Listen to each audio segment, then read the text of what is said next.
The untouchable True School Sports Empire proudly presents something the boxing games are missing. Hey, what's going on? It's your boy BT, and I came here to talk some boxing with the thousands of True School Sports subscribers now.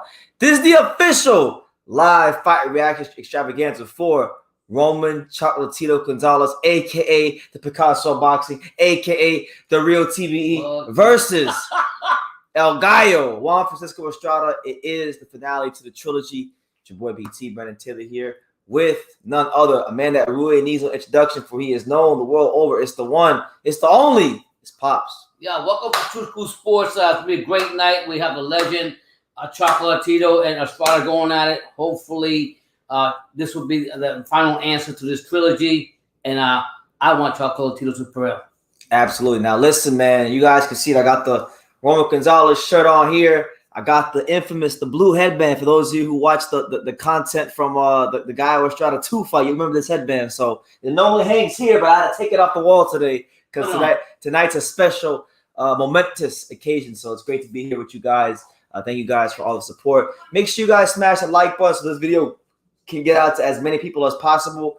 And let me know what city, what state, what continent you're watching for. Now, before I get to our thoughts on the fight, and we talk about some things that happened in boxing today and on the card, let's get to some comments, and let's take the time to acknowledge the fine folks that are already here. So we got my main man, we got Hand History Vault here in the building. He says, I encourage everyone to buy the fight, support Chocolatito and Estrada. They deserve it, and it won't be long before both retire. Absolutely. These have been two of the best fighters the sport of boxing has to offer. And I think every boxing fan should support them. I mean, we do a lot of bitching and mourning and complaining about these divas, you know, in the weight classes like 147, 135 that don't fight. But meanwhile, while these guys haven't been fighting, these guys have been giving us great fight after great fight after great fight. Fun fact, this will be, I believe, the 11th or the 12th fight, so somewhere around there, the 11th or the 12th fight between Gallo Estrada, Roman Gonzalez, Juan Francisco and Cuadras. They fought each other about 11 or 12 times. So, you know, these guys have been delivering routinely on a consistent basis. Yes, sir. Hand History Vault. Shout out to you again. We got my main man, Enrique Luna. Enrique Luna says, let's go, Chocolatito. Jesus M says, saludos, BT. Saludos to you, champ. We got Brennan Smith in the building. Shout out to Brennan Smith. Good to see you, champ, as always. James Valdez says, San Antonio, Texas in the building. Much love to San Antonio. And will Fury and Joyce happen next? Maybe it will, maybe it won't. I'm of the mindset that it probably doesn't, because I don't think Tyson Fury wants to fight Joe Joyce. That's just my humble opinion. But, you know, it was a good little sparring session today for a nice little 10 rounds on the bank against Chisora. I did have a chance to watch it. If you haven't checked my post-fight review video on that, go check it out. It just literally dropped on the channel like maybe 10, 20 minutes ago. That fight was whatever, you know. Then they had a little theatrics after the fight, but the real story was really the co-main event, which was Daniel Dubois versus Kevin Lerena. I mean, Kevin Lerena, smaller guy, just got to heavyweight from South Africa, little-known contender, put Daniel Dubois on his ass not once, not twice, but 3 times. You know, Dubois had to get up off the deck, compose himself, get on his toes, start boxing again. And then in round 3, you know, he got him up out of there and hit it with some devastating, something vicious uppercuts, straight left hands, left hooks. I mean, I think after those 3 knockdowns by the African, he really came in there and he had to come out and say to himself, do I have the heart? Am I going to be a quitter like the last fight people claiming that I was? Or do I have the true heart to come up and put a beat on this guy where I have a chance to let people know that, yeah, I got heart. You didn't knock me out 3 times, but I'm going to get it. Yeah. And I thought, look, for people that were questioning Dubois' character, he did a great job, I think, in grinding out a much-needed win in his career against a very hungry, determined challenger in Kevin Lerena. You know what I'm saying? So Enrique says Roman is the favorite tonight. Estrada is the underdog, minus 220. Now, fun fact too. I also realized this before I started the live. People always say that Chocolatito isn't that good in this weight class, but it actually shows you how great he is, because if he wins tonight, he'll be a 3-time Super Flyweight champion. Woo! And this is his worst weight class. So that just shows you. That just shows you the greatness of Chocolatito. But also look at Estrada. Gallo Estrada been doing it year after year after year. And a lot of people going into the fight, it seems like the popular opinion going into the fight, despite the fact that Gallo Estrada won the controversial second fight, is that, you know, Gallo Estrada is going to lose. Most people I see are picking Roman Gonzalez. So it's a chance of Gallo Estrada to show his greatness to the world once again. You know, we got my man, Child of the King, Charlie, Dania Beach. That's right. The greatest city in the world. God bless Charlie. You know what I'm saying?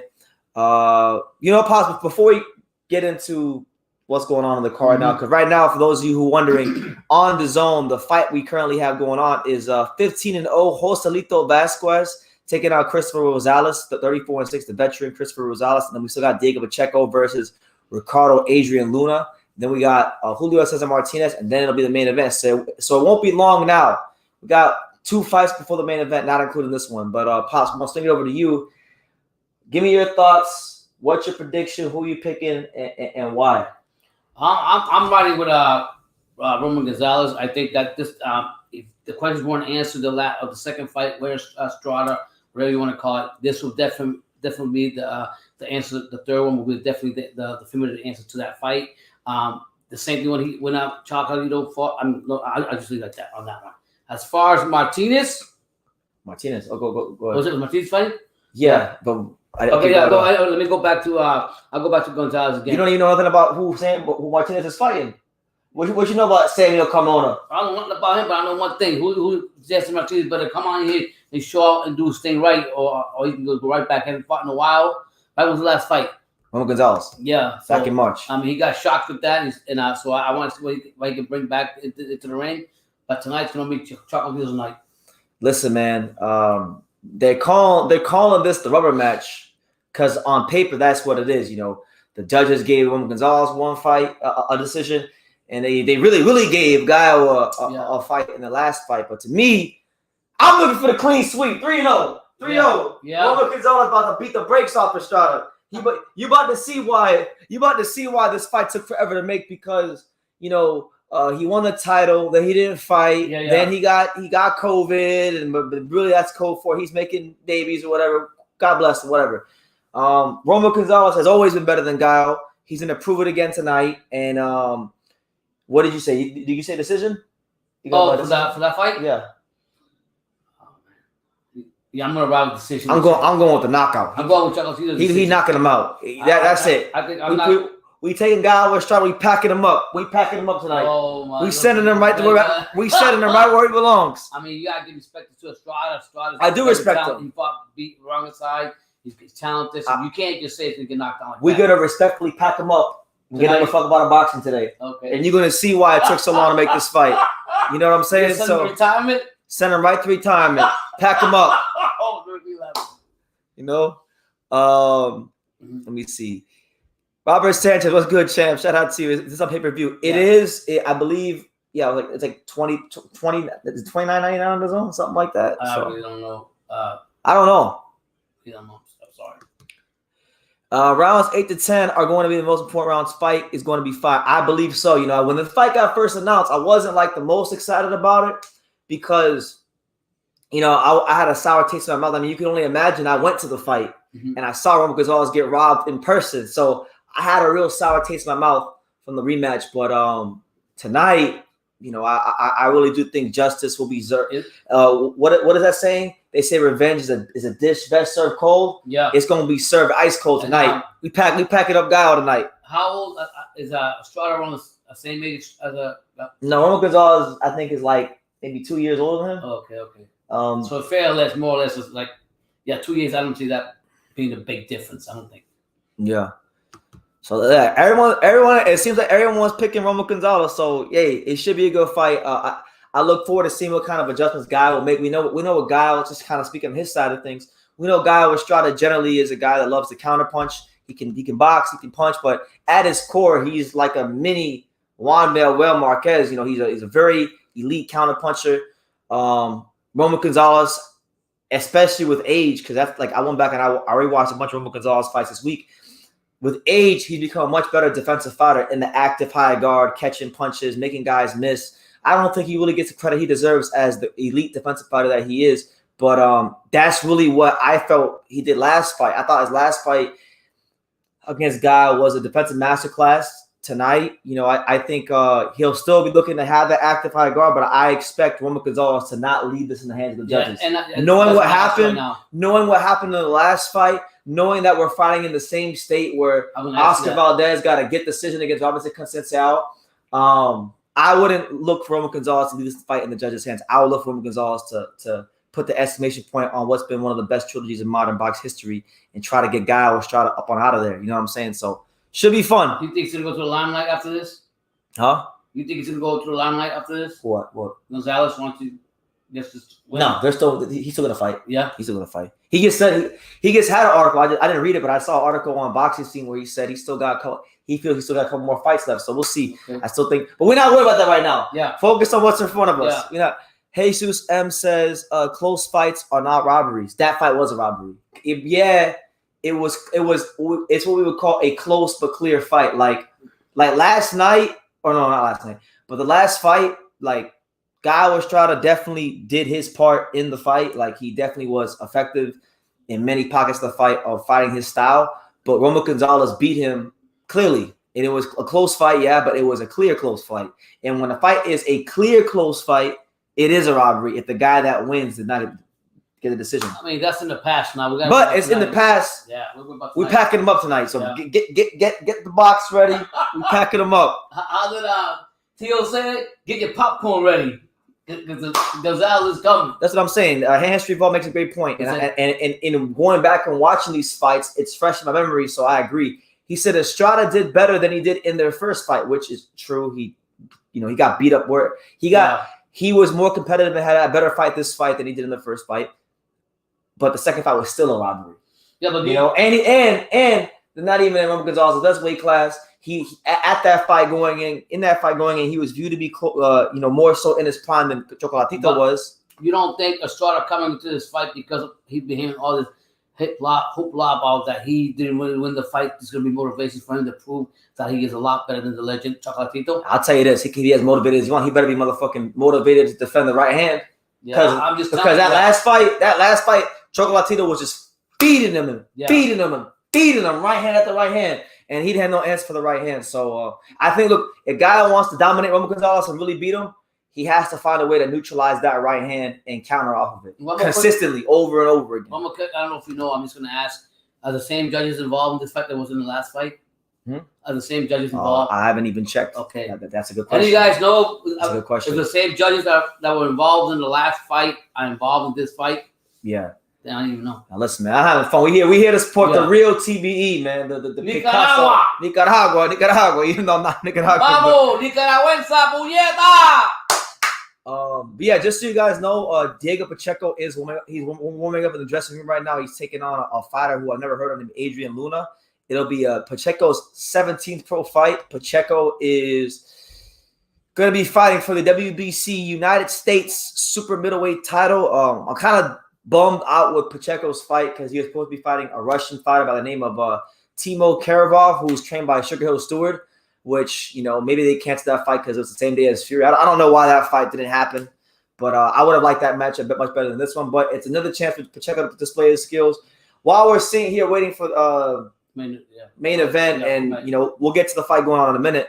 But just wanted to give you guys if you haven't watched the card, I'll give you guys the results. I didn't watch the fights, but I got the results in front of me. So you got Austin Ammo Williams. He wins a 12-round unanimous decision over 13-0 Simon Madsen. So shout out to him. Mark Castro improves to 9-0 with the UD over 16-3 Michael Lopez Villagrana. And then you got Anthony Herrera, who moves to 4-0-1 with a TKO victory over the previously 8-0 Christian Sullivan. And then on the card right now, you still got Diego Pacheco, Julio Cesar Martinez versus Samuel Carmona, and then the main event with Roman Gonzalez. So that's where we're at right now. We're here. We had some good fights last night too at Pro Box too. Valiant Mason, shout out to Valiant. Aren't you? Now I could be wrong. Please feel free to correct me in the comments. But Valiant Mason, aren't you the father of the talented Mason five, the Mason brothers? You got Abdullah, you got Amir Mason, you got Adil Mason. I might be getting his name wrong, but Abdul Rahman Mason, and then what's the other one? There's so many of them. I can't even. God bless them all. I believe that's the father. So shout out to him that that's you. And he said, yes, it is. Hey, well, God bless you, man. You. Shout out to yourself and all your sons. Big support here on True School Sports, man. Big supporters here. You know, I know you guys got the big fight happening in Cleveland, which with Amir. I'm happy to see Amir in the ring because Amir, out of all your sons, that's the one I know that's the one I talk to the most, and he's a great young fighter and a great young kid. So I want to see him as well as the rest of your sons do well, and may you guys continue to do well for yourselves in Cleveland. And yeah, an example of all you young kids being very humble and being hungry and carrying themselves in the way that they should. So shout out to them. Yeah. Alexis Rosales Ruiz says, my man Roman Christopher Rosales is also fighting. By the way, his cousin. By the way, this is his cousin, the real TVE. Ain't no Canelo BS here. He's trying to fight Messi instead of Biv. That's right. Talk to him, Alexis. Talk to him. He's over here. Biv beat Canelo so bad. He made him said, forget, I ain't calling out these boxers no more. I want to fight these footballers. I want to fight these left wingers. I want to fight these strikers. He said wrist hurts, operation, psychology, all kinds of crap. It is what it is, but listen, we're not here to talk about Canelo. Yeah. We're here to really just enjoy what's going to be. Boxing, you know, I think it's been one of the best rivalries in boxing for the last 10 years plus. And two of the best fighters in boxing. Okay. Well, I was gonna say, would you consider those robberies that he got here worse than the first fight that Chocolatito had with Rungaside? That's a good question. Hold that thought. Valiant says, you keep the great work yourself. You're doing a fantastic job. Thank you, man. I really appreciate it. And you know, again, like I said, shout out to yourself and all of your sons, and I look forward to our paths crossing once again in the future. Y'all better check them out. If you don't know who they are, you're gonna find out. Yes, sir. But as far as which one was the bigger robbery, right? You said in your opinion, and Rungaside, Chocolatito won, or the second guy was Estrada fight? Yeah. The worst robbery, I think Roman Gonzalez won the Gallo rematch clearer than he did the Rungaside fight. But the Rungaside fight, I thought he won the first one. Right. I thought he won that fight too. A little bit closer. Right. He overcame a lot in that fight. And I think he should have got the decision, but it's boxing. Yeah. These things happen. It is what it is. Yeah, we seen that last night in one of the fights. That was shocking. Yeah, like last night, right, guys? My God. Last night, me and my dad were sitting here. We were watching some boxing on Friday. There was 2 cards on yesterday. The card at night was between 2 cruiserweights. You had number 7 ranked Brandon Bulletproof Glanton taking on number 6 ranked the Great White David Light out there from New Zealand. Very ugly fight, a lot of holding. I think the referee did a poor job of policing the holding, so it wasn't really a fun fight as far as action goes. But it got better as the fight went on. I didn't score the fight, but I thought it was pretty close going into the last round. And Glenn hit Dave Light with a bone-crushing body shot, dropped him in the 10th round. Yeah. And then I thought that was going to be the difference, and he lost the decision. So you just never know what the judges are seeing. That's why, as a fighter, you got to always go in there and put your best foot forward to go out there and just dominate the fight. You know what I'm saying? So, Keyshawn Davis' son, Kelvin Davis. Yeah, Kelvin Davis. He had a fight against Jalen Hill, who was from Columbus, Ohio. Won a decision. No, he didn't win. He quit. He quit. That's what it was. He decided he didn't want to fight anymore. He didn't fight no more. Rungaside versus Chocolatito was still a clear win. However, Estrada versus Choco was a much bigger robbery. Yeah, I think so. I think they're both clear wins. But listen, we're not here to cry over spilt milk. We're here. Yeah. Make sure you smash that like button. Right now, we're in the 7th round against Christopher Gonzalez versus Joselito Velasquez. Moving along here on the card. Mm-hmm. Until then, I'm going to probably really zero in on the next fight for Diego Pacheco. I'm keeping my eyes on this fight, but I'm looking to zero in when Diego Pacheco fights. But until then, if y'all got any questions, comments, thoughts, concerns, observations, we are here. The untouchable True School Sports Empire. Just so you guys know, look, I know ain't too many people here right now, but I'm gonna let it be known right now, and I'll probably let it be known a couple more times throughout the live. But next Saturday, we're gonna have a 2 cards. We got Terrence Crawford versus David Abanesian next week, and we got Teofimo Lopez versus Sandor Martin. That will more than likely probably be my last live fight reaction, our last live fight reaction of 2022 until probably like the middle or late January, maybe even longer. I don't know, but your boy BT gotta take some time off just because. I'm gonna take some time off after that fight. So enjoy this live and enjoy the lives next week because I don't know when I'm gonna be live for a fight again. Just keep supporting. And yeah, that's what it is.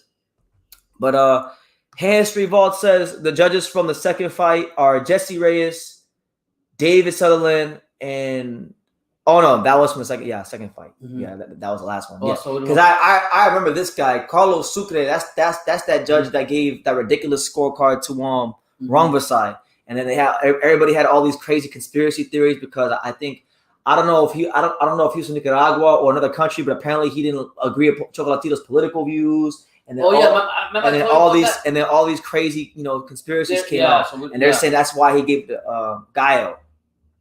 So I'm not so sure.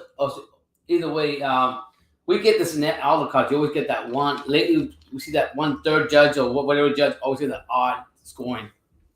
Well, that's been a thing in throughout boxing history. Either A, they get an established judge who they can buy out and pay off, right? B, sometimes you may see this. Sometimes you may see a judge you've never heard of before, and you never see him after. You can see him that one fight. Yeah. And they're there to do a specific job. That's just it. It.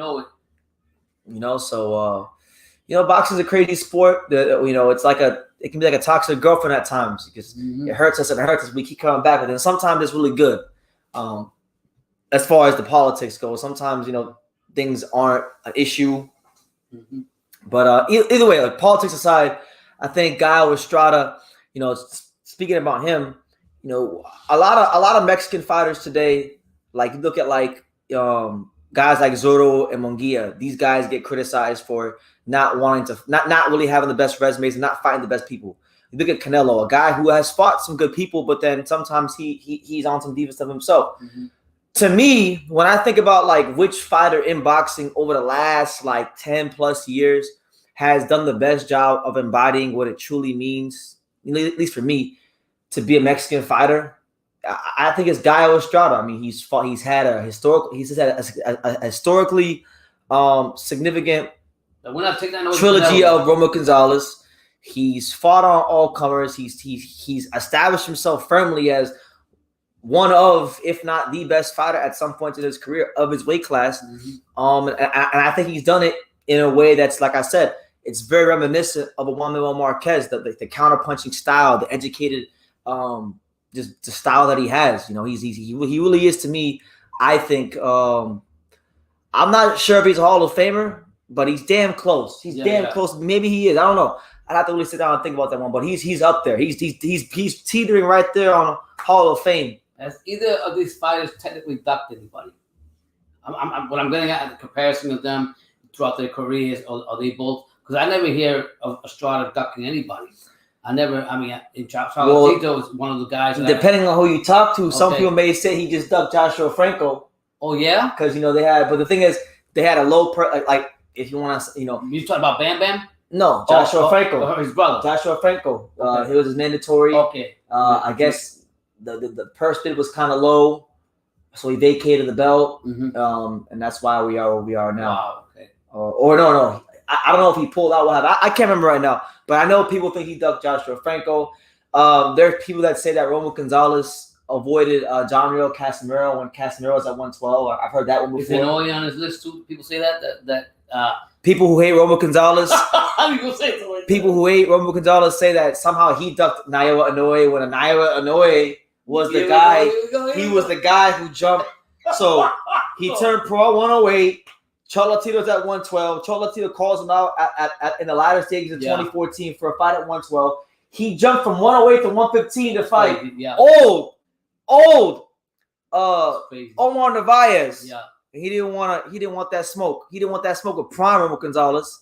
No. And then the fight just never came together. What I would say about Chocolatito, what I really love about him is no matter what, Brendan, in my opinion, I could be wrong, he doesn't get enough. I don't feel he gets enough credit for what he's done in boxing. People hopefully will appreciate after he's gone from boxing, and it's unfortunate he doesn't get the credit he's supposed to get for what he's done.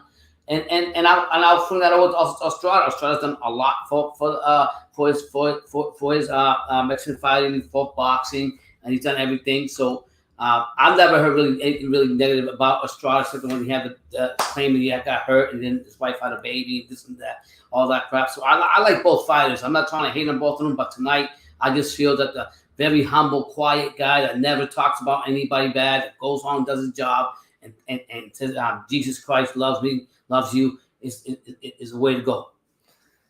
My man CV says Joshua Franco's not all that. Well, listen, I think there's some questions to be answered with Franco. However, we're going to really find out, because I'm going to tell you this. If he wins his fight at the end of this month against Kazuto Ioka, then all of a sudden you got to talk about Joshua Franco a little bit differently, because Ioka is one of the top guys in the weight class. He's a beast. Now, still, they should have fought. Him and Gallo should have fought. It didn't happen. But listen, he's got a chance to change a lot of people like yourself's opinion coming December 31st when he takes on Kazuto Ioka. So that's a tough fight. It's a good fight, and I think the winner of that fight, should fight the winner of this fight, whomever it is, you know. But it's your boy BT, Brendan Taylor, the untouchable, True School Sports Empire. It is currently not for nothing, Brendan, but I would really love to see Bam Rodriguez fight Chocolatito. Well, keep wishing. It's not happening. We're not getting that fight. We're not getting that fight. Just bury it in your mind. It's not happening. Even after whoever wins here, whatever. It's not. I don't think it's happening. Y'all can let me know in the comments, but I don't think Roman Gonzalez versus Bam Rodriguez is happening for two reasons. Number one, from what I hear, from what people in boxing tell me, they're both with Mr. Honda Tekken Promotions, and it sounds like he has a plan for them for Bam to go do his thing at 112, Chocolatito to go do his thing at 115. So odds are they're probably not going to fight each other. But the real reason why the fight's not happening because Bam Rodriguez will get beat the hell up. That's why. That's why the fight ain't happening. Because Bam don't want that smoke.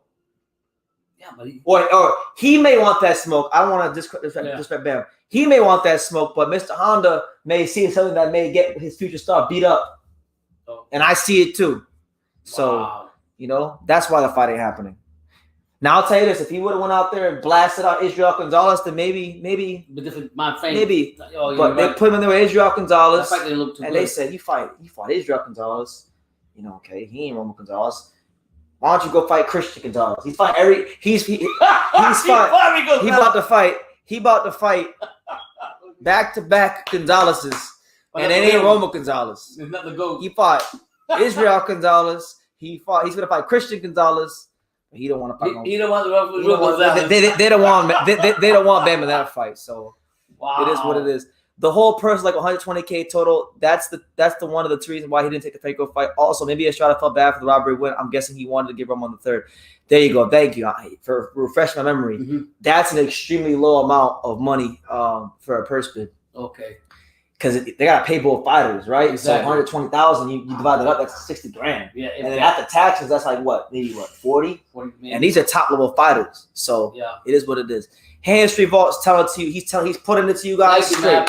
The Bam fight isn't happening. Chocolatito still has it. Bam is still too green.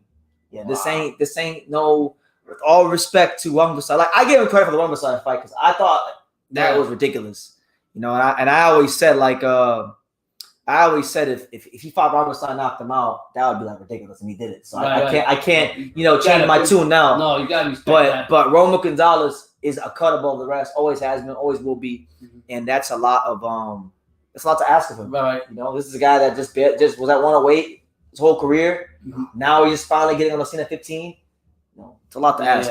Hyro says one reason, and there you go. Shout out to Hyro. One reason that the fight is happening is because Bam is a bitch. And yes, Chocolatito is old, but not shot like Cuadras or the Rat King. Chocolatito makes more money than Bam. Why protect Bam? Because he's not going to make any money like Roman Gonzalez. Yeah, we listen. We can always count on Hyro to deliver great comments. He's done it again. I'm not gonna agree with that first part of your comment, but I do think Roman Gonzalez would really give a lot of people who are who don't think that he still got it, that he is still the best 115 pounder in the world. He would give a lot of people a reality check if that fight would have happened right now. So I think Mr. Honda, Tekken Promotions, I think they're doing the right thing. Bam can go out on 112. He has this built-in excuse, the biggest bullshit excuse I ever heard. I want to give my brother the opportunity to win the title. Come on, and now he can go back down to 112, where there's a lot of great fights for him. He can go pick up a vacant belt against Christian Gonzalez. and then go look to build a super fight with Sonny Edwards. Yeah, but my argument with that would be okay. Bama came out of nowhere, moved up with how many weights to get where he went. Two. He fought 2. Then he's supposed to go back down. He's taking advantage of his opportunity. Why not continue that run? You're gonna fight a legend that That's my argument on that. Like you're never gonna have that chance to beat a legend like Chocolatito. Not saying it's gonna you can do it. I'm just talking real. But Harold, how about Calderon? Let me see. Pops, did BT tell that I was born with the genetics of a southpaw? Nah. Oh God. No. There was a troll account. I didn't even acknowledge it because they said some really fucked up things in the comments. Yeah. Harold, I know that was you, Chev. Yeah. That's why he's laughing. So I just silently blocked his ass and didn't even acknowledge it. I'm not gonna repeat what he said. Yeah. You saw it. On to the next. On to the next. Yeah. But yeah, man. Right now we're in the 10th and final round of Chocolatito Velasquez versus Christopher Rosales.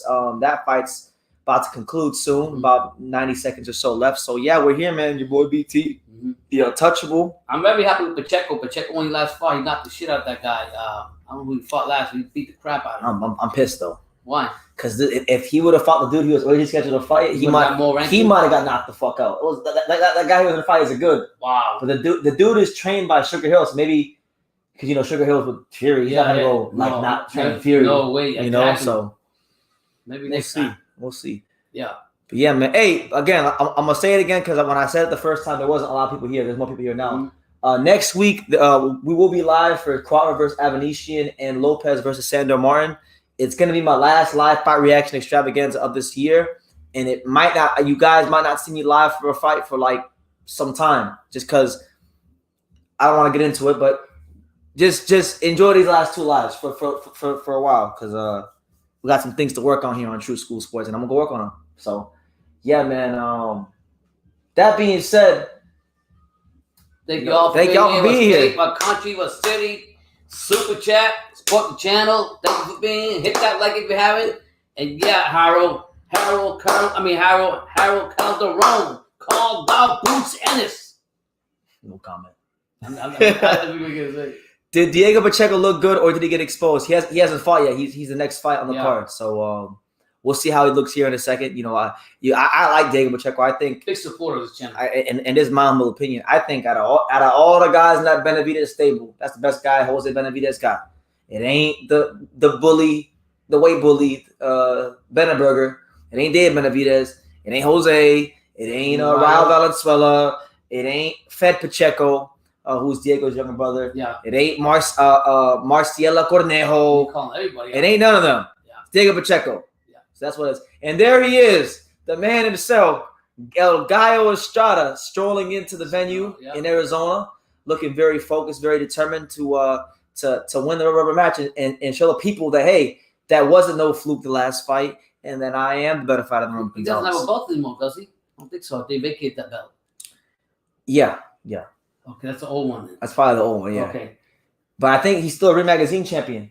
Well, that's important, yeah. So he got the Ring Magazine belt, which, for the sake of Roman Gonzalez, I don't want Gonzalez to punch a hole in this, so Roman Gonzalez to be the Ring Magazine champion in this weight class. And they say a lot. I listened to another fight. He told me. And there he is. Yeah. The real TBE. Yeah. Roman Gonzalez strolling into the venue in Arizona. Man. God bless him, man. He's so humble. Accompanied by his trainer, the great personal friend of mine, Marcos Caballero. And to flank to his left, we got my man Luis Rojas. And then behind him, we got my man, I think that's my man Gerardo. He's fucking red and black, red and white today. TK. God bless him. He's so humble. That's what I like about him. But yeah, so both fighters have just entered the venue. Roman Gonzalez is in the building, and there's that Japanese translator dude. But yeah, both fighters are in the venue, so it won't be much longer now, guys. Won't be much longer now. Make sure you guys give us your thoughts down below. Let us know. Hey, let us know where you're watching from. I want to know just how international we are on the broadcast. Let me know where you guys are from. We're reporting to you guys live and direct from the greatest place to be in the world, South Florida, Miami. We're here. So make sure you guys let us know. We'll shout you out.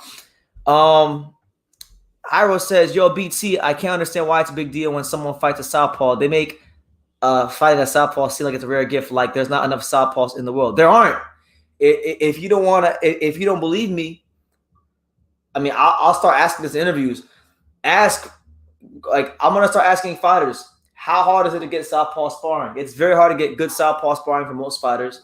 For every one southpaw, there's about 5 or 6 orthodox fighters. So yeah, now being a southpaw isn't a rare gift, but being a quick southpaw with punching power, now that's a gift. If you're tall, you're long, you're a southpaw, you can punch and you can box, you're a dangerous individual.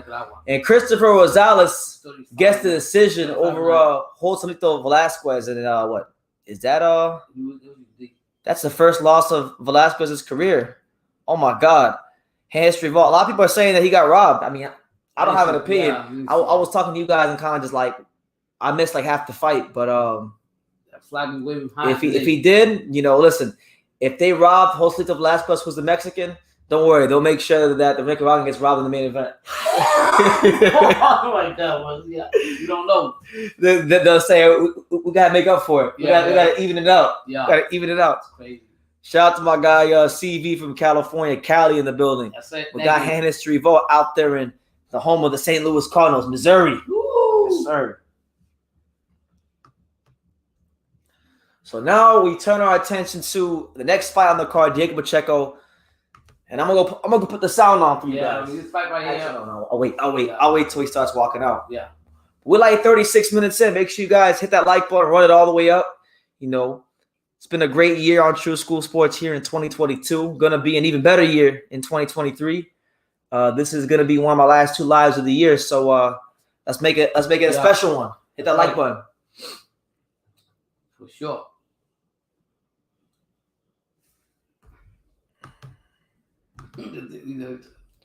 While we're sitting here waiting for the next fight, let me ask you this, Pops, and I'll ask you guys this in the comments as well. What are your thoughts on next week's fights? We got Crawford and David Avedikian exclusively on BLK Prime, and then you got Teofimo Lopez versus Sandor Martin. So give me your thoughts on those, and y'all give me your thoughts. On the Crawford fight, I think before all these mandatory order, whatever the case, I think Crawford being a free agent, no excuse, no the Godfather, no I can't get this done. He could have a better opponent. No disrespect to Venetian. I just think he should fight a better opponent than that. On the flip side from Teofimo, Teofimo's coming to a new weight class. You better stop running his mouth, him and his dad, and literally focus on your opponent at hand. He's fighting Martin from Spain, another fighter that got a chance, opportunity. Nobody knew nothing about him, and he came out and did what he had to do. So I like to see what Teo got in the tank, to see what he's all about. But I just think that focus on the fight, Teofimo. Stop running your friggin' mouth. Damn, so that's how it is? I'm pissed off. I don't like that. They're running, both of them running their mouth. What did Teofimo and his dad I specifically say? I didn't see the lives or whatever. What do they say? Why so pissed off? I just think focus on your fighter. Every time I hear him, he's disillusioned like his father. Stop that. So you're not focused on what you got to handle. So maybe you're going to 140. Has there been these back and forth he's had with Devin Haney? Because he didn't go back. All that stuff he's talking about. Forget all that stuff. Focus on your fight, because at the end of the day, you got to answer the call. And believe me, don't sleep on him. And to even go there, I'm gonna backtrack as it changes a little bit. On Tank Davis fighting Garcia, he better not keep running his mouth with all these other fighters and worry about Hector Garcia before. I mean, people think it's gonna be easy ride before he fights Ryan. He got something coming. Yeah. Let me see. We got my man Quincy. Shout out, man. Alaska, all the way from Alaska. All the way from it in the building. Yes, sir. Thank you so much. Brendan Smith says, when are you going to a fight again? That's a hell of a question, Brendan. Wish I had an answer. When God permits it, I'll be at another fight. Maybe I'm hoping the next fight I get out to, if I had to guess, I'd probably say that whenever they make that Plant Benavidez, and if not Plant Benavidez, if Ryan does what he's supposed to do and Tank does what he's supposed to do, then maybe Ryan versus Tank. But I would say one of those 2 fights. Let me see. CV says Crawford should make quick work, and I think so. You see, my man El Jefe says, "Yo, Pops BT, did you see the interview with Punch Drunk that Tio and his dad did?" I didn't watch the whole thing. I've had people send it to me, and I watched a couple of minutes. My mom always told me, you know, if you don't got nothing good to say, don't say it at all. So I'm gonna keep what I think about the interview to myself. Yeah, man, I didn't see it at all. I heard of it. Keep it to myself. I didn't see it. Focus on what you got at hand. I mean, you got a lot to prove in this weight class. Jamil Parker, shout out to my man Jamil Parker. He says, "I feel you, Pops." He said he feels you with blessings to you. I hope Boots gets a big fight this year, and God bless the Boise and my boy Hackett, the man with the plan. Greg Hackett. Yeah, make sure y'all go run it up. Yeah, go subscribe to Jamil. You know, Jamil has really done a great job this year covering boxing in a great way out there in Philadelphia. Go run his shit up if you haven't subscribed to YSM. If you like Jerron Ennis, if you like Philadelphia boxing, channel's growing. He's got a lot of things going on over there Philly. You can't help it. But if you want to know anything about anybody in Philadelphia, this is the man to go to. That's the man with the plan right there. Quincy says, "I think people are giving Sandor Martin too much credit for beating a checked out, overhyped Mikey Garcia." Well, I'm not. No, I'll give him this credit because I remember when that fight happened. I remember that fight week going into that fight. I remember specifically being pissed off about the fact that, you know, Regis Prograis was trying to get a fight Garcia. Mikey made all these excuses, talking that money stuff, saying we didn't have enough money for the fight, this, that, and the third. And then he fought Sandor Martin. So Sandor Martin was supposed to be an easy fight for him.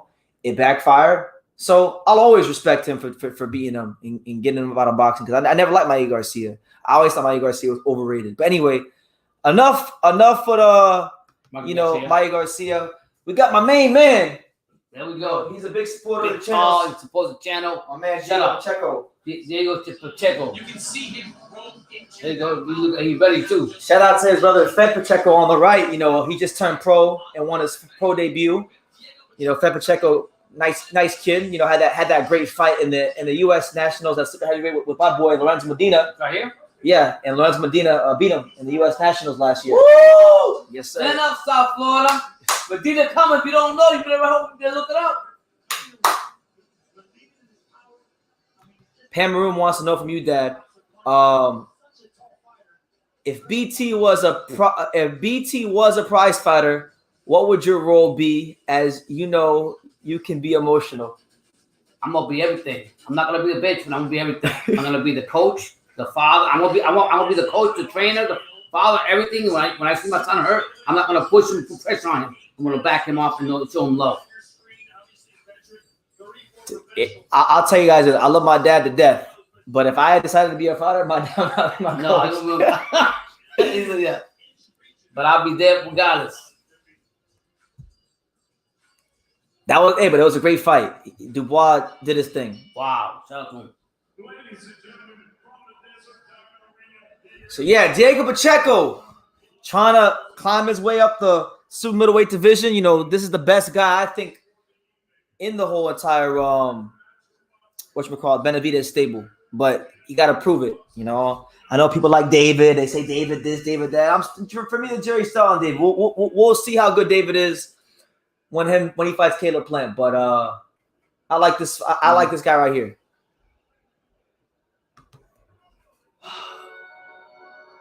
Do y'all think Tyson Fury is lagging on making the Usyk fight?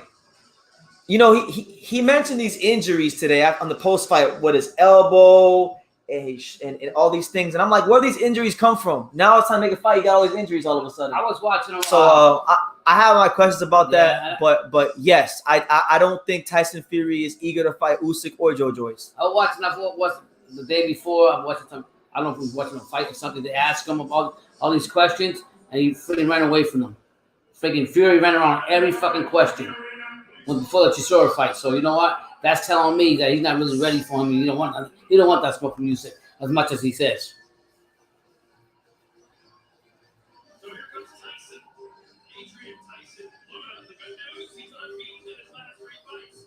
He did retire twice. Tyson Fury did retire twice. Listen, I told my dad. I told my dad. He called it. I told my dad before the Chisora fight even started. I said this was gonna happen. He's gonna knock out Chisora, or he's gonna stop Chisora, and when this fight's done, he's gonna start calling Usyk a bum and say he's gonna knock him out. Yeah. And what happened? Yeah. Exactly as I called it. So, you know, nothing really surprised me with Fury, you know. Yeah.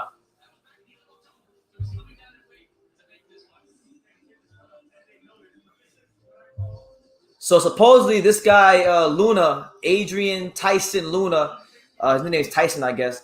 He's taking this fight against Pacheco on 10 days notice. Oh wow. Which makes sense because they had the fight with Timo Karavov scheduled. Karavov pulled out. So obviously they needed to find an opponent, and he stepped into the plate. So much respect to him because, you know, it's hard to beat a young fighter like Pacheco, but to beat him on a guy like him on 10 days notice is going to be even tougher task. So respect to him. Yeah. And here he comes.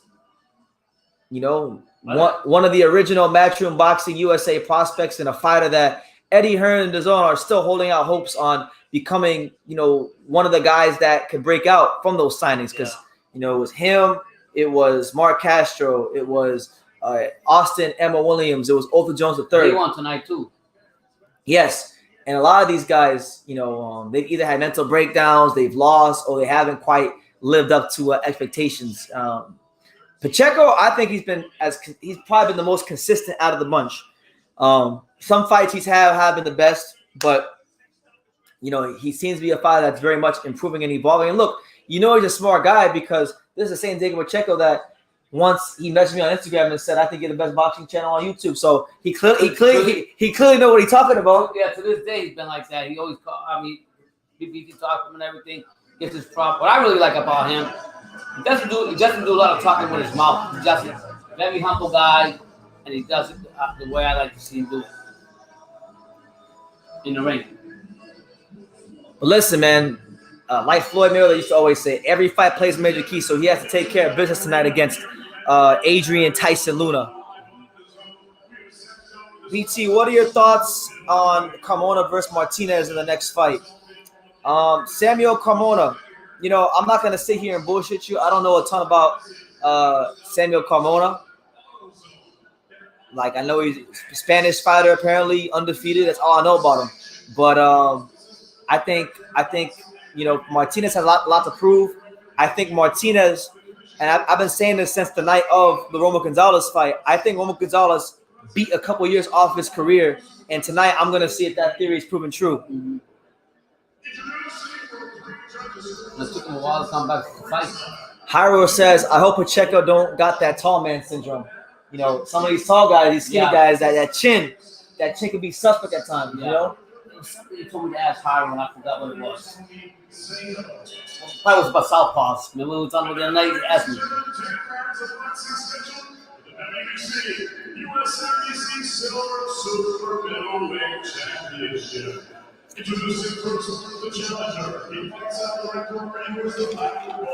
Make sure you guys smash that like button. We're here, man.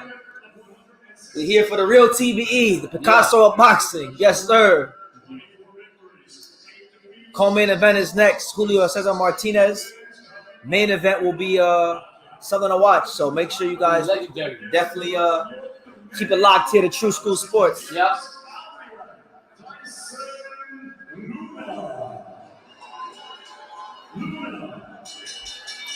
Are Fernando Vargas' sons legit fighters or eating off their father's legacy?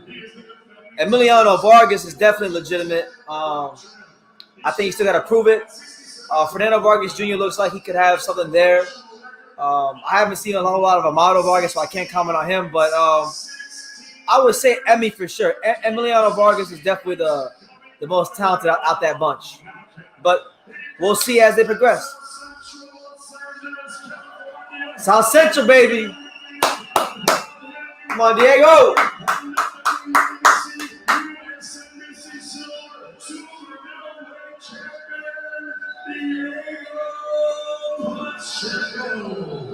And you know he's the real deal because he ain't got a nickname. Yeah. He ain't with all the gimmicks. No, he means business and that's it.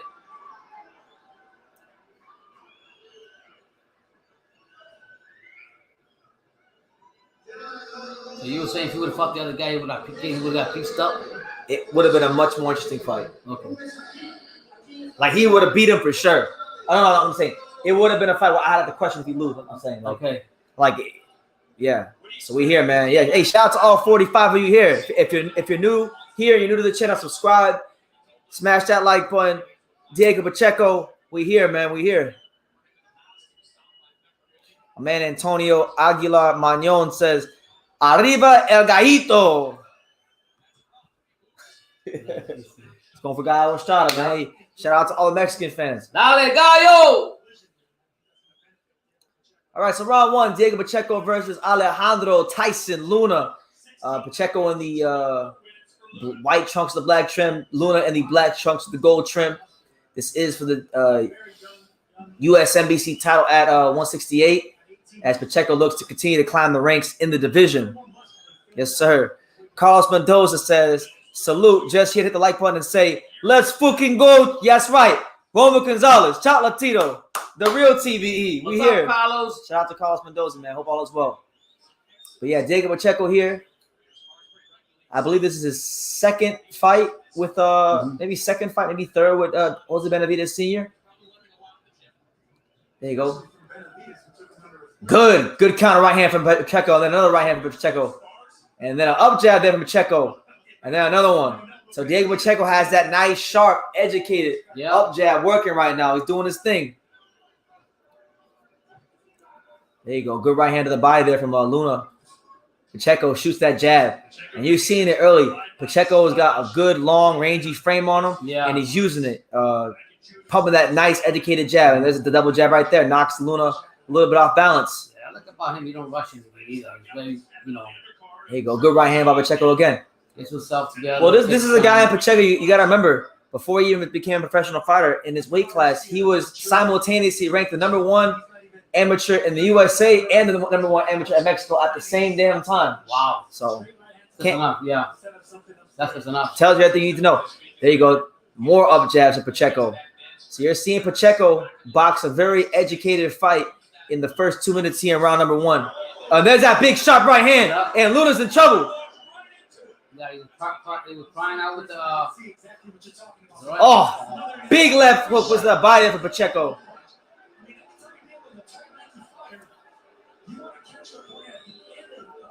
So a beautiful, perfect start there from Pacheco early on here, round #1. Yeah, he's very patient. Counter uppercut from Diego Pacheco. Luna walked right into that one.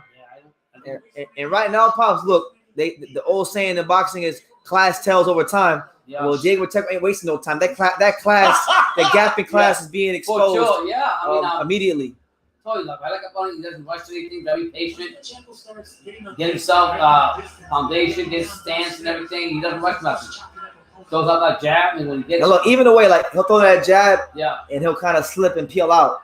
Right. Doing really good defensive work too off the punches. He's not just jabbing and landing a nice shot and admiring his work. No, he'll throw a punch. He'll make a defensive move and get to his next, punches in the ring.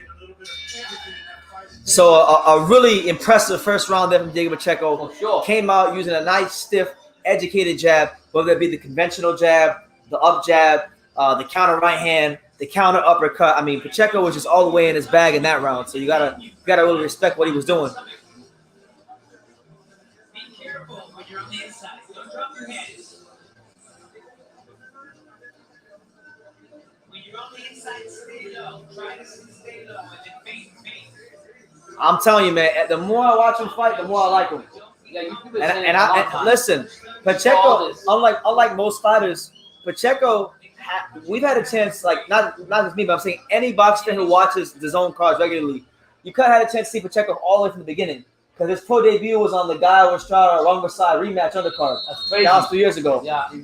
That was, look, 3 years ago, and this is his 17th pro fight in 3 years. So that's like what is that, about 6 fights a year he's been having. So he's been one of the most active young fighters in boxing. And that's a good thing when you see fighters be active because it keeps them in better shape and better tuned for a fight. And the timing. Yeah, the timing. That's the main thing. So you always tell me that. There you go. And Pacheco comes out around 2 immediately, working that stick, working that long, educated jab. Yeah.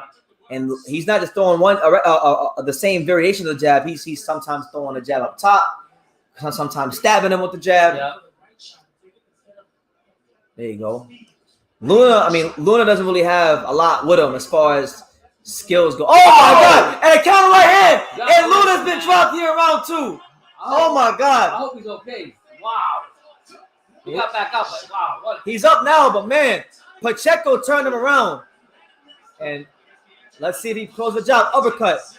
Body shot on Pacheco. Luna's in trouble. Right hand, left hook. He's down again. 2 knockdowns here in round 2 from Diego Pacheco. Stop the fight, referee. Yo, if I'm a Stop. throw the talent, Fight. throw the talent. Oh man, it's about to get real dangerous. Where's the corner? Pacheco, body shot, left hook to the body, right hand again. Pacheco's got to take his time and set him up.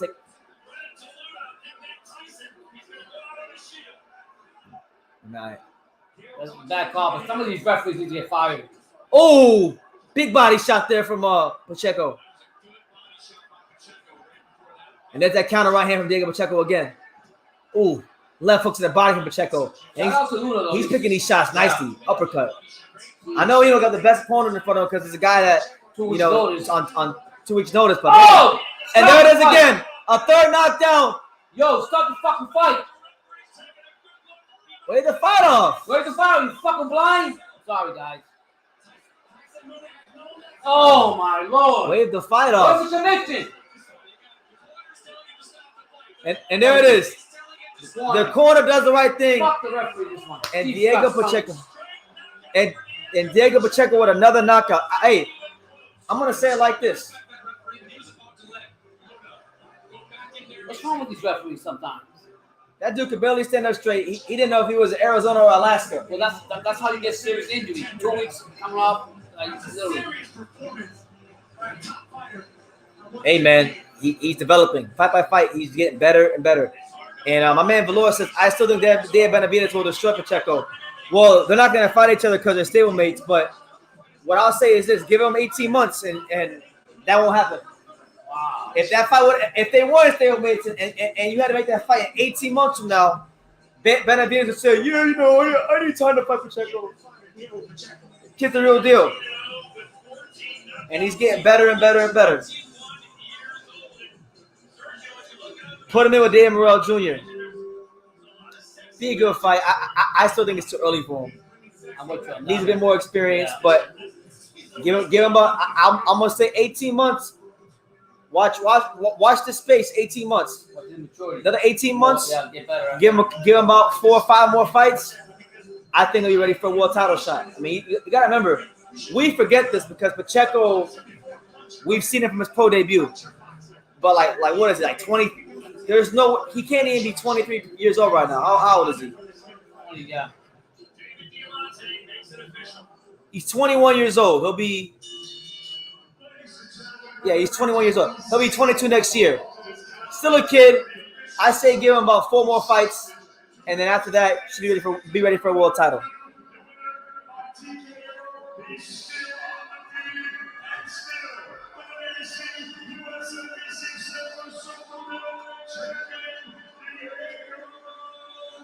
There you go. I've been saying it for a long time. I got a video from 2019 saying that this Eddie Hearn's best American prospect. It ain't Ammo Williams. It ain't Mark Castro. It wasn't Arthur Jones III before he lost. It's not no motherfucking Akita Abibi. Every time you told me that, you said, all these guys came up, but this is the best prospect right here. This thing came out and said, this is the best prospect right here.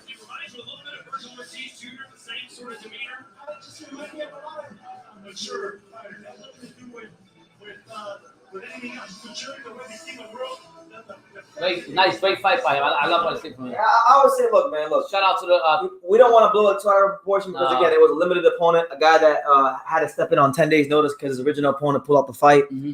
But again, how many times have we seen it in boxing where an opponent like Alejandro Luna, Tyson Luna? How often is it we see guys that give the favorites and problems and beat them? Yep. So when you get opponents that are inferior to you, it's your job to treat them as such. And Pacheco did that. I think the body shots are great. The variations of the jab were great. The timing was great. And I'm just seeing a fight that's getting better and better, steadily improving. And like I said, I know he's so young and whatnot, but I legitimately believe he's probably a year, 4 more fights away, another year's worth of fights away from a world title shot. You've been telling me that for a minute. You know, I definitely agree. He looks sharp. I see potential too, but a better prospect than Benavidez? No, Benavidez was world champion at 22. Pacheco not happening in 1 year or 18 months. Well, that's because Canelo Alvarez is holding up the division. That's why. You go over there. I mean, here he is right here. Here's the I right guess here. you gotta respect what his opinion is. Man, you know, you put in the hard work in the gym, stay focused, dedicated, and it's easy to you just come here and shine, just like I did today. You knew Luna had some experience, 34 professional fights, just fought back in October. What was the game plan coming in? You know, do what I do best. You know, box, use my range, and when I talk right now. see the openings, take advantage, and when I see him hurt, take him out. That's what I did today. Yeah, You had a couple of shots in the early round, stood up to them early. When did you feel like you had him hurt? I can tell I was hurting with my jab. I was stiff jabbing him, and I can tell in his eyes he was feeling it, so I knew I could get him out of there, and that's what I did. Fourth fight this year, fourth win. How have you changed this year? Still just 21 years old, a couple of months That's away. crazy, 21 years old. What's changed in you during this year? You know, this year I joined Team Benavidez. You know, my coach, Jose Benavidez, who's played a big factor in my growth this year. You know, I have 4 fights, 4 tremendous knockouts, and just looking forward to keep going. I'm super excited for the future. I'm super excited to get back in the gym and keep working hard with my coach, Jose Benavidez here, who I respect so much, and I thank him so much for everything he does for me. Jose Benavidez is a popular guy here in this arena, but Diego, what has he meant to you in this training camp and in your career?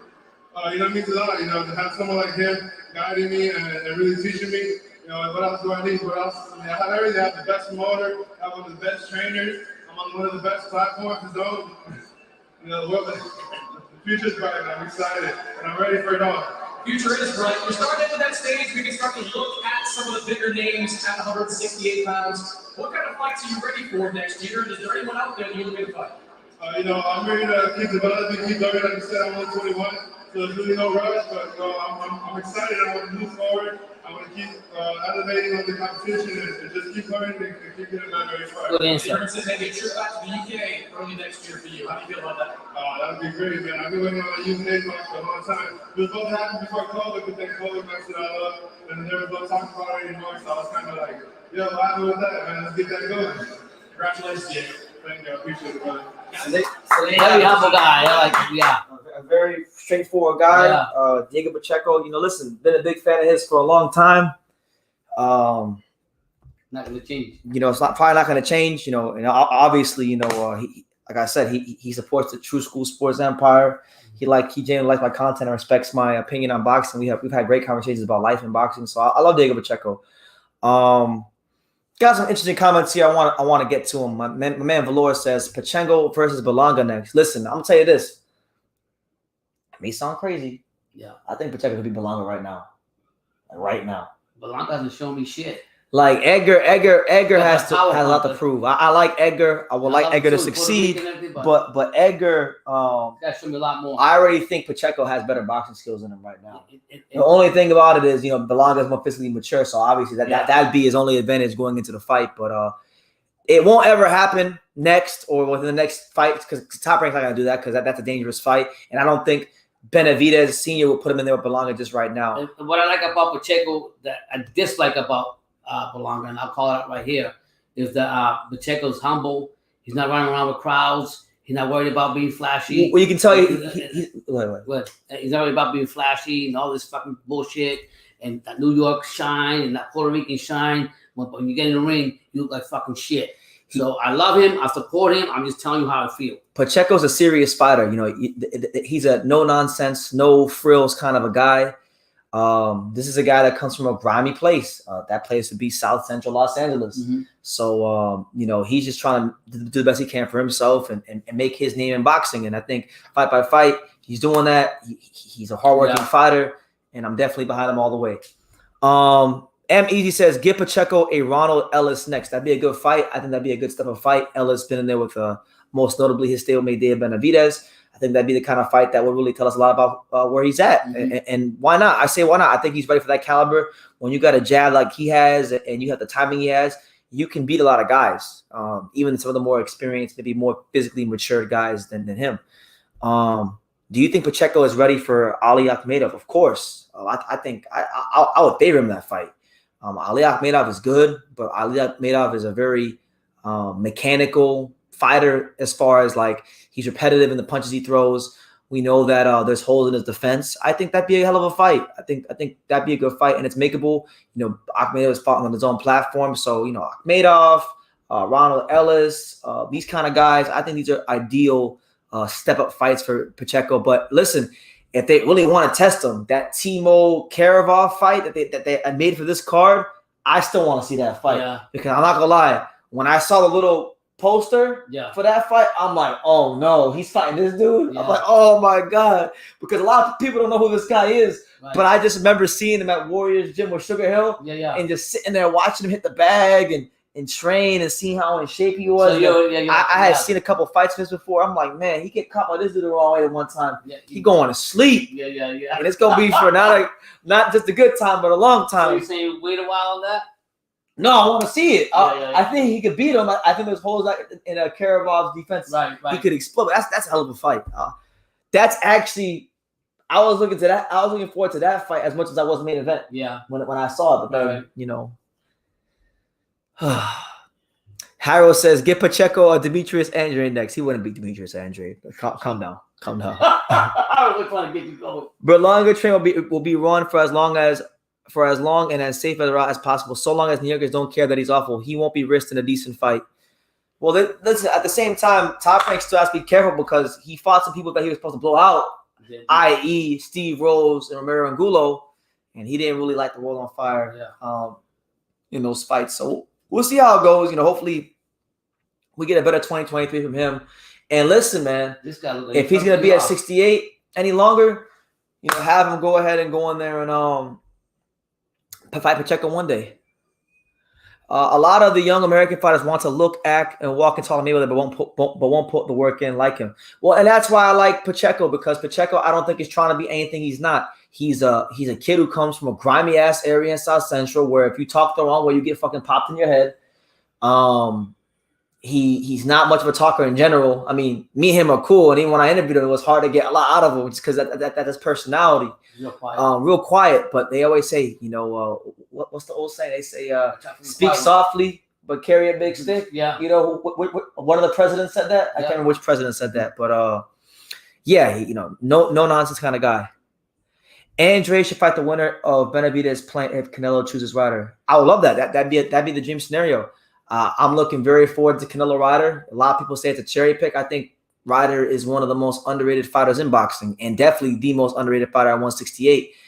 And he's an example of why I think fighters should duck and cherry pick as much as possible, because when you get a guy like him who puts in the work, they don't value you as much. I was hyping up that Parker fight. That guy came out and said my hand hurt. But anyway, we turn our attention to our co-main event. We got Julio Cesar Martinez making his way to the ring, and we know that Eddie Reynoso has been losing a lot this year. We know that Eddie Reynoso, he was the guy that was in the corner when Canelo got exposed by Bivol, right? Eddie Reynoso has been losing left and right. Eddie Reynoso, Canelo lost, Martinez lost, Valdez lost. He can't keep losing fights. So I don't know. Johnny says, I'm logged out of my zone. Anywhere I can get in.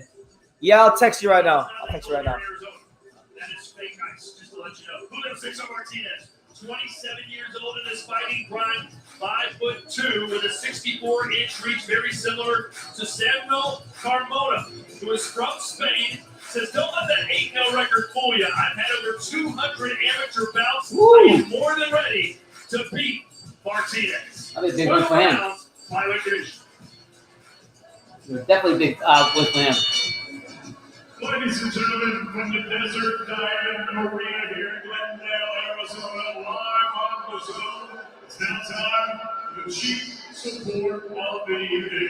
As Mr. Mayor from Amateur Boxing in association with Clase Infalento, I'm proud to present. I just texted you, Johnny. The WBC Flyweight Championship of the World. It is because, he hasn't been performing well. Like he ducked Arroyo a truckload of times. Then when he fought him, he got dropped and then, was looking not so good in that fight, but he was probably gonna beat him. Then he fought Roman Gonzalez and got absolutely pieced up. So he can't afford to lose to Samuel Carmona, who's 8-0, who has a whole truckload of amateur experience. He needs to reestablish himself as as the guy, as one of the top guys around these weights. Yeah. Because right now, I think the perception going in is that Martinez is good. He's entertaining. He's a good TV fighter, but he's not necessarily an elite class fighter anymore.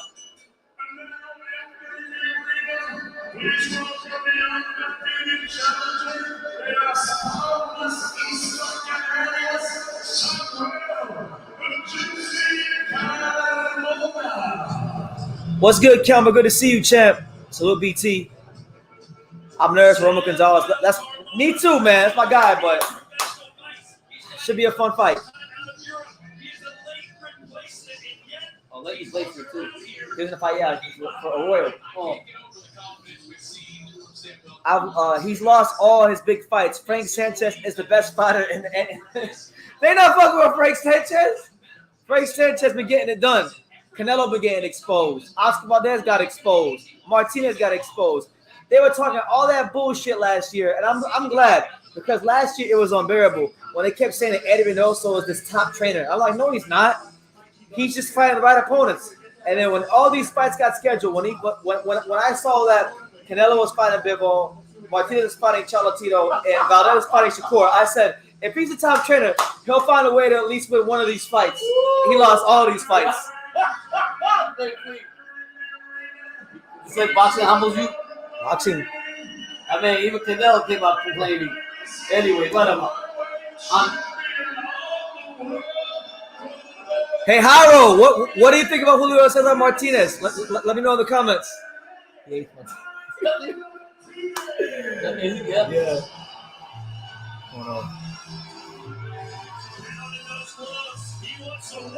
He wants a war. That lets you know right there. Yeah, wow. Chocolatito beat the piss out of him. Yeah. No, it doesn't concern me because he has worked with Eddie Reynoso in the past. So it's not like it's an unfamiliar voice that's going to be leading him in his career. I'm just saying, Martinez defended his belt 6 times. This will be the 7th time. He can lose and still be fine. No, I agree with that, but that wasn't no regular beating he took, and I just have questions about just how sharp he'll be moving forward.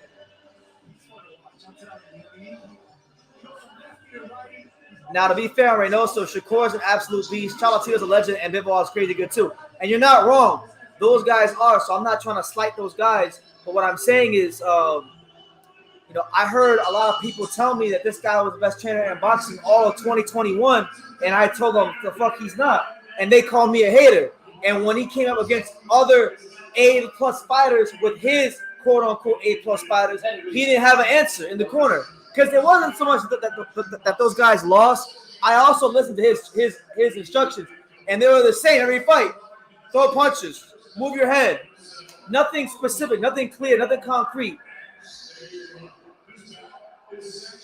Hyro says, Julio Cesar Martinez, you mean that bitch that got his ass whipped right next to his country? I love you, Howard. You're gonna be loud. I saw it, but I wasn't like paying attention. So I know a lot of people were saying that he got robbed. I don't have an opinion on it. That's what I'm saying. The beating that Roman Gonzalez gave Martinez was very painful to watch. And I believe, like you said, I believe it did take a couple years off his career. There's no way it didn't. It's a mental thing, believe it or not, big time. That's the worst thing. Messed up me mentally. Messed me up completely. Was that Pro Box fight card last night far from you in Florida? Yes. It was like 3.5 hours. Because, like, we're in South Florida. They're in, like, Tampa, which is, like, way over here. But I did watch it.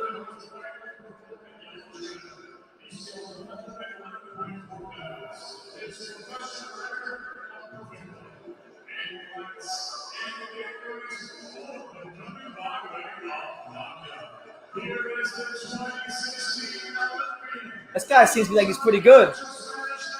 And he has the gypsy flag, so is he really a gypsy? Probably Spanish. I don't know. Probably background. The Spanish Gypsy. Yes.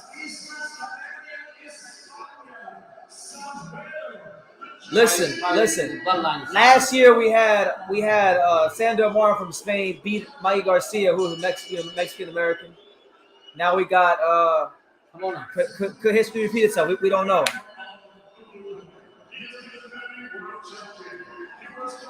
I think what the thing with Reynoso is too is that he's not as dedicated to all his fights as people think, and I think that was one of the biggest problems with Reynoso. I mean, I've heard some fighters say he would show up right when the fight was happening. It ain't been a problem for Sanchez. He won his fights. Yeah.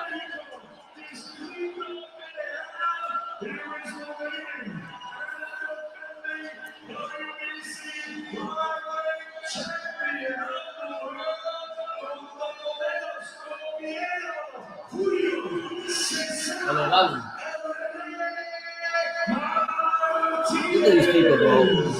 Hope this guy knocks him the fuck out. Why? You getting mad? This is for the countrymen. What's wrong with that?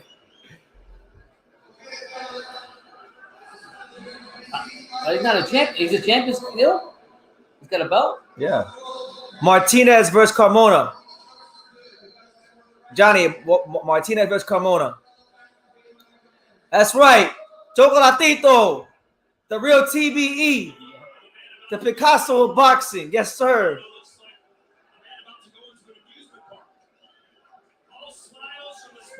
So here we go. Co-main event. Martinez versus Carmona. What's your prediction on this? I never see Carmona fight, so I can't say, but I don't know why. I got a feeling Martinez ain't gonna get it done.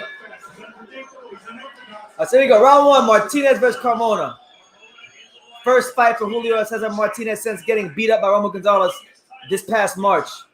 Look what he got on. Bro. Oh my God! Did you see that over here, right? Yeah. Martinez misses left hook. He's only got on his trunk. Tassels and sparkles? Got him qualified. No, that means good jab there from Martinez.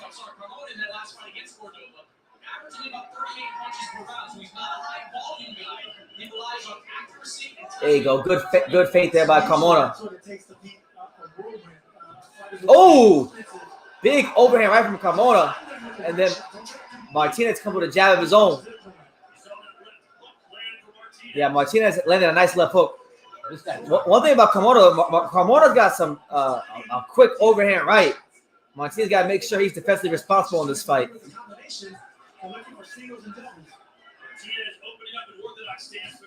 There you go. Good jab there by Carmona. What do you like about Martinez? Anything do you still like confident wise? I mean, he's in his natural weight class. We'll see. Give it a couple rounds. Carmona misses the big left hook. Martinez doing a good job working behind a consistent jab. Carmona with the overhand right. There you go. Good uppercut there from Martinez. And Martinez with an uppercut jab.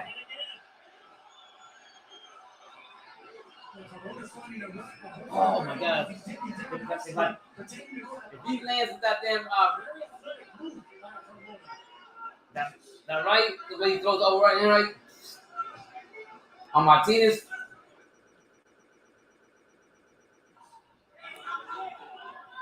Here you see Carmona switching. We're going to see a lot from both these fighters. They go from lefty to righty. There you go. Good overhand right by Carmona. I did buy the fight. History ball. I did buy it. I already have the zone, so I already have the fight. Wow. I don't like using the zone because it's trash on my computer, so I use the streams better. I like the streams better.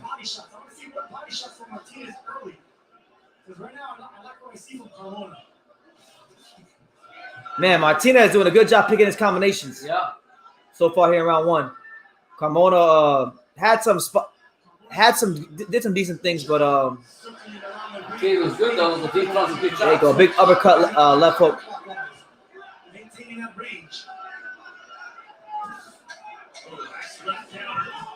Oh my God! Shit. Big ass left hook by Martinez here in the latter stages of round one. Okay. All right. So good round for Martinez. I think it's a good start. Carmona did a good job landing the overhand right at times, but get that first round of Martinez.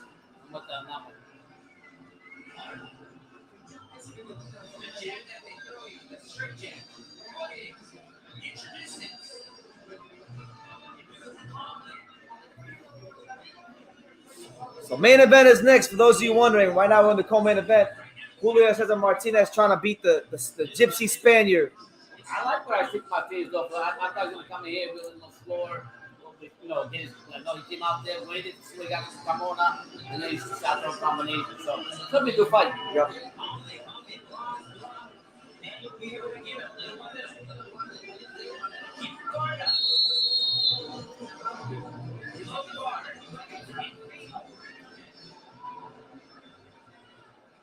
All right, so here we go. Round 2. Julio Cesar Martinez versus Samuel Carmona. The first fight for Martinez since the loss to Chocolatito back in March. There you go. Good right hand on the inside there by Samuel Carmona. There you go. Another jab there by Carmona.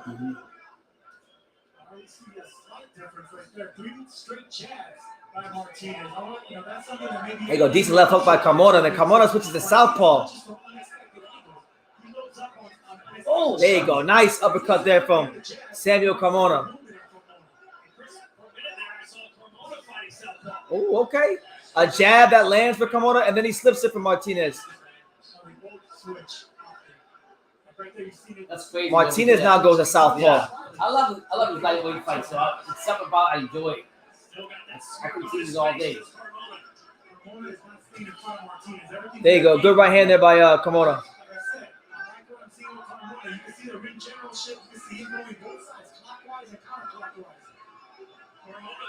I didn't watch it, Eddie. I didn't watch Rosales. I mean, it was on, but I wasn't paying attention to Rosales, so I can't answer. I don't know. I have to watch it back. Good feint there from Martinez. Martinez doing a good job pressing, but also Carmona doing a good job of being defensively responsible, moving left to right. He's not staying straight. Oh, overhand right from Samuel Carmona.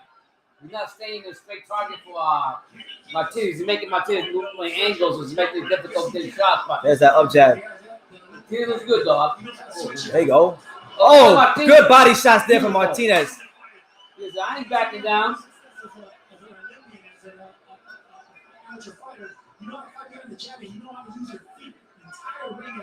Good feint there from Carmona, and then he pot shots the right hand, and then switches to southpaw. There you go. Right hook to the body there from Carmona. Martinez moves forward in that high guard. You know what Martinez wants. Oh, that steak knife sharp straight right hand from the Spaniard, Samuel Carmona. 40 seconds left here in round 2. To me, a clear as day Samuel Carmona round so far. Doing a good job boxing and moving with his feet. I'm going to say this. If he keeps doing this for the whole fight and he wins, Martinez will say he ran. Yeah, I like what he's doing, though, because he's keeping Martinez off balance. He's been on this with the left. Yeah. Good defense there. Carmona controlling all around 2 with his feet. Yeah. Moving, slipping, sliding, countering. Giving him different looks. Martinez trying to get him in a stationary position, but it's not happening. Nope. This guy's moving on. And yeah. He's still playing what he's doing. A clear second round for Samuel Carmona. Yeah, I got it 1-1. 1-1.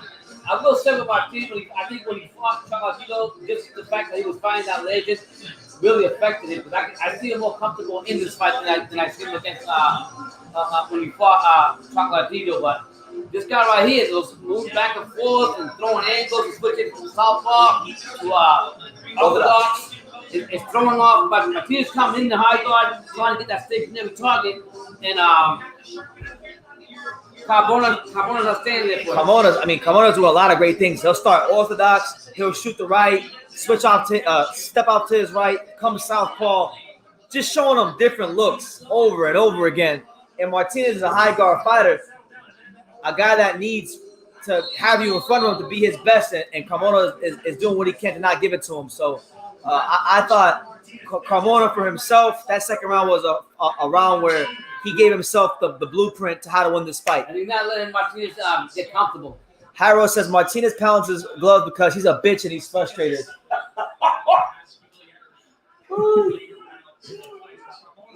Might need to do the Martinez exposed compilation, Hyro. You might run into him when you go to the next fight. Ooh, counter right hand by Carmona.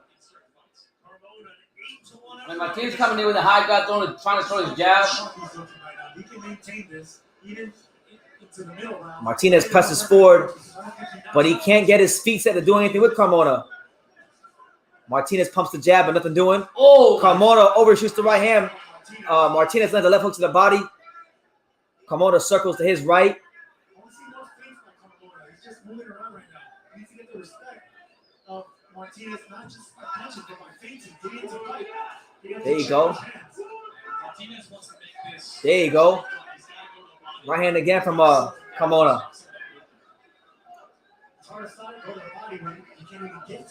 There you go. Good. Right hand to the body there from Carmona. And Martinez pounds his gloves. Frustrated. Misses the left hook. Man, Martinez out there shadow boxing right now. He's making a miss with his Samuel right. Carmona in his bag. Yeah. It's early, but man, you gotta love what you're seeing from Carmona. Look at that jab to the head, right hand to the body. Carmona. Okay. Samuel Carmona doing his damn thing right now. That's no damn MMA style. That's the way you fucking fighting, dumbass. But when you were fighting a big heavy-handed puncher like this, was this the very similar strategy to what you would do? Absolutely. That's Nice shot by Martinez, though. You want to make tough guys and hard punches this kind of thing. You want to give them anything to punch at. There you go. Good stuff there from Carmona. Carmona on his toes, boxing, circling to his left. Nice shot. Good body shots there from Martinez here going into the last minute of round 3. Carmona gets back to that jab. Good defense there from Martinez. There you go. Another jab there from Carmona. Martinez. He can't slow Carmona down. Yes, it is, because he's not jabbing. Martinez is not jabbing enough to stop the movement.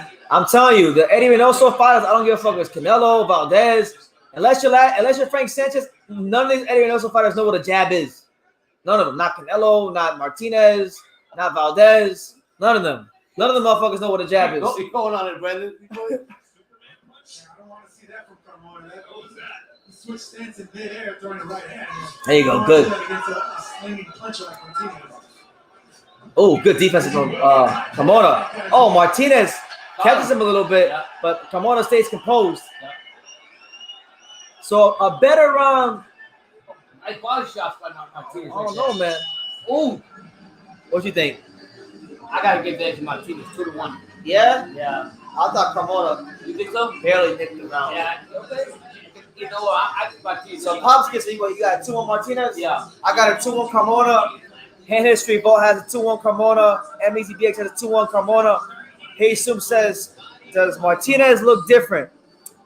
No, he's Martinez. He comes in a high guard. He slinks punches, and he's still himself.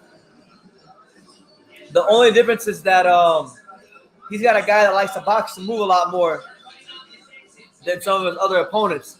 But what I see in the fight that Carmona is doing is frustrating him because he's not standing there to be a stationary target. And that's what Martinez wants. Great advice in the corner of Martinez right there. Forget the hand right now. It's too early. You got to aim towards the body.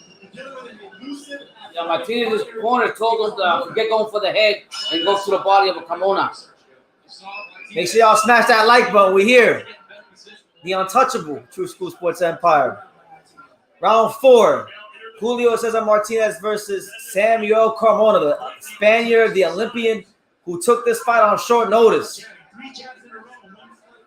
So here he comes. Oh, Carmona comes early out. Counter right hand for Carmona.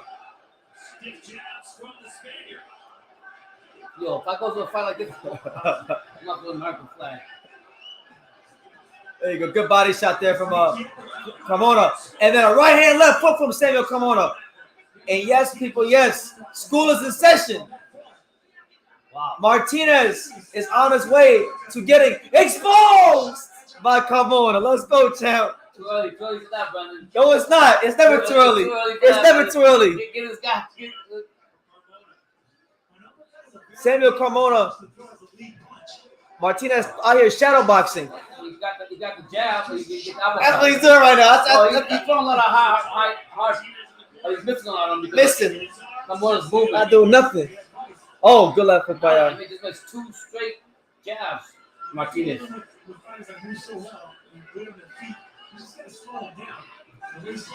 Oh, Nice shot by Martinez. nice shot there on Martinez. Yep. Carmona gets back to that jab. Oh, good left hook to the body there from Carmona. And that's one thing I like that Carmona's doing. He's not just circling the ring and expending energy. Every now and then, he's for a punch or two, he'll sit there in the pocket, bang him to the body, bang him to the head, and get right out. So really, really high-level boxing here from the Spaniard, Carmona. Oh, good right hand on the guard there from Julio Cesar Martinez. There you go, and he bangs that right hand to the body. All his fights, that's the trademark. Unless it's Frank Sanchez, they don't know what a jab is. Martinez ain't as bad as Canelo, though. There you go. Good right hand there by Samuel Carmona. Mm-hmm. Oh, Martinez getting on his toes. Okay. Oh, Martinez. He's going back, but Show him that footwork, champ. He ain't throwing no punches, though. Because he ain't used to doing that. He ain't used to moving his team punch at the same time. Oh. You tell him, come on. There's that up jab there from Carmona. You better be careful. There you go. Oh, good body shot from Martinez. And then a right hand up the stairs to the head there from Julio Cesar Martinez. Carmona's not facing him. They're not facing him, though.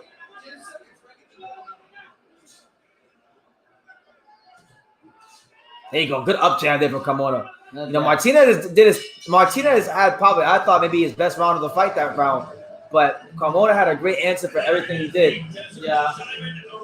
I got it, what is it? What y'all scoring it? I got what, 2-1? I got 3-1. I got 3-1 Carmona, but yeah, you can kind of see Carmona's mobility's tailing off a little bit. I'm really liking the Spaniard boxing style. If Sandor Martin going to fight Ryan Garcia, we got to see what happens with Teofimo Lopez. But if he beats Teofimo Lopez, that'll put him right there. Yep. I think. Hyro said, whoever said that Martinez would KO Sonny Edwards is ridiculous. Didn't you say that at one point? You like Edwards? No. Fuck Edwards. What do you think? He said whoever says that Julio Cesar Martinez would KO Sonny Edwards is ridiculous. Yeah, I said it. I did say that. Fuck it. He weak. He ain't shit. I don't like the style. Do you realize that Sonny Edwards would not lose 10 seconds of any round to Julio Cesar Martinez? Brandon's my son's 10 times more knowledge than I am. I don't know why. I should appreciate it, but I can't. It's okay. Round 5. So round 5, Martinez versus Samuel Carmona, our co-main event here at your boy BT with Pops. Here on True School Sports. Make sure you smash that like button. Wow, man. Come on. There you go. Good up jab there from Samuel Carmona. There you go. Doesn't the company man show the scorecard here? Yeah, right? Watch what he got. Right now, Martinez is jabbing. They're both in the middle of the ring. There you go. Good up jab there from Carmona. Oh, and then a counter right hand that partially lands there from Samuel Carmona. There you go. Left hook. And right now, Carmona, he's making all the right decisions. You know, Martinez, don't get it wrong. Don't get it twisted. He's having his moments too. But I think Carmona has had more answers to the questions than Martinez has thus far through 4.5 rounds. Carmona's not moving like he was earlier, but he's still moving. That's going to still, early in the rounds, I thought Martinez was being frustrated by all that movement. I don't see the same. Right there, but you can't expect it to hurt Martinez or not. There you go. Good defense there on Carmona to slip that jab at Martinez.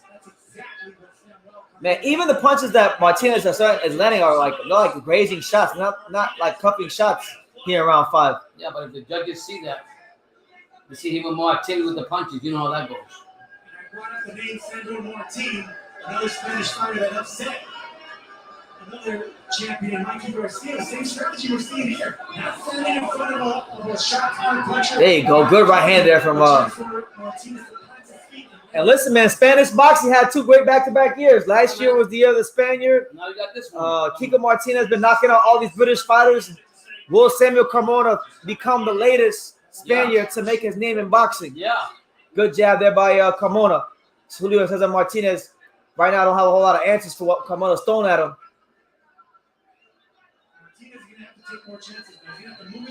Martinez in that high guard, not doing a whole lot. Yeah. The shoulders, the hips. You're not going to get punches to the head right now on Carmona. Just like that. You miss wild. Hey, a good up jab there by Carmona. Last 10 seconds here, round 5. Okay, couple uppercuts by, did he get it clean? One of them landed. Yeah. But, man, class is in session. Spanish boxing school is in session right now. 4-1. Samuel Carmona, Eddie Reynoso on his way to getting exposed again. And there they are, the 2 legends themselves, the great Mexican fighter Gallo Estrada and the one and the only, you can't clone him, the real TBE, Picasso Boxing. Roman Chocolatito Gonzalez backstage, both getting warmed up for what's going to be a momentous occasion in the Trilogy fight in our main event, and that is next.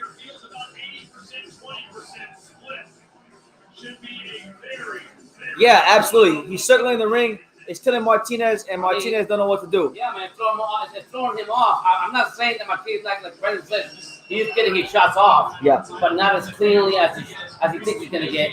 Why? Because of Martinez moving back and forth. And me says, you're so right. You're so right about the lack of jab with Reynoso fighter. He only teaches the left hook only. Listen, the way you say jab in the Reynoso gym is hook. They don't know what, unless you're Frank Sanchez and you come from that Cuban boxing school, then it's different because you already have that foundation in place. Yeah. Here we go, round 6. I think Samuel Carmona is absolutely dominating this fight, and it's really his fight to lose right now. You think he's dominating? Dominating him. What do you have it? I got it. 5 rounds to 1. You have it. No, I don't got it 5 rounds to 1. What do you got?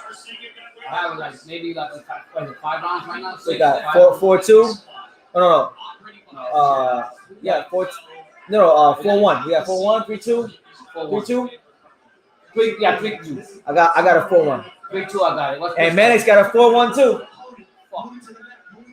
I got it 3-2. Come on. Oh yeah. So we're here, first minute through round 6. Martinez starting to have more success landing right here. Carmona getting hit a little bit. Martinez having a success, but Carmona trying to keep this fight in the center of the ring. Yeah. But good moments there by Julio Cesar Martinez to press forward and land to the body.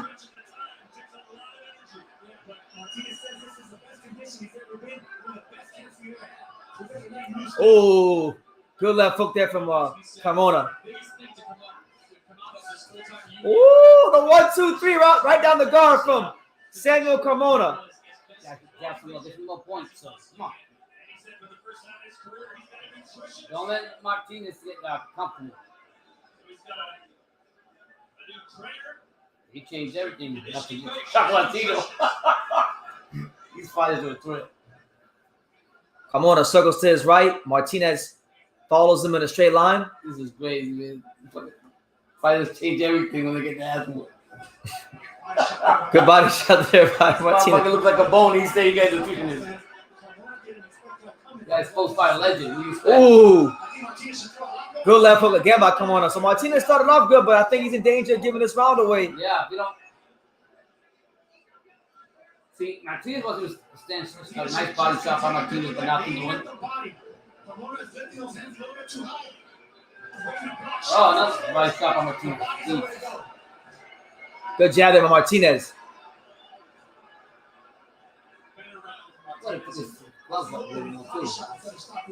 There you go. Good jab there by Carmona. There you go. Oh, good body shot there from Martinez. Those don't slow down Carmona. Carmona circles to his right.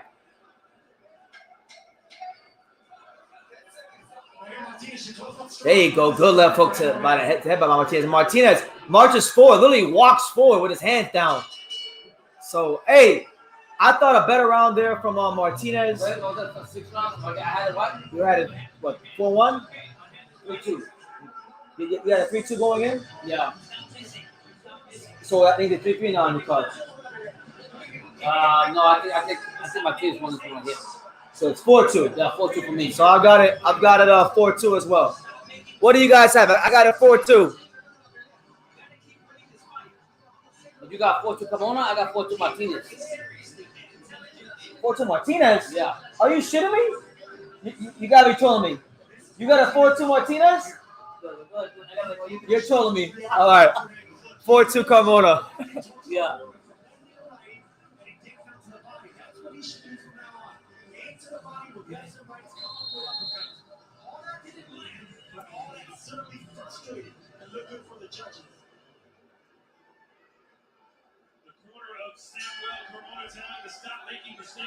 All right, so here we go. So Martinez starting to get into the fight as we now head into the second half. Yeah. It's your boy BT, the untouchable True School Sports Empire. Make sure you guys smash that like button and definitely subscribe if you're new to the channel. So let's see how Martinez can build out that round. There you go. Good jab there by Carmona. Another jab by Carmona. Oh, nice shot by Carmona. Ooh, left hook again by Carmona, but then a left hook by Martinez.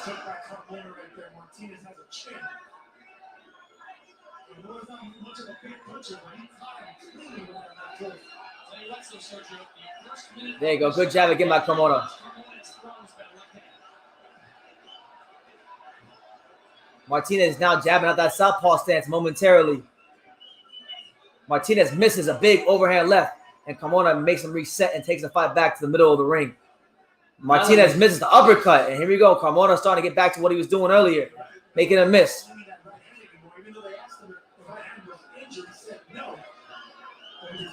Smart round of footwork so far by Samuel Carmona.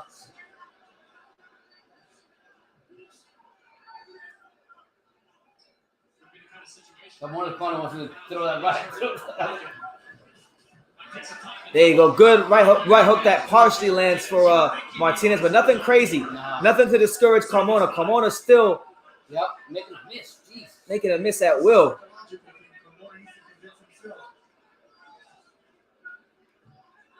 Good feint there from Martinez. There you go. Good left hook there by Martinez.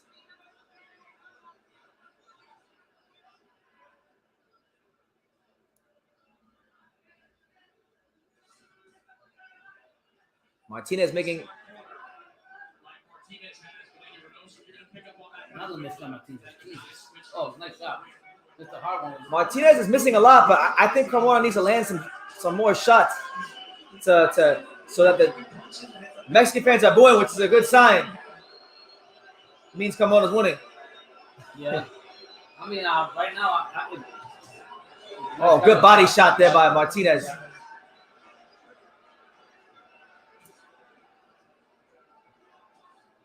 Another jab by Carmona. Oh. Oh, here we go. This is not good one. Now if I'm talking like this, they're setting this up for a robbery. That's how they're talking on the Consensus Alpha. They say, oh, he's fighting a negative style. No, motherfucker, he's fighting the style that he fights against everybody. yeah, I think Carmona edges that one too, in my opinion. What you guys got it? 5-2 Carmona.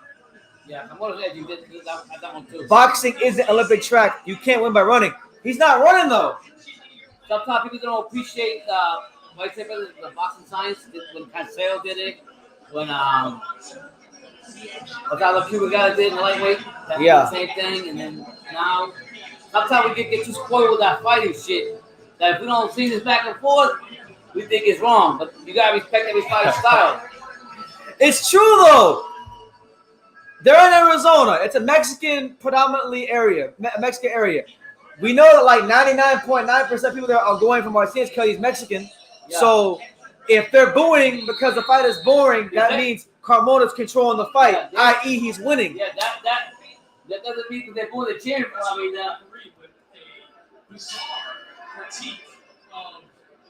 Nah, I don't think he's running, man. That's not. He wouldn't run if this guy knew to cut the ring off. People think Carmona's hurt with his right hand. He might be. He didn't really throw right hand. No, he hasn't been throwing it.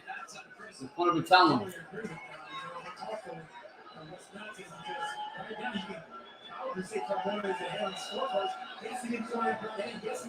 So we're here in round 8, pivotal part in the fight.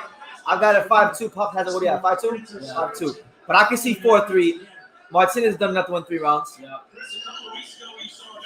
Hey, oh, there's the right hand uppercut there from Carmona.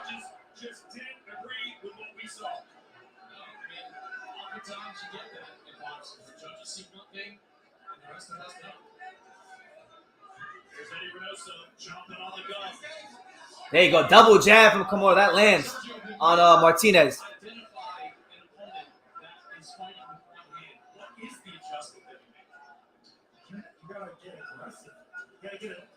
There you go, Martinez throws a left hook and then almost falls on his ass.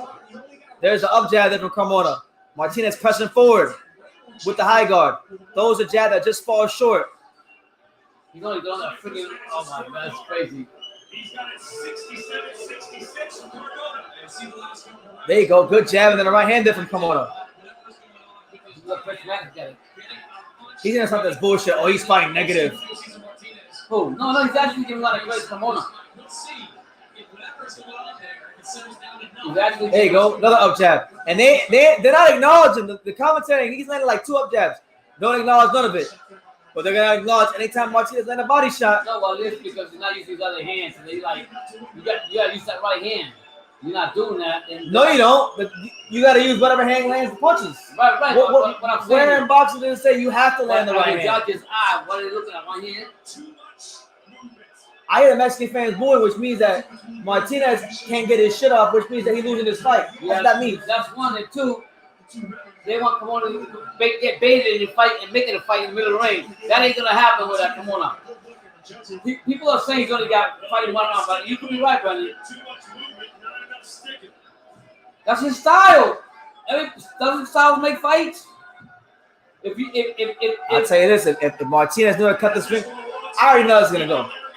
He's not gonna fight any better than he fought. It's gonna be a close fight. We're gonna get to Martinez.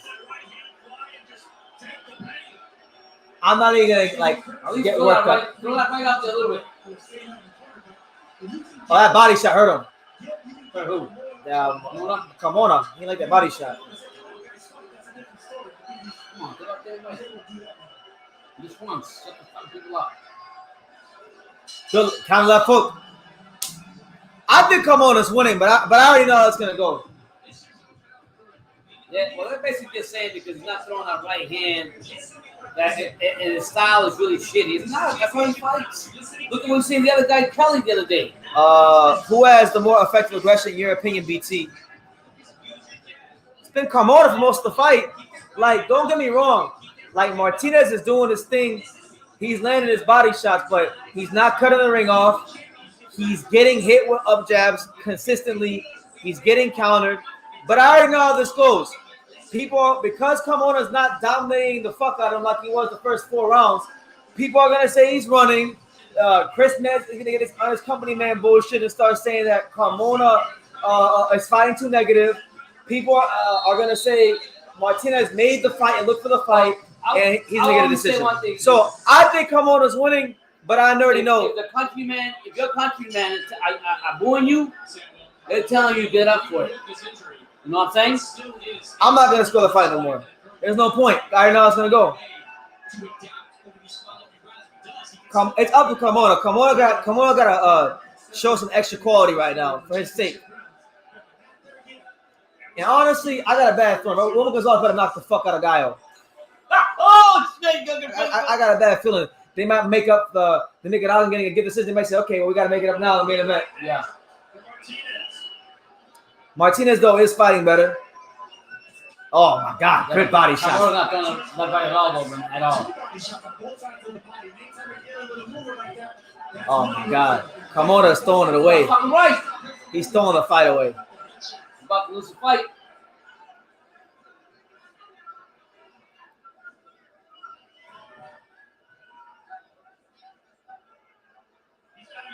With the right hand, Sergio.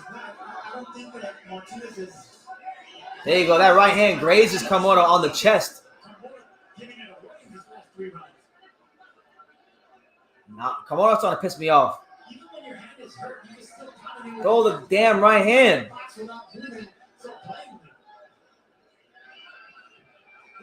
Oh my gosh. Come on, Kamora. Don't do this. You fought such a great fight earlier. Don't do this. Don't throw it away.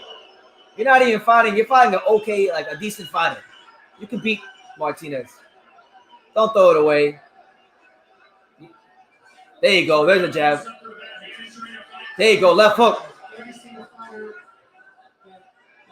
Shit, if I'm him, I sit down on the left hook and try to hurt him.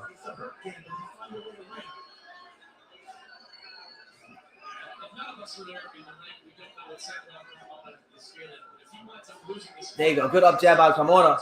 But still. Oh, my Lord. Please bite down. Please, man. Don't do it. He's not going to, but he doesn't have There the you heart. go. Don't have the heart. Fuck. But my thing is, okay, he don't have the heart, but Martinez shouldn't be rewarded. He's not doing anything. Like, he's not cutting the ring off. Yeah, but you as a judge, what are you going to look at? I'm going to look at what the fucking criteria of the boxing are. Effective aggression, ring generalship, and defense. He losing on 2 or 3 of those criteria almost every round. As negative as Kamora's fighting.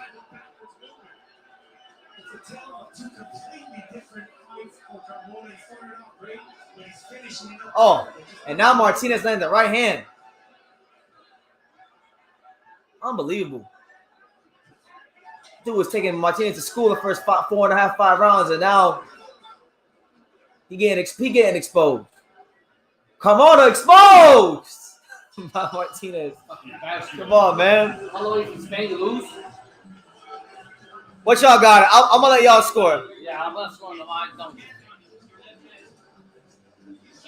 That's what I'm saying. Like, as much as he's being negative, Martinez has no defense, and he's landing that jab at will. Yeah, but what the judge is saying. If the right hand isn't working, then triple up the jab. Do something. Yeah, but the judge will see there's more activity from the other opponent's hand than his. You gotta fake this sometimes. Martinez sucks. I'm sorry. Martinez is I'm trash. I'm not saying Martinez is trash. I'm not saying what you're saying. I'm not saying what I'm saying is the judge is what they're looking at. It's not fucking running around with this. Like, everyone's gonna make fun of Kamora for circling the ring, but why ain't nobody getting on Martinez? Martinez is trash. He's not cutting the ring off. Where is he at? No, I'm talking about people in the comments. Oh.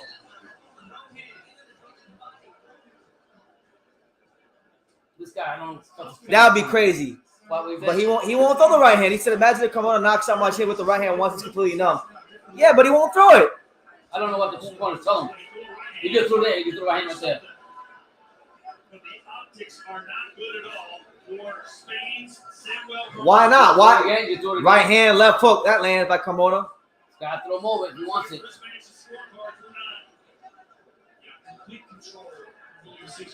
Oh, shit.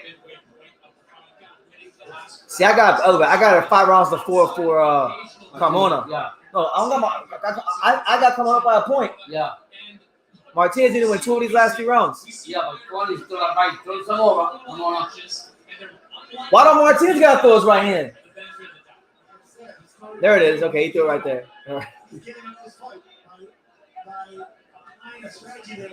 Oh, man, Martinez missed with a big clubbing left hook.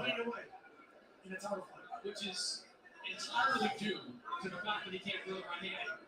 I mean, you debate whether he should, but it does not matter. You have 2 hands and you can control a boxing fight with 1 hand.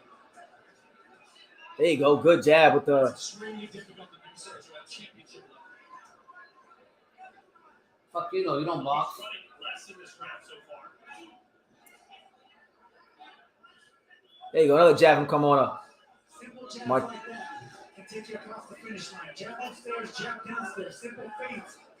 Martinez throws a right hand that's blocked by Carmona. Samuel Carmona still in the fight. Martinez out there shadow boxing though. Oh, good counter left hook by Carmona. Then Martinez grazed him with a right hand. Why? My thing is, why does he have to stop moving? If the motherfucker can't cut the ring off, why does he got to stop moving? Like, we got to stop with this bullshit in boxing. You got to stop moving so much. Well, I don't know. You need to know how to fucking cut the ring off.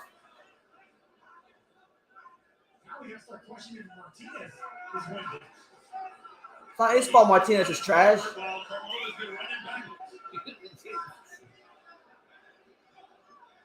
Now, look, you see how much you're with Carmona? Sonny Edwards, what, fucking 120 to 108 this dude. Yeah. Out the building. Easy.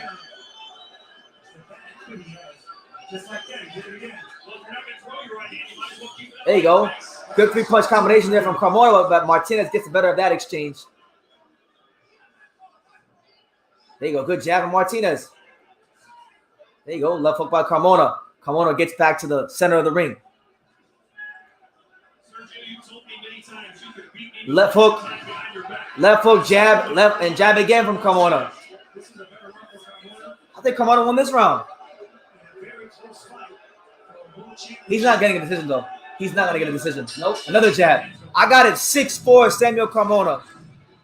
What do y'all got it?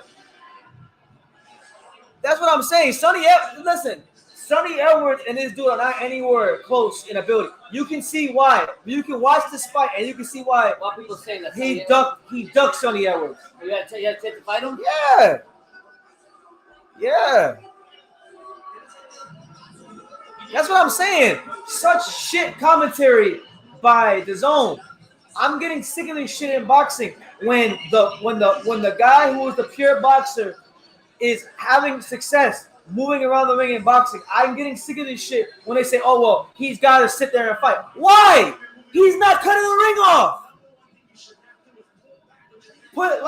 If Martinez sucks and he's trash and he can't cut the ring off, that's his fault. Carmona should have to dumb his style down because Martinez ain't good enough. Good point. And that's what I'm getting sick of. I'm not even saying Carmona's winning.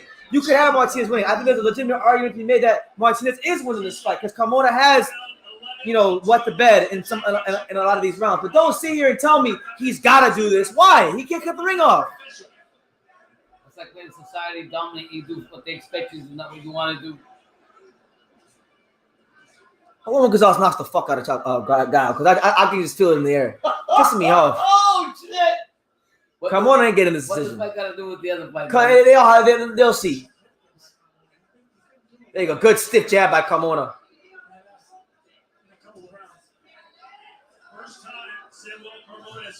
There you go. Good right hand there by Martinez. Woo! Counter left foot by Carmona. Spins him right back to the middle of the ring. There you go.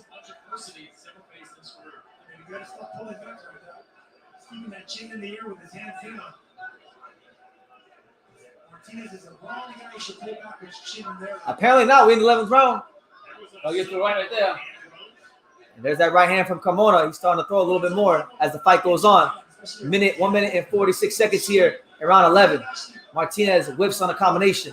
Carmona throws the jab, turns with the left hook. Another jab from Carmona. A good right hand from Martinez. Come on, throw that motherfucking damn, throw that right hand. Don't throw it a little bit more. If not, get the fight up.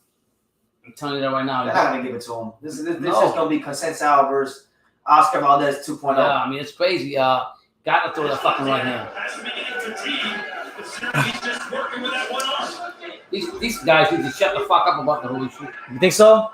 It's done, man. There you go. Good left hook by Martinez. Last minute here in round 11.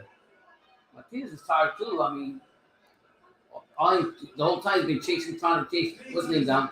Oh, good left hook by Martinez at that southpaw stance. And then a right hook to the body there from Martinez.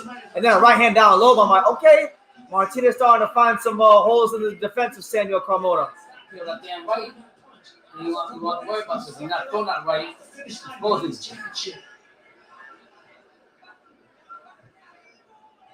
Martinez falls short with the southpaw jab. 10 minutes ago here in the 11th, things started very well for Carmona. There he goes. Carmona circles to his right. Oh, Martinez whiffs on two hooks, a left hook and a right hook. Carmona with the jab, left hook spins him out. It was like that fight with remember Russell? Oh, Finally throws that right. there's that right hand from Carmona around 11. And Martinez is getting frustrated. He's saying he's running. Hey, learn to cut the ring off. Go study Julio Cesar Chavez. Bitch. 7-4. I think Carmona's won 7 rounds. 6-5 Martinez. I got a 7-4.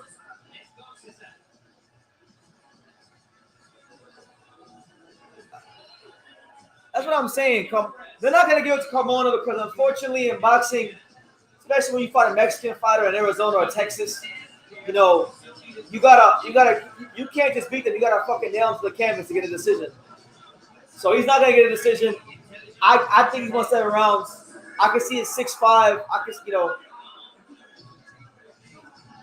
It's his fault though. I think he could have did a little bit more. He gave the fight away.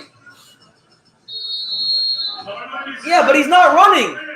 You can't call it. Listen, if Martinez was any good, he cut the ring off, or he hit him with or he'd be crafty enough to hit him with a body shot. Oh, why are we at? Why? What does Carmona got to do? What does Martinez got to do? Because he's losing. Fuck boxing, man. I swear to God. Boxing is the only sport where you can actually do what the sport is actually called, and they say it's not good enough. Get the fuck out of here.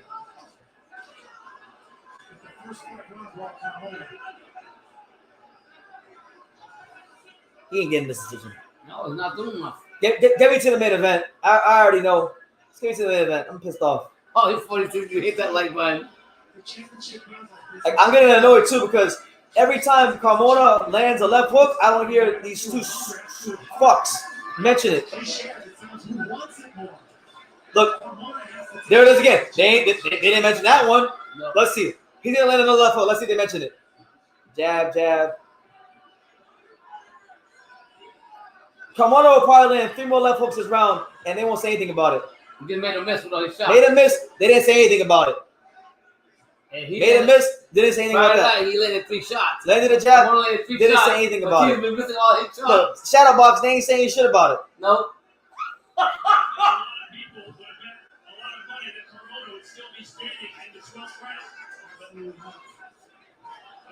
Now they want to mention punches landed. 2 of the shots he's had. Look, in the whole round. Left hook. Another left hook will come on. What was in previous round? Only because of the shots. I mean, Martinez throwing 3 shots out of all the shots he's gotten and hasn't done nothing to come on. But hey, this what it is.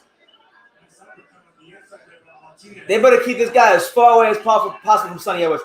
Another left hook will come on. They didn't say anything about it. Another one.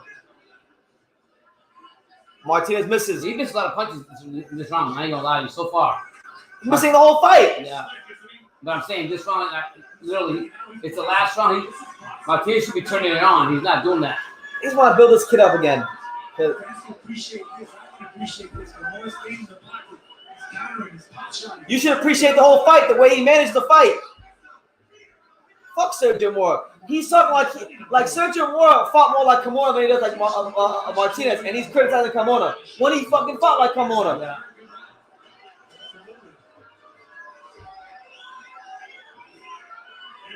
Just give me to the main event, please. Yeah, this round goes to Carmona though. Easy. Body shot by Carmona. Martinez not doing a damn thing, sitting there with his dick in his hand. Do nothing.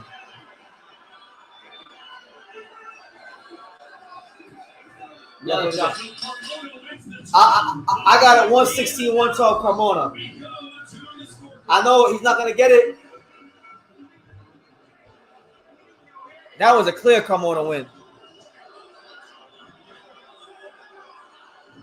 That's what I'm saying. You can always hear the biases in Chris Mannix's voice. Forgive, but it needs to be fired. Absolutely.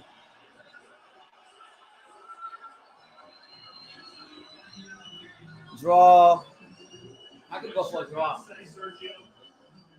I don't think Martinez dominated that round. That's what I'm saying. They weren't talking bad about Bivol. I mean, I thought Bivol looked better than Carmona did, but I'm just saying, like, why do we pick and choose in boxing who looks good and who looks bad when they're boxing? Why does because the narrative? Why does Devin Haney and Shakur Stevenson and Carmona and these kind of guys, when they clearly outbox somebody, I think a draw is fair. Yeah. If they score this a draw, I won't be mad at it. I thought Carmona won. I don't think Martinez did enough. Even that guy with Carmona's movement and everything,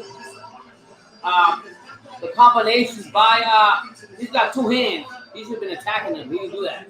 I'm talking about Martinez. How come? Hey, they normally have comic box numbers. Where's the comic box? I want comic box. I guarantee you, if they pull the motherfucking comic box numbers up, he won't. I guarantee you, his comic box numbers look like shit. Pull them up.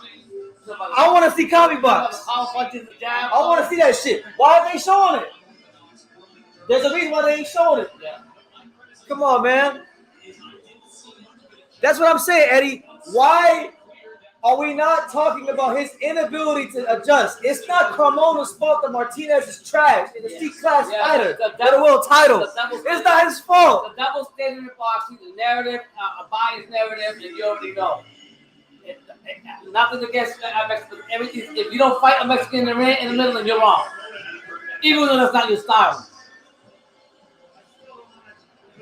You gotta respect a guy's style that you can't handle. Whether you're not. I think you got a free win. He did. You say if it was Edwards would school him? Sonny Edwards would not lose 15 seconds of any round on Martinez. Wow. Forget a round. Sonny Edwards wouldn't lose 15 seconds of any round to Julio Cesar Martinez. He might knock him out, actually. I think Sonny could knock out. Edwards got a belt yet? Yeah. What do you got? Defended like 3 or 4 times. Yeah. I knock him out. Fuck Martinez, man. Here we go.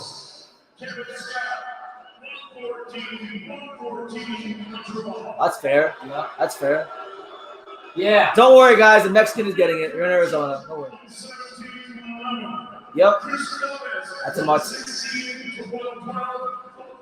One of those judges is right. If it's Carmona, but it won't be. It'll be Martinez. Bullshit. But I'm not gonna get mad because I knew. Yeah. You didn't fight hard enough, Ken. You didn't want it bad enough. Fucking corners you told you. That was a draw. Honestly, look. I thought Carmona won. I'm not gonna cry. I'm not gonna cry robbery.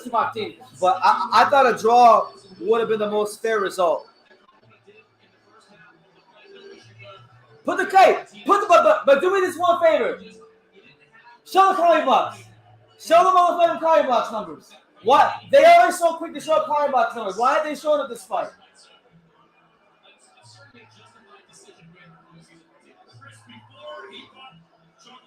Shout out to Shakur. What's going on, man? The Spaniard, I don't care. I would what's his name? Garcia, what's his name?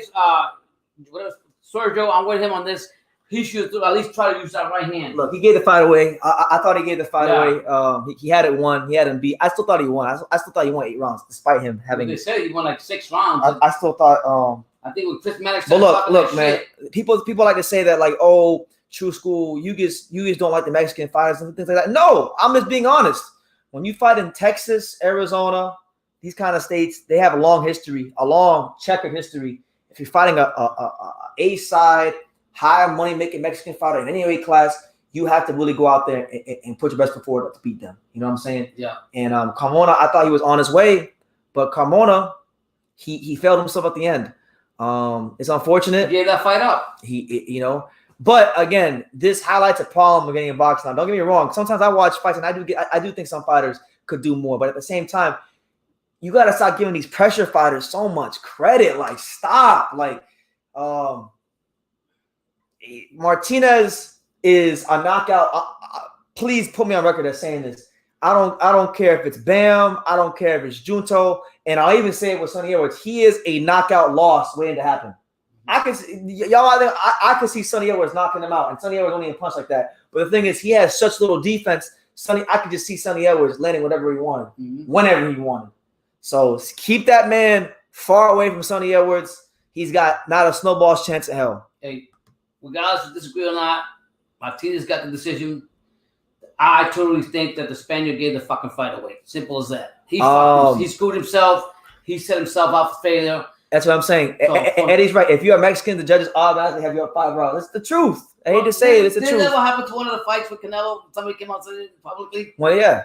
Look at Bivol. Bivol didn't lose like more than 1 round against Canelo at most. And they had that shit close. They said it was a close fight. Fuck out of here. BT, Carmona wasn't going to win anyway. Did you not see the judges' scorecard? I did see it. The best scorecard was the first one. Yeah. Chocolatito has to fight 4 people. That's unfair. Always. He's always listen. We know Jairo. We know Jairo. That, of course. Listen, if you don't like Roman Gonzalez, you don't like boxing. And you're a piece of shit. Listen, Roman Gonzalez has always been a cut above Gallo and everybody in his weight class. But they've always had to make it seem like they're on the same level, so they can't give him every fight. So, just for the sake of what's righteous, fair, and just, I hope he knocks the fuck out of Gallo and just puts the exclamation point on his rivalry. You got your blood running. Because it's in the air. Because I'm getting them flashbacks. And listen, Carmona's whatever. If they're out Roman Gonzalez, I'm finding the names of the judges. I'm going finding them. I've been training a little bit. I've been doing some sparring. These hands are sharp right now. I'm ready to hurt someone. You never trained talking about a fighter. You're like, I sparred him. Huh? The other day, some trainer called me. That's what I'm saying, Eddie. They don't give love to like the Michael McKinsons or the Sonny Edwards of the world. Like these are okay. Are they gonna sell tickets and be extremely exciting? More likely, no, they won't. But McKinson, high level welterweight.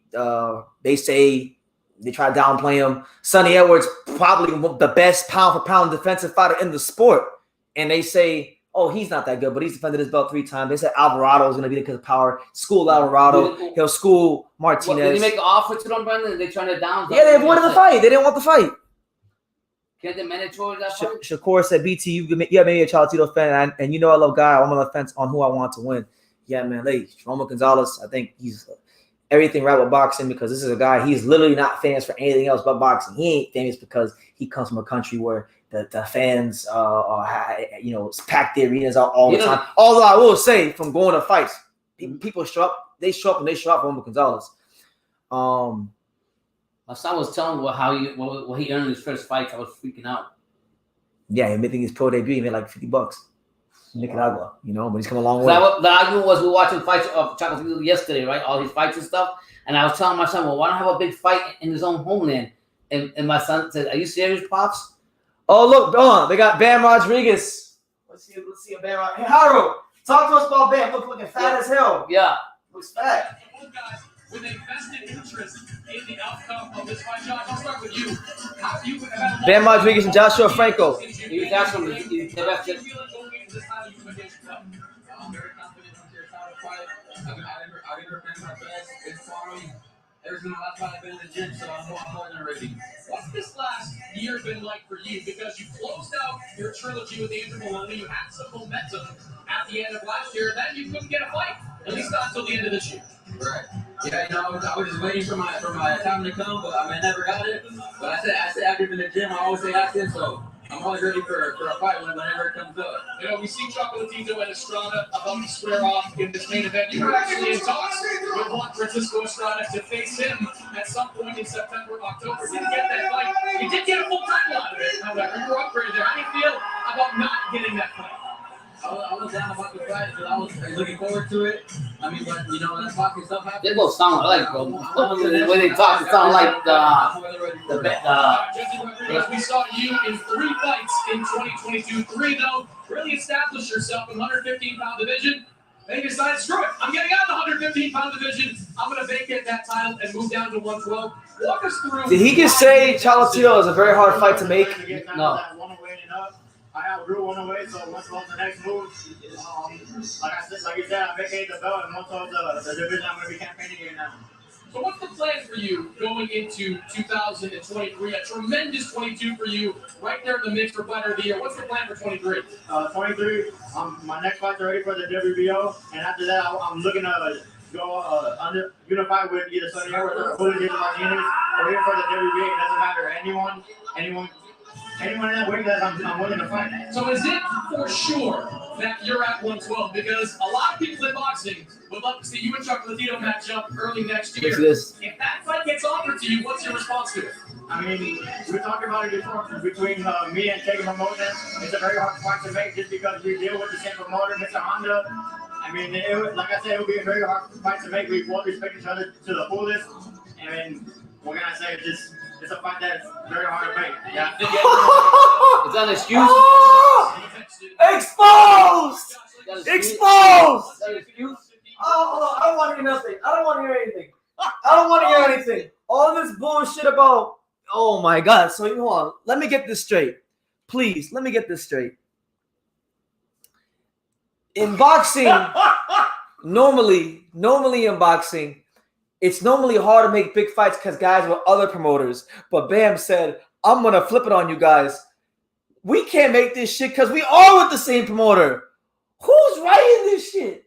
Who? You can't write shit sometimes. Oh my God. You can't Bam, I'm sorry. People can say what they want. Bam Rodriguez don't want no fucking smoke with Roman Gonzalez. I don't care. I don't care what Rick Laser says. I don't care what nobody says. He's ducking the living. It could be that what you're saying, but Chocolatito beat the shit out of Bam. Bam. At the same time, he's sacrificing that title to go ahead and to fight the legend to give us a chance for his brother. What a convenient excuse. No, I mean think about okay. Where else can Julio Franco go? I mean, this is why I think this is bullshit.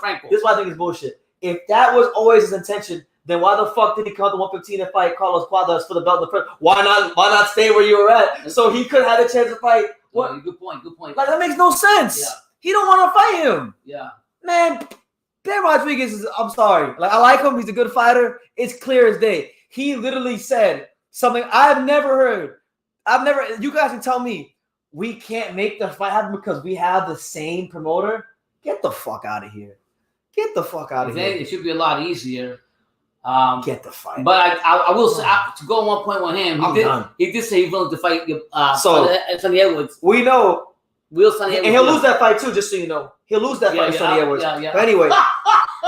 He thinks he's being, see, Bam thinks he's being smart. He's like, oh yeah, well, I'll duck Roman Gonzalez and I'll fight Pillow Fist and Sonny Edwards. Yeah. You're going to go there and you're going to get fucking 12-0'd. Don't do it. Don't fight Sonny Edwards. You fight Christian Gonzalez, cherry pick your way through the division, build up your fan base. Let the Mexican fans think that you're this monster. Don't fight Sonny Edwards. Don't do that. Mm-hmm. Bam don't want that work. Oh, yeah. Let me see. And listen, Hyro's Johnny on the spot. Bam is a bitch who hasn't grown since kindergarten. He looks fat, but not fatter than, but not fatter than me. I'll sit on his ass. You go, Charo. You. Hyro's going crazy. He turned red. He really said it with a straight face. He's like, yeah, I wanted to make the fight, but unfortunately, we're with the same promoter. I don't heard it all now. He's 22. Why does he got to face the top guys now? Oh, how convenient. Now they want to bring up age. I don't know. He didn't have no problem fighting top competition when it came to Cuadras. He didn't have no problem fighting top competition when it came to fight Rungvisai. But now that he set this high standard for himself, and we ask him to fight a guy that he should be eager to fight. I mean, who are you going to make more money fighting in these weight classes than Roman Gonzalez? And he's saying this shit is hard to make.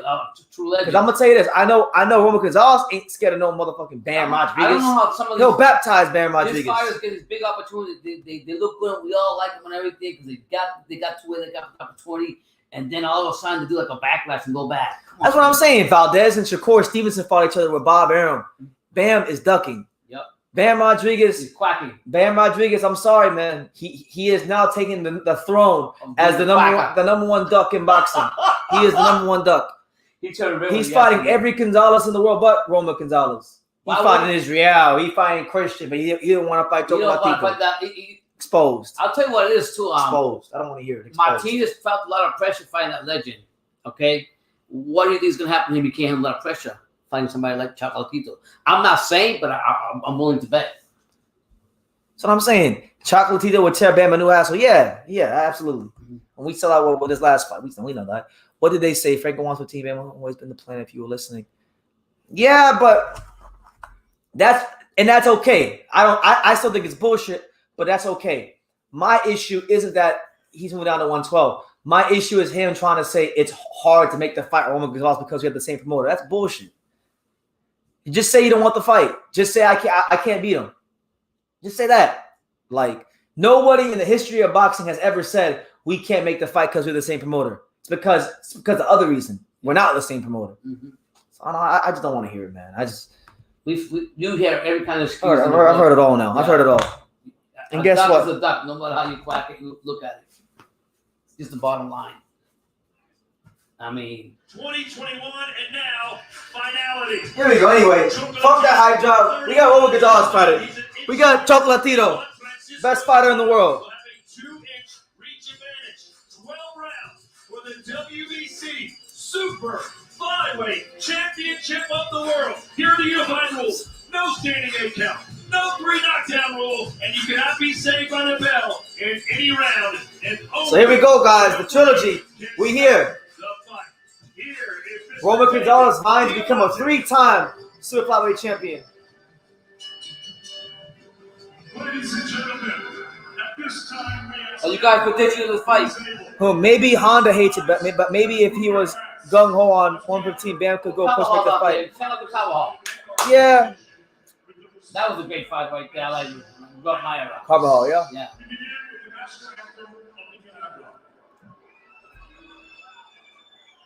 Oh my God. I'm joking. Yeah, he's joking.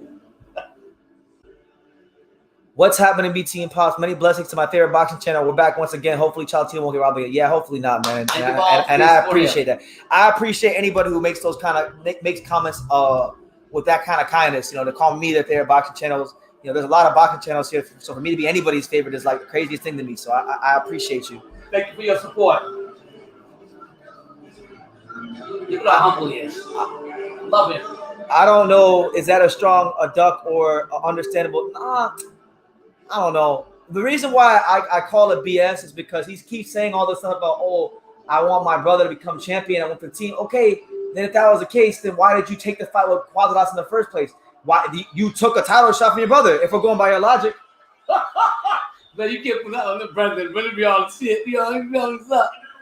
You got receipts, I'm brother.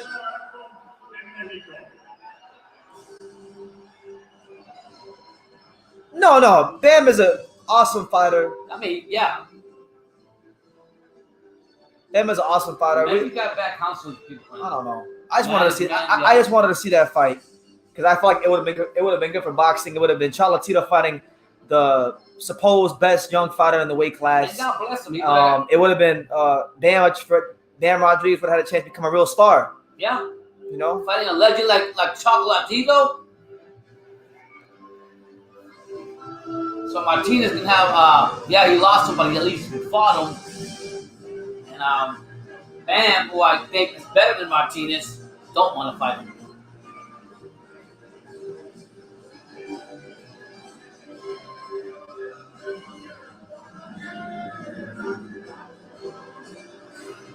So right now they're playing the Mexican national anthem.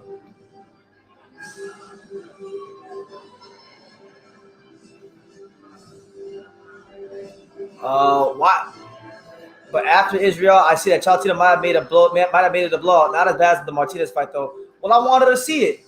You know, why is it that every time these boxers have a challenge, all of a sudden now they don't want to fight because there's a challenge? I think it's a bad counsel. He might have got bad, what do you call it, bad management counsel. Congrats to Martinez, too. Carmona should have fought like the 12th round sooner. He still went 12 rounds, unlike Zach Parker. Yes, Zach Parker got exposed. Good point. Hey, even though they lost today, shout out to the U.S. men's national team.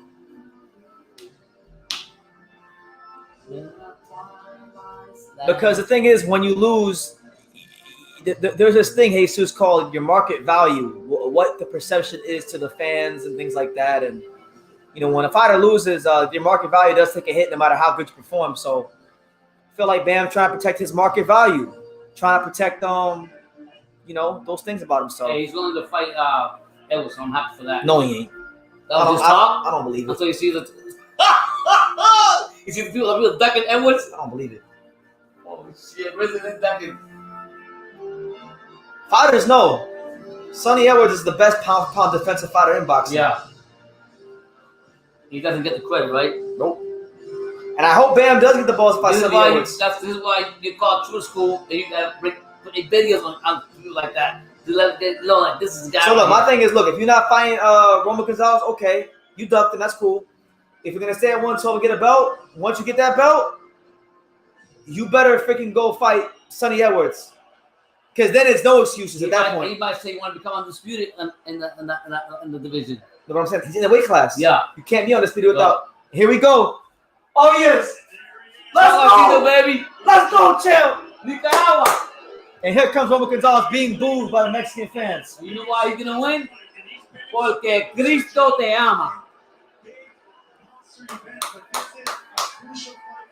When Roman Gonzalez comes out to that Christian music in Spanish, you know you're about to get your ass waxed. Yeah. He's always humble. I love him. We talk about who really is the face of boxing. This is my guy right here. This guy has been the best fighter in the post Mayweather Pacquiao era. This is the moment of truth, and there's no turning back. Set to make his ring run.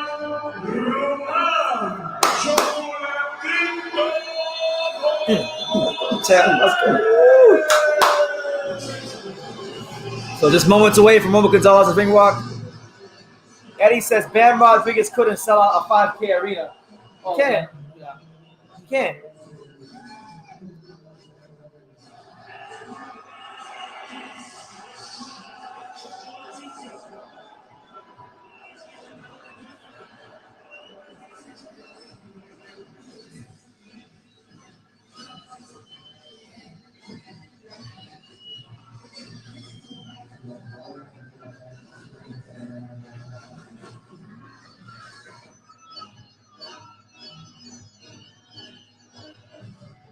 All right, here we go.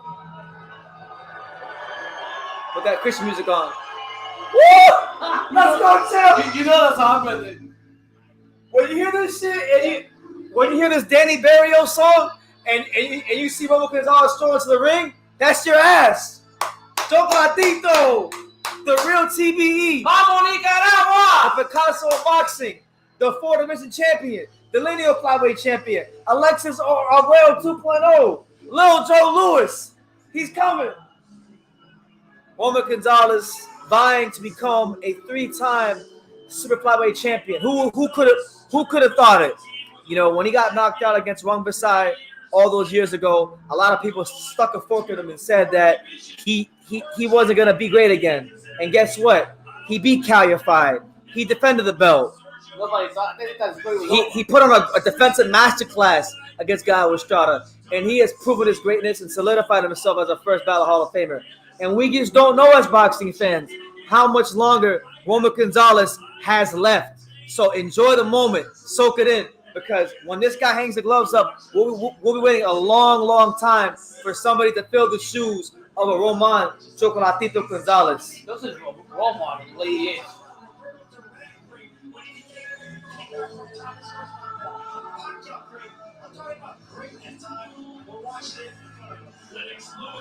You know, if you come to us on that calm, you would kill it. I just love him. Humbleness, everything about him.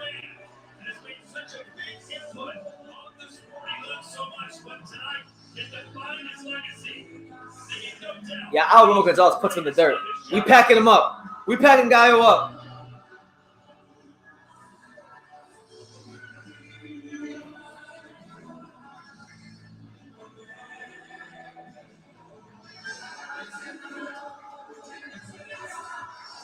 That's that heat right there. Just the Christian music. God bless him.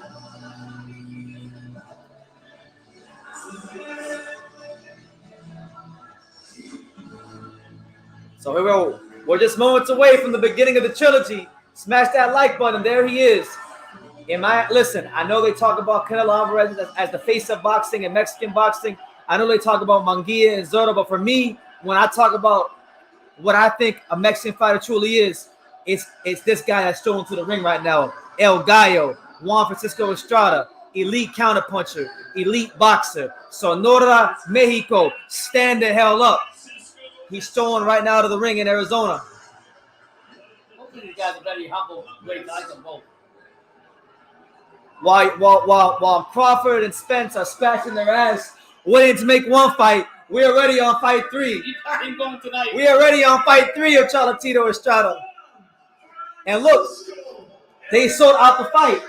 Wow. The fans appreciate when the best fight. Thank you, Joey. You're right. Look at that crowd there. Yeah. I see more people there than when Jerron Ennis fought. Y'all like Jerron Ennis. I see more people there when Jerron Ennis fought. Yeah. I see more people there when Crawford's had some fights. That's what I'm saying, Eddie. He got to take that shit off. Mexico ain't in the World Cup no more. Oh, no, they can't.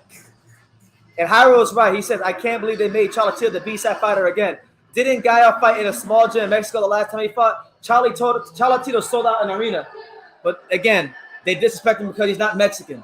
That's just what it is. He's humble. And he's humble. He doesn't care. But anyway, we talk about real Mexican fighters. You got one walking to the ring right now. Gallo.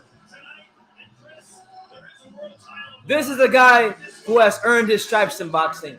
This is a guy that, when he was a young fighter, he fought prime Chocolatito, moved down a weight to fight him. You know, and then when he lost, he didn't get discouraged. He went on the warpath. He beat Brian Valoria.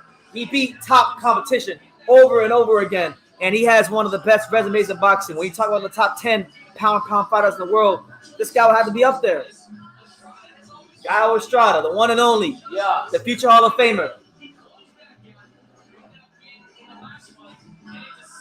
So what do you expect? What do you want Chocolatito to do different in this fight that will make him overcome and win this fight?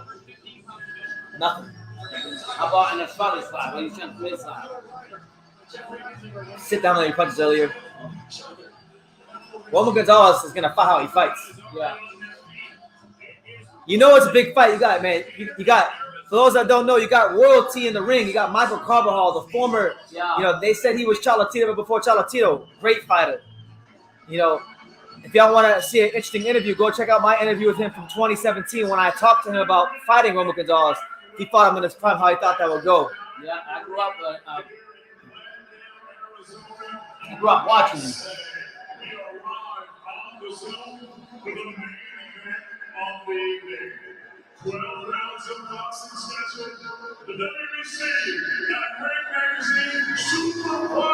Carlos says, Alexa Guerrero's in heaven, whispering to Chocolatito, this is your moment, son.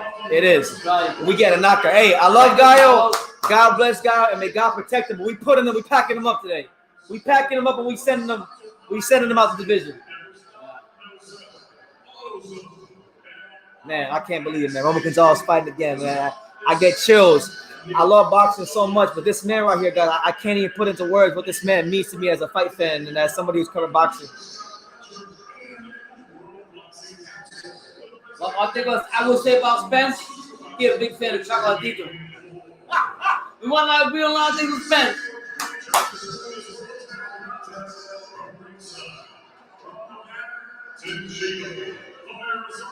All of them are not of them highest freaking judges right there.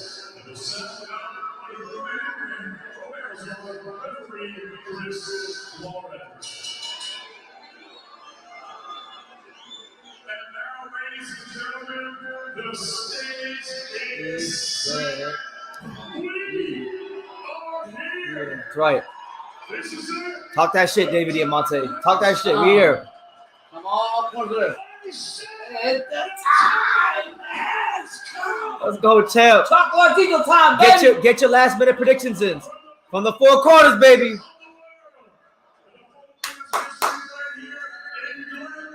That's right. God bless Nicaragua and Mexico. Do y'all remember when Chocolatito was at 112 and everyone was saying he couldn't handle 115 and moved up? I do. And here we are 7 years later, and he's 1 win away from becoming a 3-time super flyweight champion. He's still here. His professional record, 51 victories, 3 defeats. He has 41 wins coming by way of knockout. Here is the former division world champion. Talk that shit. That's the best pound-for-pound boxer on the planet. He is the former Still the best. world champion. The former light flyweight world champion. The former flyweight world champion. Oh. And the former super Oh. flyweight. Oh. Five. Orgullo de Barrio Esperanza. No Esperanza is, right? Hope.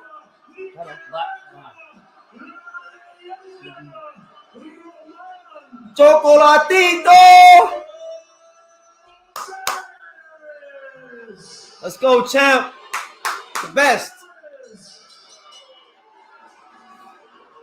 Make sure y'all smash that like button. We here.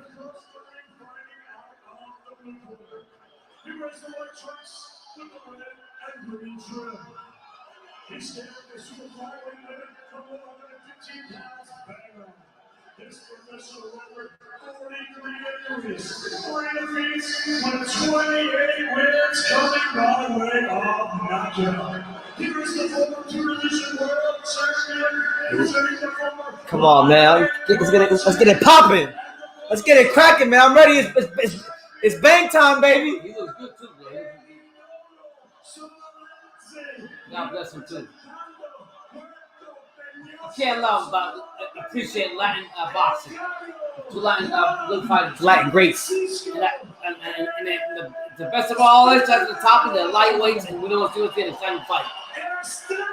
I don't think we've ever seen them go back and forth with the lightweights when they fight. They just sign the contract and go. That's it, man. They get it popping. Yeah. I ain't never seen Roman Gonzalez and Gallo Estrada argue on Twitter. No, they respect each other. Here we go. The trilogy fight. Roman Gonzalez, Gallo Estrada, we here. And thank you guys for being here with us. Yeah, appreciate it.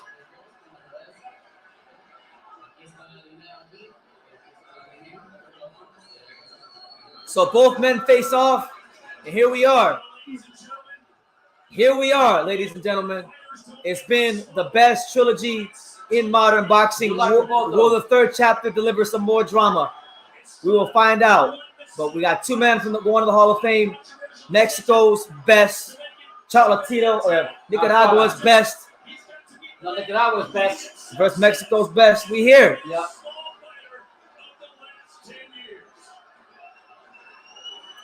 He ain't the best small fighter. Remove the word small. He's the best fighter.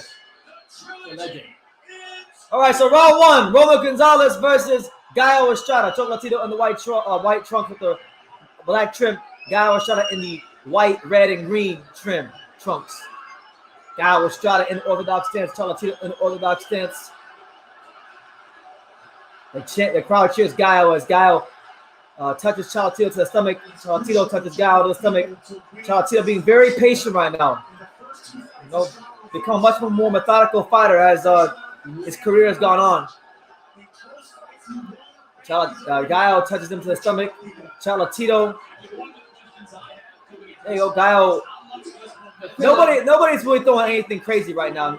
Really not wrong. There you go, Gallo is trying to go, throws a 1-2. Jab scores to the body for Gallo. Roman Gonzalez doing what he normally does, which is take that first minute to kind of see what his opponent gives him. Good defense there from Roman Gonzalez.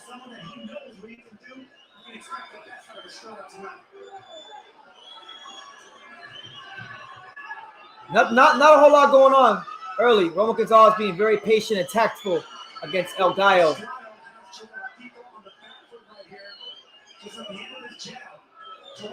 Good jab there from Gallo.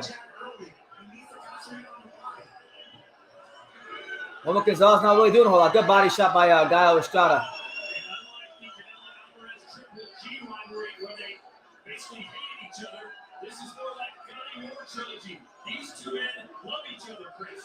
Just earlier this year, the 2 spent time together in Nicaragua. I asked Chocolatito about Good body shot there from Gallo.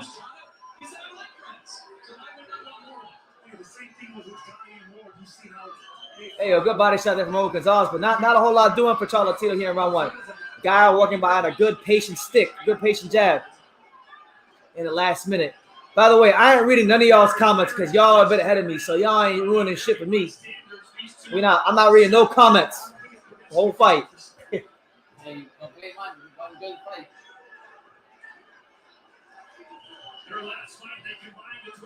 Yeah, Juan Gonzalez's output is very low this fight. This is his first fight at 35 years old.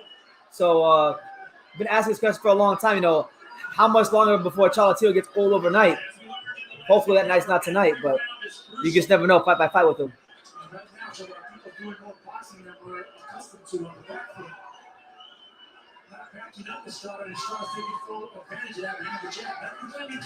There you go.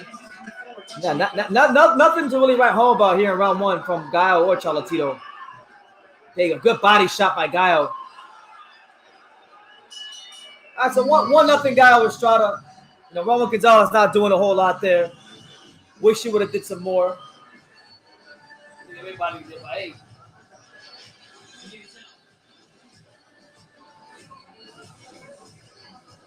Yeah, I feel that wrong. I don't think it's going to be like that the whole fight. No way. At some point, a fight's going to break out. Both men have a lot to prove, so I wouldn't anticipate that these guys don't go out there and try to knock each other the hell out.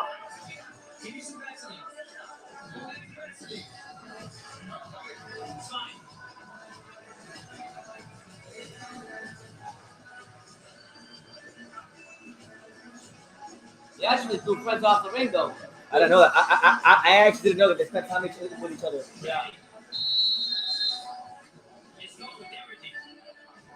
All right, so here we go. Round two. Gallo Estrada, Juan Gonzalez.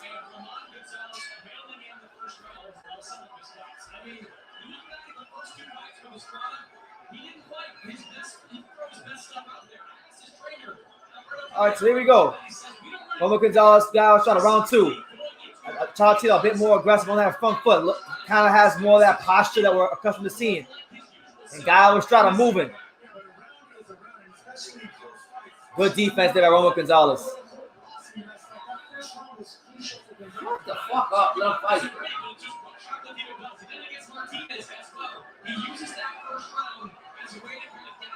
There you go. Good defense again by Chocolatito. I'm still waiting for Juan Gonzalez to start putting it together.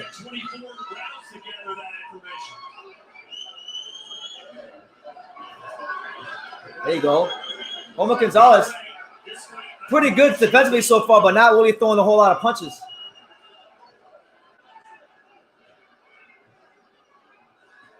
There you go. Good defense from Chocolatito. But then Gallo sneaks in the left hook to the body.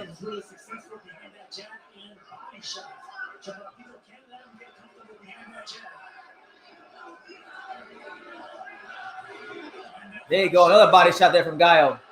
Gallo boxing a very consistent fight. Doing a whole lot of movement right now.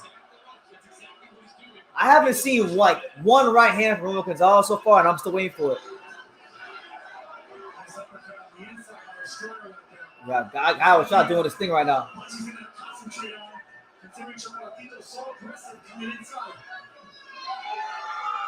There you go. Good jab from Juan Gonzalez. Juan Gonzalez doing way more boxing than I'm accustomed to seeing. There you go. Another jab from Juan Gonzalez. A lot of energy. There you go. There's a right hand from Juan Gonzalez. There you go. Good left hook by Gallo. Oh, there it is. There's that first right hand from Chocolatito. Let's go, champ.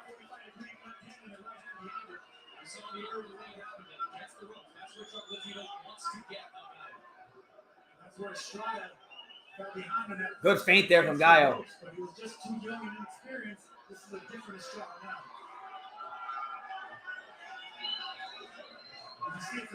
There you go. Good body shot by Estrada.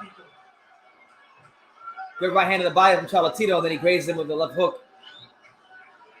Juan Gonzalez out to a slow start. At some point, Neither man really all that excited to engage. bit of a head clash. It seems like that's all they did.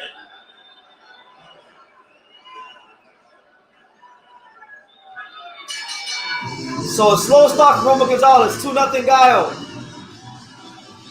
But what do you guys think? Anybody thought Roman Gonzalez won that round? No, I think it's 2-0. Todd says, I met Alexa Aguero at the Atlanta Hotel 94. He would be proud of what Chocolatito, he'd be proud of what a great fighter Chocolatito has been. RIP, the explosive thing, absolutely RIP, right. Alexa Aguero. Gallo looks like he's figured out how to fight Chocolatito. Light volume, range, high movement, touch him and not gassing. Yeah, so far it looks like that's what he's doing. So it's quite a sound that he's not getting active now.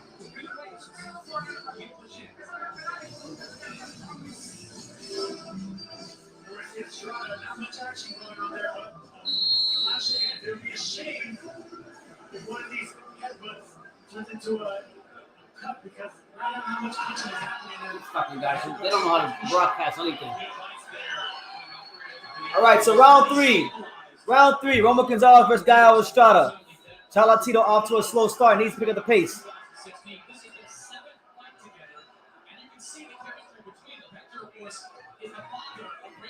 There you go, good body shot there by Roman Gonzalez, but Gallo Estrada comes back with a left hook of his own, and Gallo Estrada using his legs a lot, but there's Roman Gonzalez starting to up the output. Good right hand by Chocolatito.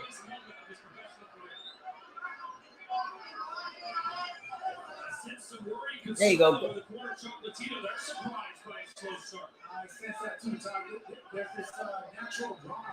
There you go. Good right hand by Roman Gonzalez. Guy was trying to pumping that jab out there. Moving, doing a lot of moving.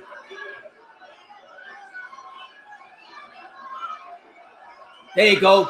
And there's the right hand left hook from Chocolatito. Good body shot from Roman Gonzalez again. Yeah, Roman's starting to slowly pick up the pace, I think.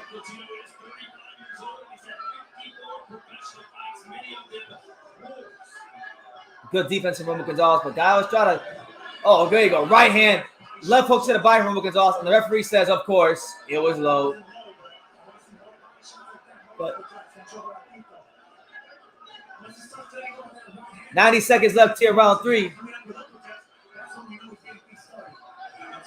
There you go, straight right hand from Estrada. And there goes the right hand from Roman Gonzalez. Oh, there's that right hand from Roman Gonzalez. And there you go. There you go, we got a fight breaking out. And here comes Chocolatito. There you go. Right hand again from Roman Gonzalez. There you go. And then he touched him to that body.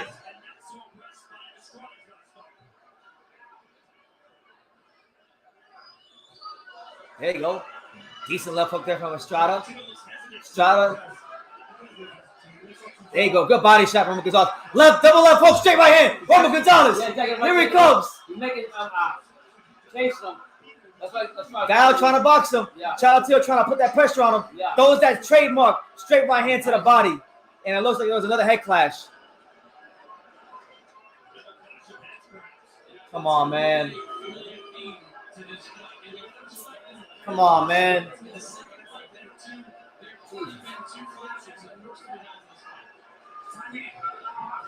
All right. There you go. Good right hand from Gallo. Roman Gonzalez.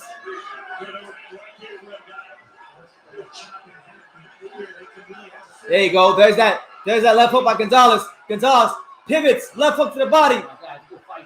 And it's starting to heat up. God. Gallo can only keep Chocolatito off for so long. Oh, good pin from Gallo. Oh, left hook from Roman Gonzalez. We get that round two. Good round, great round. Fight heat up. I thought Roman Gonzalez. That was a Roman Gonzalez round. I think 2-1. 2-1 Chocolatito. Wow. What you guys got it? No. Nah. Hand history ball got it than Gallo. I got 2-1. Close round. Estrada moving. I got a 2-1 Estrada. Yeah. But Roman Gonzalez starting to pick up the pace. But man, I gotta give it to Estrada. Estrada looks good. Yeah. But my question is, how long can he keep fighting this way? On the back Low, foot? low volume, light punching, just boxing him. Listen. Roman Gonzalez is a master of cutting the ring up. This ain't no fucking Julio Cesar Martinez where you don't know how to neutralize a boxer. He can. And I think that Chocolatito is also conserving his energy. He doesn't want to go too fast. He wants to see what this Estrada got and what he's showing him. They know each other, but he's trying. And I think this second around with the scene, I think he's trying to get him out. Yeah, don't get it twisted. Like, Fuck out of here. here you go. Round 4. Oh my God, his pace picked up. Good body shot there from Estrada. Estrada, Oh shit. pick the volume up. Yeah. 3 punches down the middle by Estrada. A couple of them land. Roman Gonzalez starting to put Estrada towards the ropes. Yeah, we get one rope, that's when you gotta take advantage of him. There you go. There's that right hand from Roman Gonzalez. Push Gonzalez. him back to the rope. There you go. Good right hand from Roman Gonzalez. And there's that right hand again. Chocolatito fighting himself into shape. Yeah. Yeah, trying to get one of the ropes. Oh, Good defense there by Roman Gonzalez. Gallo Estrada doing really good so far boxing. Throws a right hand that's blocked by Gonzalez. Oh, yeah, wow, what a fight, guys. It just opening up now. I mean, you can see both fighters lining up. You can see freaking Gonzalez going in there. Gonzalez's advantage is to get him by the ropes and get him right there. To the punch that Estrada's throwing right now, there's Oh, good left hook to the body there from Gallo. Push him back. There you go. Can Estrada keep fighting that way? Huh? Can Estrada keep fighting that way? We'll find out. Back foot. There's that right hand from Roman Gonzalez.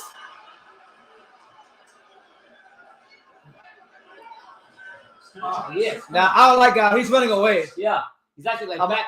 I'm going to start. There you go. Good jab there from Roman Gonzalez. Good body shot. Chocolatito trying to place them. Oh no.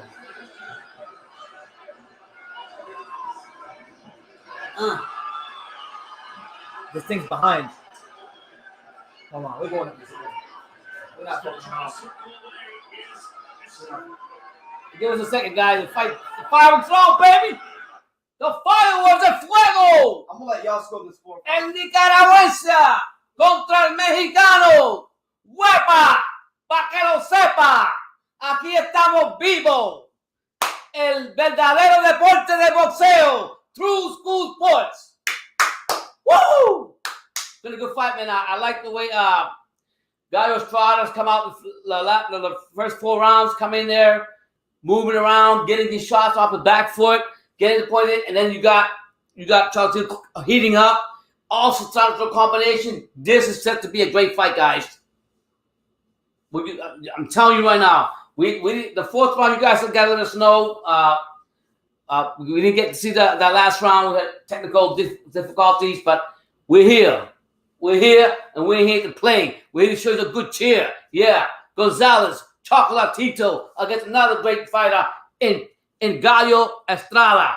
I gotta use my DAZN account now. It said there's 20 people watching my shit on DAZN. What can you get Johnny on there? Oh my god, bro. Really? Johnny, get the fuck off DAZN, please. Did I tell you? Yeah, someone using my DAZN account. I can't even fucking get into my DAZN shit right now, so we just gotta. Yeah, right now we're just talking, guys. Let us know what's going on. We're sitting here waiting for the fight.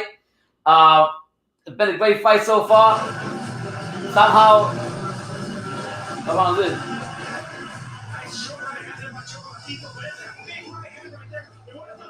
Hey, so what did y'all score? Oh man, look at him. Push it back. Look at him. Look. Boom! Again. Come on, Carlito.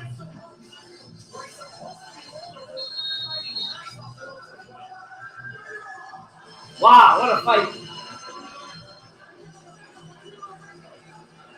2-2. What do you guys got it? They say Chocolatito got hurt. Okay, so we're around 5. Just for the sake of fairness, because I know I'm biased, I'll score a 3-1 for Gallo. I missed the whole 4th round. Oh my god. It ain't no 4-0. It ain't no fucking 4-0. How's it 4-0? I'll say 4, maybe 3-1. This is bullshit. They're gonna rob him.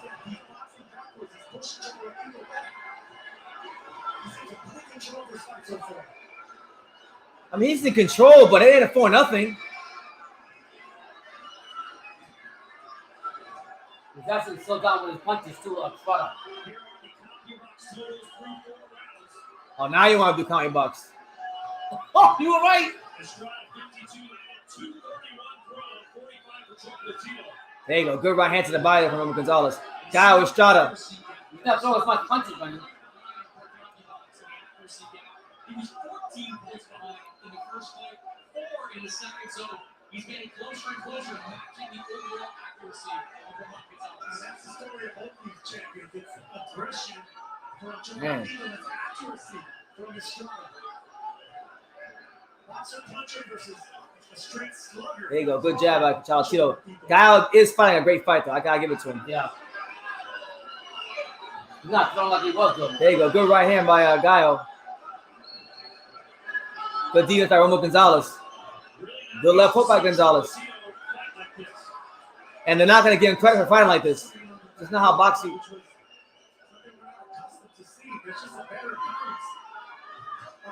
Oh, good right hand from Gallo.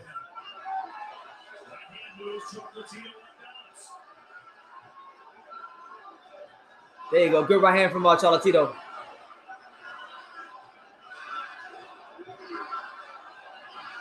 There you go. Good left hook from Chocolatito again. Right hand. He's got Gallo on the ropes. Gallo doing a good job though. When Chocolatito gets in those molds where he's throwing his head go, he's not letting Chocolatito throw those steady streams of combinations that he likes to throw. There you go. Good right hand from Chocolatito. And then he steps around left hook. There you go. Roman Gonzalez starting to put them together. This guy keep him on the rope, put him on the ropes. And don't let him move. That's why Gallo's ready. The fight is moving. There you go. Good body shot from Gallo. The sharper, the heavier, and just the bounce on the step. Be fresher. There you go. Good body shot from Roman Gonzalez. There's that straight right hand. There's that steak knife. There it is. There it is. Good round from Roman Gonzalez. I got a 3-2. What you guys got it?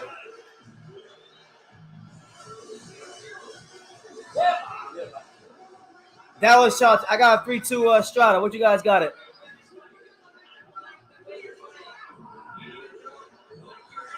Three-two Gallo. Gallo's gotten the better of the action so far, but I think Roman Gonzalez that round, especially with that long right hand, got him. That's what I'm saying. They're ignoring his punches. They're saying Gallo this, Gallo that.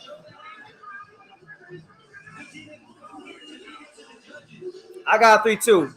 Shakur got a 4-1. 4-1 is fair. I got a 3-2. But Gallo is definitely up, though. Gallo's up. I still think 4-1's a bit wide, but I ain't gonna shoot you for it. Chocolatito got to put the pressure on.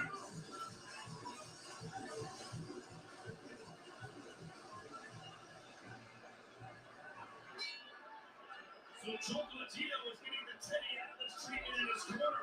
Begging with it, pleading with it. All right, so round 6. Chocolatito, Gallo, Estrada.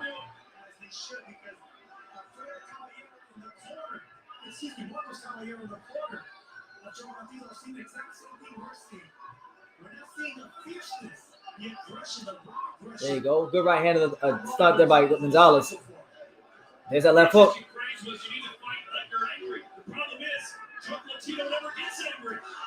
There you go. Good body shot, and that counter left hook from Roman Gonzalez.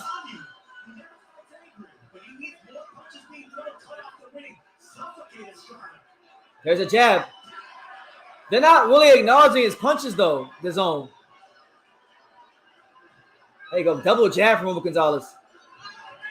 Right now, he's a foot, a step behind, and a punch behind from the fresher Gallo Estrada. There you go. Left hook, uppercut. Left hook to the body. Gallo Estrada. There's that right hand from Gallo. Roman Gonzalez, body shot.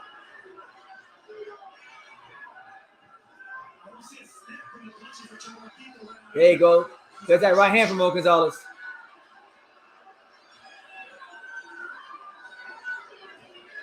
There you go. Good body shot there from Estrada. And then a right hand from Roman Gonzalez. And then a body shot downstairs from Gallo.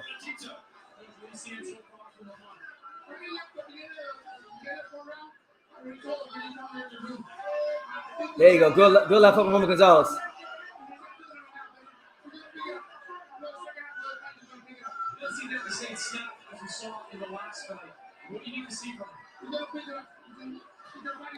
There you go. Good body shot, Roman Gonzalez. Then a right hand. And then a left hook. There you go. Good left hook by Gallo. There you go. There's that right hand. And then a left uppercut. And then a left hook. Bro, they're not acknowledging any of his work. Good body shot, Roman Gonzalez. And there's left hook again.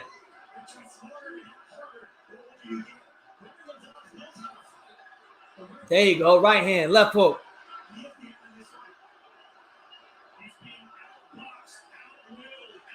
I don't think so. I think Chocolatito making this shit close. There you go. There's that left hook from Roman Gonzalez. Guy with a good jab. Misses the uppercut.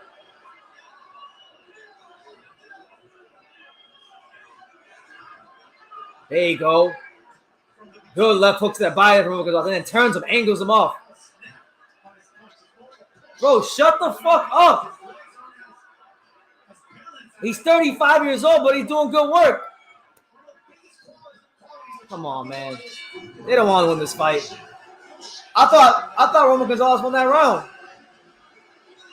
That was Roman Gonzalez round.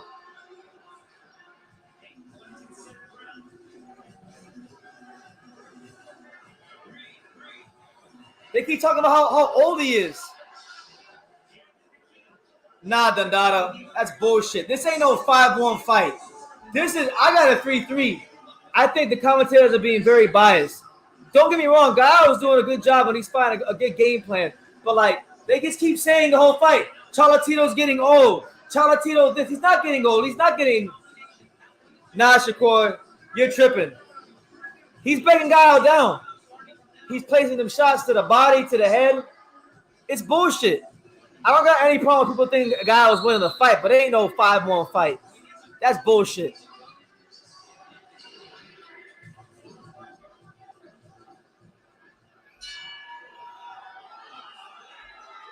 But yeah, I think Roman Gonzalez got to do more, but I got it even. I think it's even. I think Chocolatito's work's being ignored by the commentators, and they're doing a good job of influencing you guys that Gallo Estrada is outclassing him, and he's not. Roman Gonzalez at minimum has won 2 rounds. Minimum. Anyway, we're here in round 7, second half, when boys and men are separated. Was to do 2 4-minute rounds back to back, the 30-second break in between. That's a lot of time for a 35-year-old fighter to be in the ring. There you go. Good right hand from Roman Gonzalez. He's been with the same trainer for the last 7 fights. There you go. Good right hand by Gallo. It clearly has been successful. Gallo Estrada grazed Roman Gonzalez with the uppercut. Sluggish in the first half of this fight. And you know what? I gotta agree with there you go. Good right hand by Roman Gonzalez. You're not supposed to train that. Bro. They're just ignoring him. Anytime he lands a right hand, they're not acknowledging it. The physicality in the gym. Blocked. But Gallo's forward has been great this fight. Chocolatito's done. Let's sing the praise of Estrada for a minute. That's all you've been doing is singing the praises of Estrada. He's controlling this fight. Good body shot there by Roman. Every time he lands a body shot, the referee. There you go. Good left hook by Roman Gonzalez. Left hook up top by Chocolatito. 20 more landed power punches for Estrada. There you go. Good left hook there by Gallo. And then a right hand to the body from Roman Gonzalez. There you go. Good left hook by Gallo. Right hand down the middle by Gallo. Gallo boxing on his toes. Oh, sharp right hand from Roman Gonzalez. And then another one. And they ain't saying shit about it on the zone.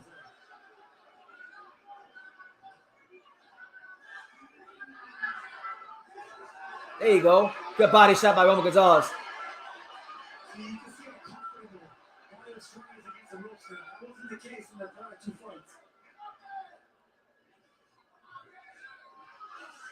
There you go. Good body shot, Roman Gonzalez. And then a right hand, left hook. Hey, Gallo Estrada's in danger of losing this round. You better stay on his boxing. There you go. Good body shot, Roman Gonzalez. And then angles him out and the double jabs.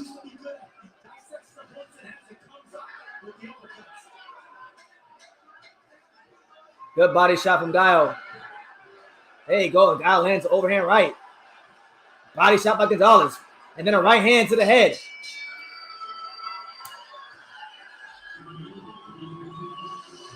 What do you guys think? I think Roman Gonzalez is winning. I got a 4-3 Roman Gonzalez. I think he's been getting better as the fight's going on. And they're not acknowledging his work. And I honestly think a lot of you guys with these wide ass scorecards are being influenced. I thought Roman Gonzalez won the last round. What they got it? My man Kenny's got a 4-3 Estrada. That's fair. I think Gallo's getting too much credit. I think he's getting too much credit for not getting his fucking ass to be like he normally does. Chocolatito picking up though? Yeah, he's picking up. Look. They're not acknowledging none of his work. Like, he'll land 6 punches in a row and they say he lands a punch. Gallo will hit Chocolatito's glove 3 times and they say he landed all 3 punches.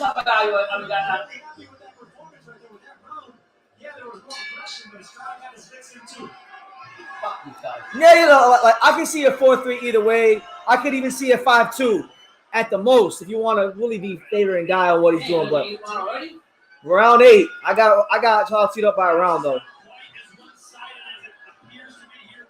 It's not. Y'all don't know shit about boxing, Mannix. There you go. Good right hand down the middle by Chocolatito. And he's starting to pick it up. There's that right hand, that left hook. And Chocolatito, oh, there's that. There he's bending his knees now. Right here. Look at the front of the face, right? Oh, and there's that right hand again. Roman Gonzalez is starting to feed him those right hands. Deja vu again.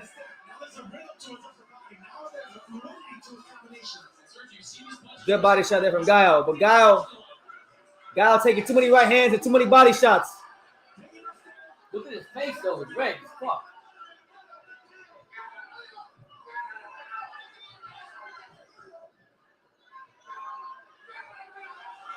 Gallo Estrada trying to get back to his boxing, but not landing a lot of significant punches here as the fight goes on. Good right hand there, though. Uppercut from Chocolatito. Left hook. Oh, man, look at his face. Oh! Right hand again from Chocolatito. And then an uppercut. And that pressure starting to burst them pipes. Body shot. Yeah. Left hook. And another one. And another one. And another one. Oh! Good counter right from Gallo. He's had a lot better round for the last 3 rounds, dickhead. Good right hand from Gonzalez. Uppercut. Gallo Estrada putting the punches together. Lands a right hand. Drown him. Drown his ass, Roman Gonzalez. Drown him.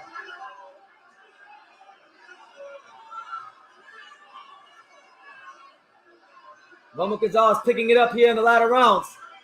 Gallo Estrada makes him miss that right hand, though. Yo, you have that pressure, brother. Oh, there's a left hook. Snaps Gallo's head back. Left hook to the body from Chocolatito.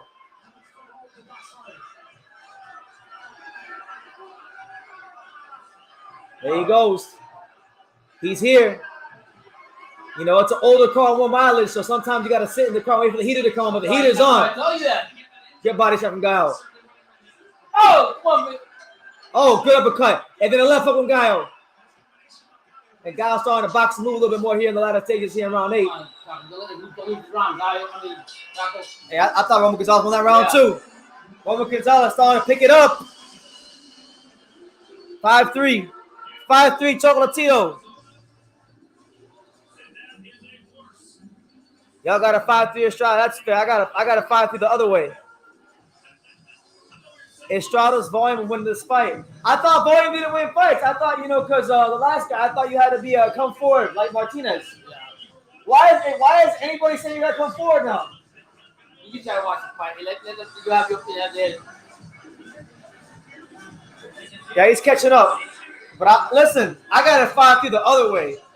I think I think a lot of Chocolatito's work in those early rounds was ignored. Yeah, but how about what Buchanan just said? 4-4. Buchanan. 4-4 is great. I think 4-4 is fair. I think but Chocolatito is beating the shit out of Gallo. So he's conserving that energy. I hope for his sake he gets a knockdown. He not getting the decisions. No. It just ain't happening. We enter round 9, a very pivotal round 9. Roman Gonzalez versus Gallo. Championship round, baby. Gallo is trying to get on his toes and box Chocolatito at range. Roman Gonzalez shoots that right hand, gets close, and there go the combinations. Gallo shot with the cross-arm defense. Chocolatito started to land. Yeah. Left hook, straight right hand from Gallo. And the fight is broken out. There you go, right hand to the body from Chocolatito. And there goes a steady stream of combinations there up top and downstairs. There you go. Oh, man. They keep pushing back Estrada, too. Gallo trying to stay on his toes, but Roman Gonzalez doing a good job pushing him back. On the high guard. And there's that little right hand to the body that scores.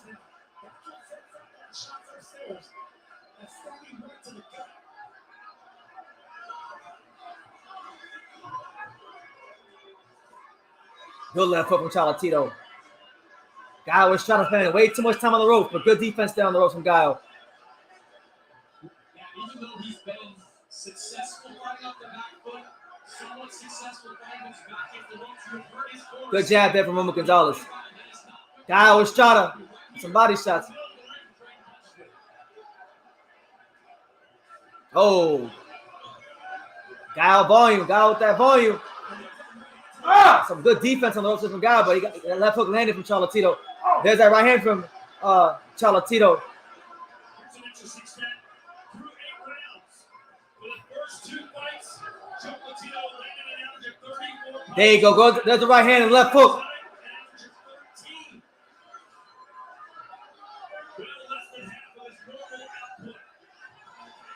Oh, good body shots there from Gallo. Last minute here, round 10. Or round 9, I should say. But Roman Gonzalez trying to put that pressure up. Gallo spending too much time on the ropes.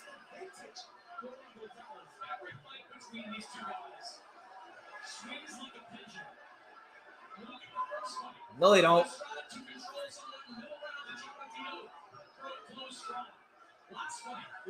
There you go. Gallo Estrada boxing well in spots, but that pressure's getting to him. Good right hand from Gallo. There you go, right hand from Chocolatito. Left hook, right hand. There it is. Hold on, oh! Left hook from Gallo. Chocolatito with the body shots. Oh, good body shots from Gallo. And then Gallo with the right hand and it spins out. Oh my God, the footwork. Oh my Lord. You got that wrong. That was a close one. Yeah. I think Gallo might have got that one. Yeah, he probably just I think Gallo might have just nicked that one, guys. I got it 5-4 Gallo, but I don't know. That was some good defense.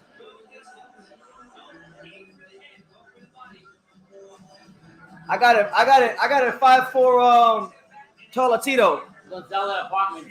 There you go.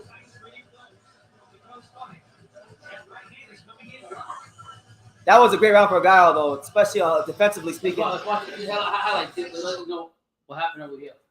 Yeah, they show the highlights that we see what really happened right here. I saw Gallo block a lot of punches. I saw him. I see the pressure from Chocolatito and seeing him. It's going back and forth, man. This fight is a great fight. I wasn't here. I missed a couple rounds. They're really ain't no losers, honestly. Watch.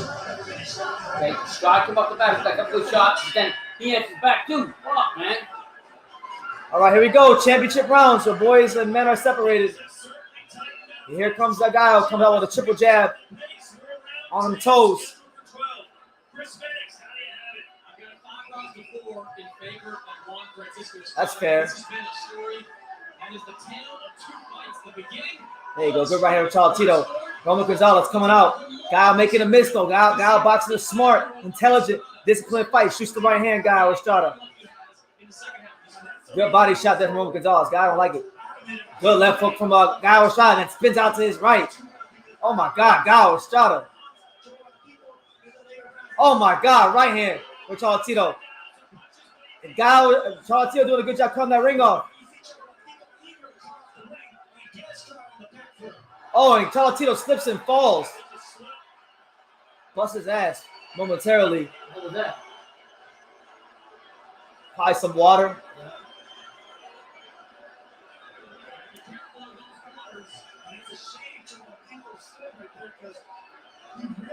Referee can't see that? Nobody can. Nah, somebody can't see those things. There's sweat on the ring. All right. So the action resumes. Gallo comes with a little touch triple jab. Chocolatito in that active high guard throws the right hand. That lands. Close the ring.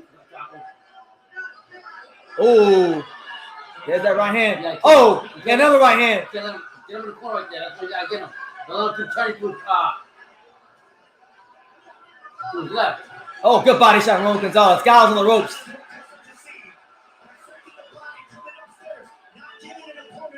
There you go, right hand again. Right there, come on, oh, go. Shit. I think that got Gallo's attention. Come on. Go again. Don't let him come back.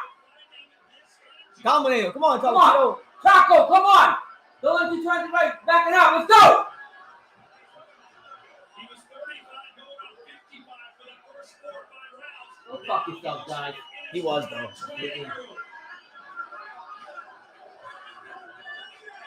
still got conservative. He's not what he's doing. So far, Chocolatito doing a good job of putting Gallo on that back foot. We need to see more from Estrada. Hey, good right hand to the body there from Roman Gonzalez. Chocolatito slips the jab. Gallo Estrada not having a lot of success boxing, and that punch output is low. A right hand for Chocolatito. 35 seconds up to round 10. Roman Gonzalez is pouring it on as the fight goes on. Oh, good jab and a right hand from Roman Gonzalez. That's the fucking shit. Thing. What the judge think? Come on, Chaco. Roman Gonzalez bringing that fight right to Gallo. Body shot there from Roman Gonzalez. Come on, Chaco. Juan Francisco Estrada's admitted lack of conditioning in those rounds. Oh, Come on, Chaco. Gallo Estrada not boxing and moving as good as he was that last round. Wow, that's another shot. I get up the Chaco. I gave it a shot to 6'4" Roman Gonzalez. What you guys got it? What a fight. I've seen Chaco got 6'4" Roman Gonzalez. 6 in a row. I wouldn't say 6 in a row, but I would say 5 of the last 6 I gave Roman Gonzalez. It's a close fight. Wow, what a fight. I was waiting to see if anybody's going to get dropped. The most impressive thing about this trilogy is we got 2 more rounds of this trilogy. Through this whole trilogy, nobody's ever got dropped. Yeah, but I like it up. But I like it with Chocolatito. He's getting Estrada on the rope to the corner. He's hitting him and everything. Estrada's answering back. Anytime Estrada answers back, Chocolatito answers back. I don't know what the judges are saying, man. I hope all the announcer said that Estrada needs to pick it up. All those people saying, "Oh, you got to come forward to win the fight." I hope they feel the same energy for this fight. You knew at some time Chocolatito was going to do that, though. You knew that. I was a little worried for a second. Here we go, round 11. Round 11, what's been a great trilogy, man. Respect to both these warriors. Here we go. In the corner again. Top right there. Right there. Get him right there. There you go. Right hand to the body there. Little touch strike. Right hand to the body from Chocolatito. And he's getting in range. Come on. Get him in the corner, Top. There you go. Good right hand to the body there from Chocolatito. He's touching that body now. Come on.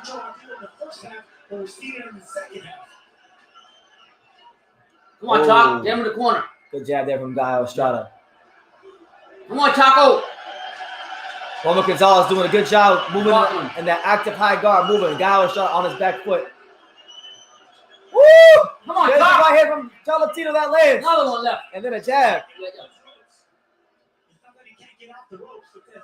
There you go. Right, touches him with the right hand again, Chocolatito. The Chocolatito diet's in full effect. Okay, right hand. Right hand to the body, right hand to the hand, left hook, right hand to the body. Gonzalez is here, ladies and gentlemen. Oh, there you go. Good left hook from Gallo Estrada. Come on, Chop. Go to that body. Right there in the rope.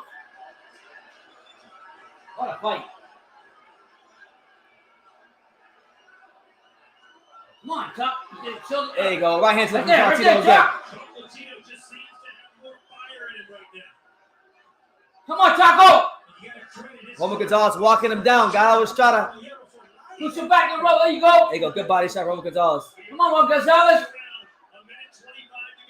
Chop. Get in the ropes. Walk him down, bro. Estrada's tired. Oh, again. There it is. Another right hand from Roman Gonzalez. Right jab. That lands. Come That on. pops. Gallo setback. Gallo lands a jab of his own. Yeah. Oh, Estrada with the shoe shine. Oh my God, left foot from Fuck out of Gonzalez. here, Right puñeta. hand. Let's go, Nicaragua. Yeah. Let's get it, baby. Yeah. Listo, carajo, puñeta. Yeah, let's go. Taco, baby. Roman Gonzalez pouring it out right now here around 11. Gallo. Yeah. There you go. Good body shot from Chocolatito to the right hand.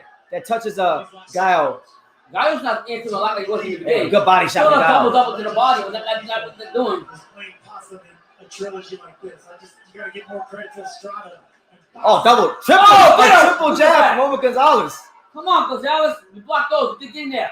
Get him on the fucking Oh my rope. God, right hand from Roman Gonzalez. I mean, shout out to Estrada. He's fighting back. But I can't believe come it. on, come on. Don't lose it. Let's go. Let's go. Puñeta. Come on, Nicaragua. Wow, man. I thought Roman won that round too. Wow. I got a 7-4 Roman Gonzalez. He's beating the fight out of Gallo. Gallo's doing his thing in spots, but that right hand from Chocolatito, Pushing him back a lot. pushing him back, keeping him on the going ropes. back and forth. Look right here. 6'5", Gallo, a beautiful defense. Nah, man, no. He's getting hit with a lot of right hands. Well, I mean, Estrada's fighting back a little bit here and there, but you can't tell. You got. I don't think this fight is hard to score. I think Gallo did a good job early. I mean, the announcers are saying that Gallo needs to.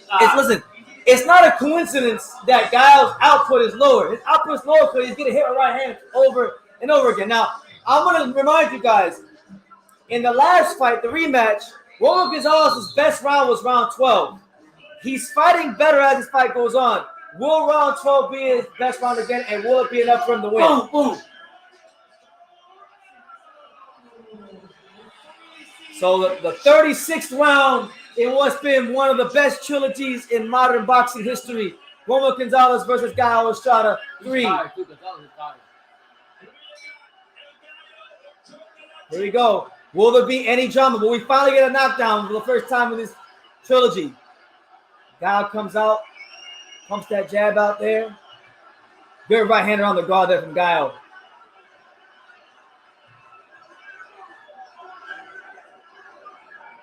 Chocolatito grazes Gallo with the right hand. Gallo with the volume.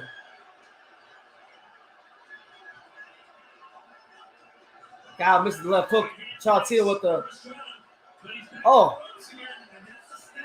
Good left hook from Chocolatito.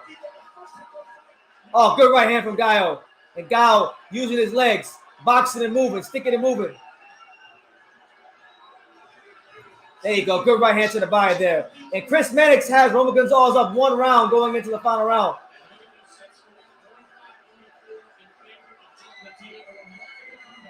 There you go. Good left hook on the inside from Roman Gonzalez. Oh! Right hand. Left hook. Right hand. What a war, Gallo Estrada spins out to his left. But Roman Gonzalez landed some really nice shots there on the ropes. Come on, Taco. Don't get him up. And he's 35, people. Push him back. Oh, good leg hook by Gallo. There you go. Nice right hand from Roman Gonzalez. There you go. Left hook right hand by Roman Gonzalez. They're going back and forth. Get him on the rope. Right hand from Roman Gonzalez again. Hey, come on, throw that one right, that one time. Left hook from Gallo. Yeah. Roman Gonzalez with a double jab. Right hand, left hook. Guy with a left hook. Oh my God, so much action here, round 12. Shit. I mean, If these two guys are Hall of Famers, I don't know what a Hall of Famer is. Yeah. Come on, Gallo. Left hook from Roman Gonzalez. Left hook from Gallo. Gallo spins out. Left hook, right hook. Left hook from Gonzalez. Switching him back. Uppercut. Right uppercut from Roman Gonzalez. Okay. Left hook from Gallo. Oh, yeah. Get there. This is you. Let's go. Let's go, Jocko. Estrada's going too. There you go. Body shots there from Roman Gonzalez. Oh my! I'm in awe right now. Gallo Estrada's doing his thing. Roman Gonzalez, I think it's anybody's fight in these last 20 seconds. Who wants it? Oh man! Gallo Estrada on his toes. He thinks he's won. Fuck out of here. Last 10 seconds. Right hand Roman Gonzalez. Oh, wow. Tough one to score. The best one win. I win a great fight either way. A great fight. I thought Guy won that last round. Barely. So I got it 115-113 Roman Gonzalez. I thought Roman won a close fight. That was a close fight. Second fight wasn't a close fight. That first fight wasn't a close fight. So let's see what the judges say. But I think Roman Gonzalez won that one. They're in Arizona. I don't think he's getting a decision. So I'm gonna sit here. And not read your comments, and I'm gonna focus because I don't think they're giving him a decision. I thought Roman Gonzalez. Wow. All you guys for that last fight, I say, oh, you gotta come forward and win the fight. Keep that same energy for this fight. Yeah. He thinks he won the fight though. Who, Gallo? Yeah.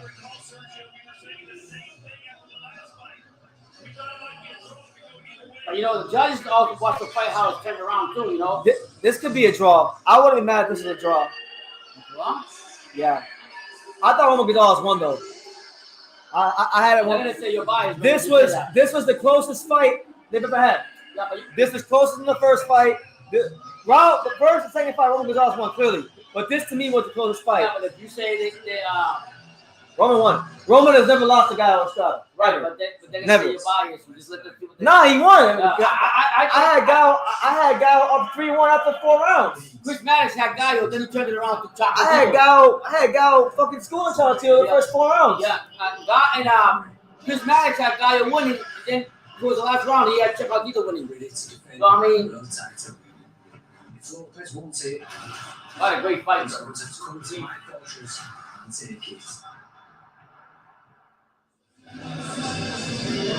Without further ado, we go into the ring. And David Diamante. Ladies and gentlemen, let's give a nice round of applause out here for both of these warriors. After 12 rounds of action here in Glendale, Arizona, we go to the judges' scorecards. Chris Diaz, 114, a draw. That's fair. Please let me watch. 116, 112. And Dennis O'Connell, 115, 113. We are winning by majority decision. And the new WBC Super Flyweight champion, Gallo, Juan Francisco. How good. That was a great fight. And this is why I didn't want there to be a third fight. It was a great fight. Respect to both of them. You could have gone either way. Great fight. Yeah. I'm not going to say this was a robbery. I thought it could have went either way. Yeah.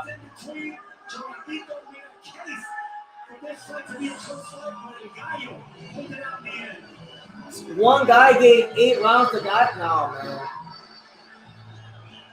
Either way, the fans got a great fight. The Mexican- I enjoyed a great fight. No, it was a great fight.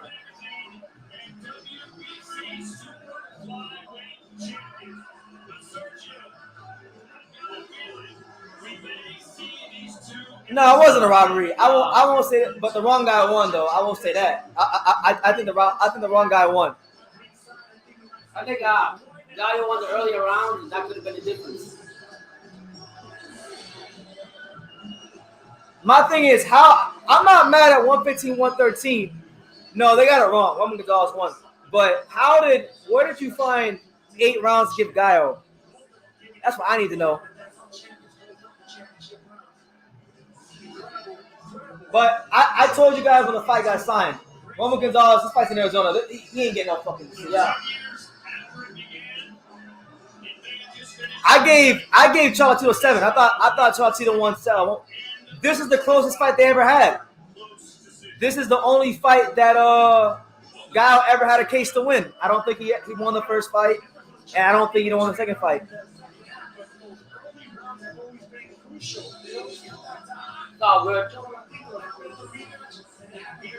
But I thought Juan Gonzalez did more than enough. But again, like I told you guys, they don't want him to be the best of the. They don't want it to be clear that he's the best. They gotta always make it seem like it's closer than what it really is.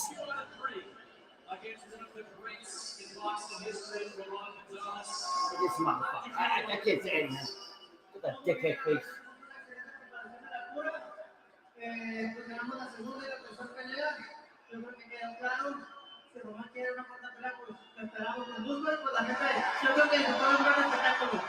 I feel good. We had an excellent preparation at high altitude. We trained pretty hard for this third fight, and I think we left the result clear about who the winner was and who wants the fourth fight. I think we can do it, and I think the fans really enjoyed the great fight tonight. You do? You had fought 2 very competitive fights against Chocolatito before this. How did this compare to the previous 2? Bueno, la pelea pasada en el 2012, hace 10 años, peleé en un peso muy bajo, mini mosca, no era mi peso. Ahora, super mosca es la segunda pelea y esta trilogía, fíjate, yo hicimos la preparación excelente. Well, the first time, 10 years ago, 12, we had the first fight. I fought at a weight that was lower than my original one. Oh my God. Shut the fuck up, bro. Super flyweight, and then this third fight, I think we did an excellent preparation to secure the victory. This was a very different type of fight in the sense that you were in total control. I think the first 2 rounds might have been the Chocolatito come seemed out. to make a comeback over the next 5.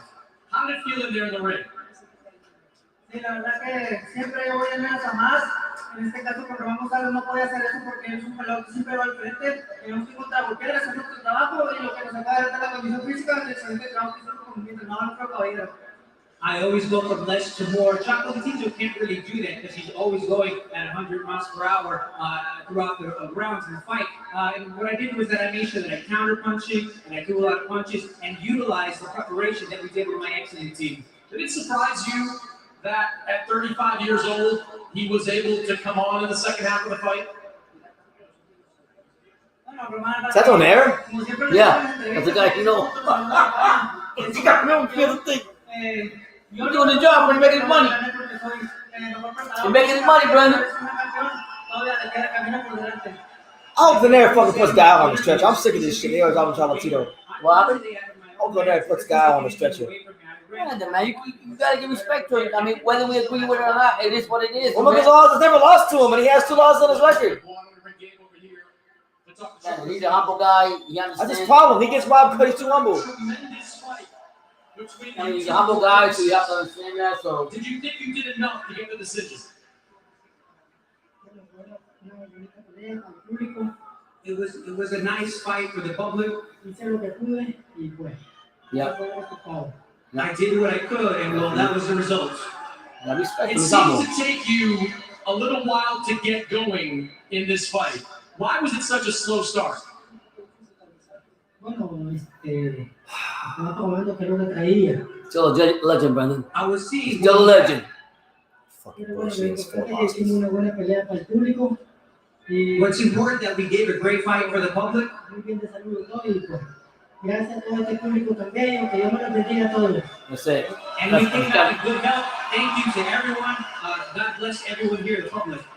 Was this different than the last 2 fights? Specifically, was this different than the last fight just 18 months ago? Bueno, todas las peleas son diferentes, pero todas son difíciles. Esta es una más difícil también. All fights are different and all fights are difficult, and I think this was the most difficult one. Hicimos lo que pudimos y pues, hay que darle gracias a Dios en la buena y He's en la mala. satisfied with that, brother. He's satisfied with the best. So you have to thank God both in the good times and the bad times. Amen.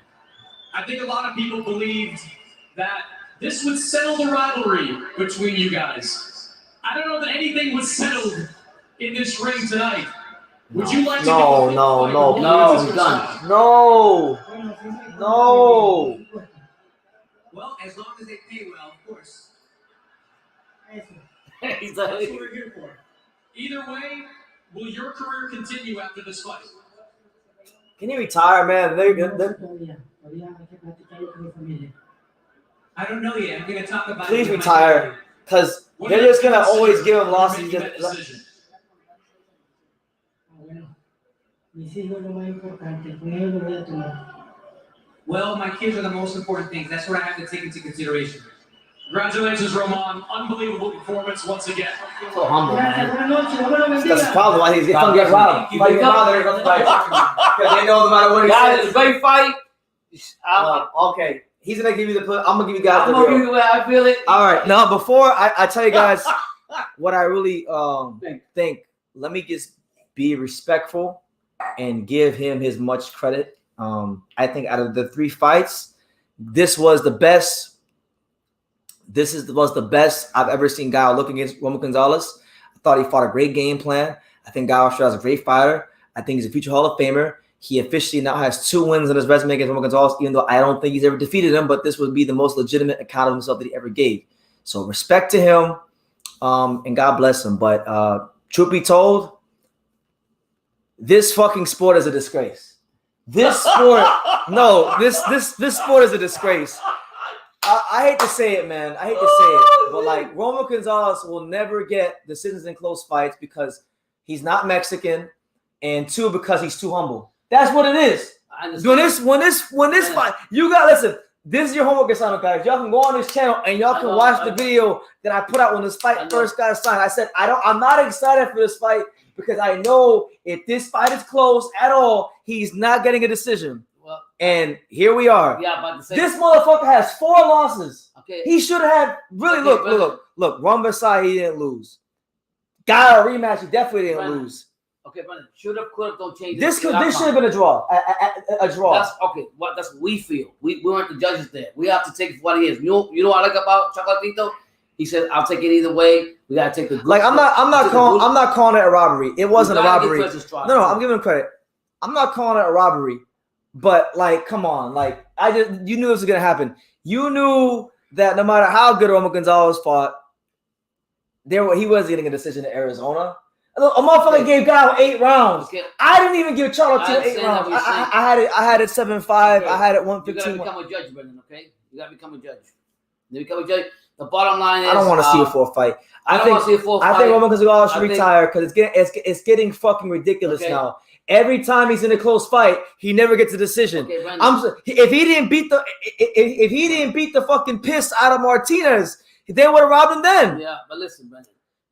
I think the difference maker to me, in my opinion, I think where Gallo how on earth did Gallo win 8 rounds? No, listen, where Gallo Estrada won the fight, in my opinion, was the first 3 rounds that Chocolatito didn't turn to the later rounds. Those rounds were very important rounds. And that could have easily cost him the fight. Like I don't want to. That being said, shout out to Mexican fighting, shout out to Estrada. I love the Mexican fighters, but it was a great fight.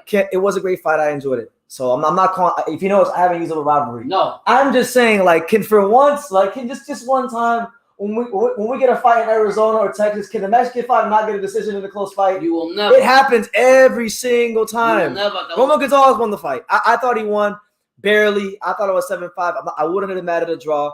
I'm not like extremely outraged with a I didn't see the whole fight. My only outrage really is that one judge who had it 116, 112. It's bullshit. But I've been telling. Roman Gonzalez won the fight. But I told you before. I told you before the thing. There's always that one judge that always gets points. Let me get this straight. So people. So the last fight, they say, what did they say last fight? But it doesn't matter. No. The last fight, the argument I heard was Roman Gonzalez was being too defensive. And he didn't do enough. Now he didn't start early enough. But the reality is, it all comes down to what the judges see. Listen. I know. Listen. It hurts me too. I know Roman Gonzalez is gonna be. The flowers. Who you gotta give the flowers to? No. He never beat Roman Gonzalez once. What flowers? Listen. Gallo is a great fighter. I'm not trying to down him. At most, this was a draw. I think this was a draw at most. He didn't win this fight. He barely won a 12. He barely won a 12, and I gave that to him. That's what made it 7-5. One thing I will say, I walked away before the championship round. Chris Maddox had it for Gallo. When I came back, he had it for Chocolatito in the later rounds. That's what I will say. But then again, like I said. So you're really mad at the corruption in the last fights. Yeah, it's funny. They're getting mad. So, okay, I'm just going to call us. We're going to call things how they are. We're going to call things how they are. So when the dude from Spain, when the light punching guy from Spain boxes and moves and shows intelligent footwork and uses an up jab and doesn't really throw his right hand, it's called running. But when the Mexican does it, it's called intelligent. I understand. Why? Where are all the people that? Where's all this energy? But to be fair, but Gallo Estrada was fighting off his back foot too. He was giving. I don't. Back, but he was also fighting off his back. Like it's not sitting. It's not sitting well. It's not sitting well with me that on paper, this Gallo. I don't want to say nothing bad about Gallo has 2 wins paper against Roman Gonzalez, and he, in my opinion, he never beat him once. All right, this shit is like, what is it? Ken Norton, Muhammad Ali. Yeah. Then it's Choco had how I see it is like I said. And it's the commentating too. I feel like honestly, I'm gonna go back. Listen to the commentating. I'm gonna go back and I'm gonna watch this fight. But I didn't feel like a lot of people. I feel like a lot of people, even here in my comment section that were giving us those early rounds. I feel like a lot of the things Roman Gonzalez was doing well early on were being ignored because freaking. I gotta remember my brother about to laugh. If you don't laugh, I feel like a lot of the things that Roman Gonzalez. I gotta make my son laugh because if not, he fucking gonna cry about something he can't control. I truly believe that a lot of the good work Roman Gonzalez was doing in the first 5 rounds was being ignored because bitch ass Sergio Mora and Chris Mannix, the whole fight they were saying, well, he's getting old and he's getting old and he's getting old. I understand that, but the reality is he started slow. Those 3 rounds cost him the fight too. If you want to look at it, he didn't even fight that bad in the first 5 rounds. He didn't win those rounds. That's what he did win some of those rounds. Okay. I had 2-1. I had it 3-2. I had it 3-2 after 5 rounds. I remember. Okay, so it's 2-1 without any difference in scoring. Those 2 rounds he went on. You got to. I mean, you have to accept this, and I have to accept. He's a humble Christian, and he accepts that in Christ. I accept the wins. And the losses. So they don't want to talk about. They don't want to talk about. No, that's matter. You got to give props to Estrada. When's the last time Estrada fought?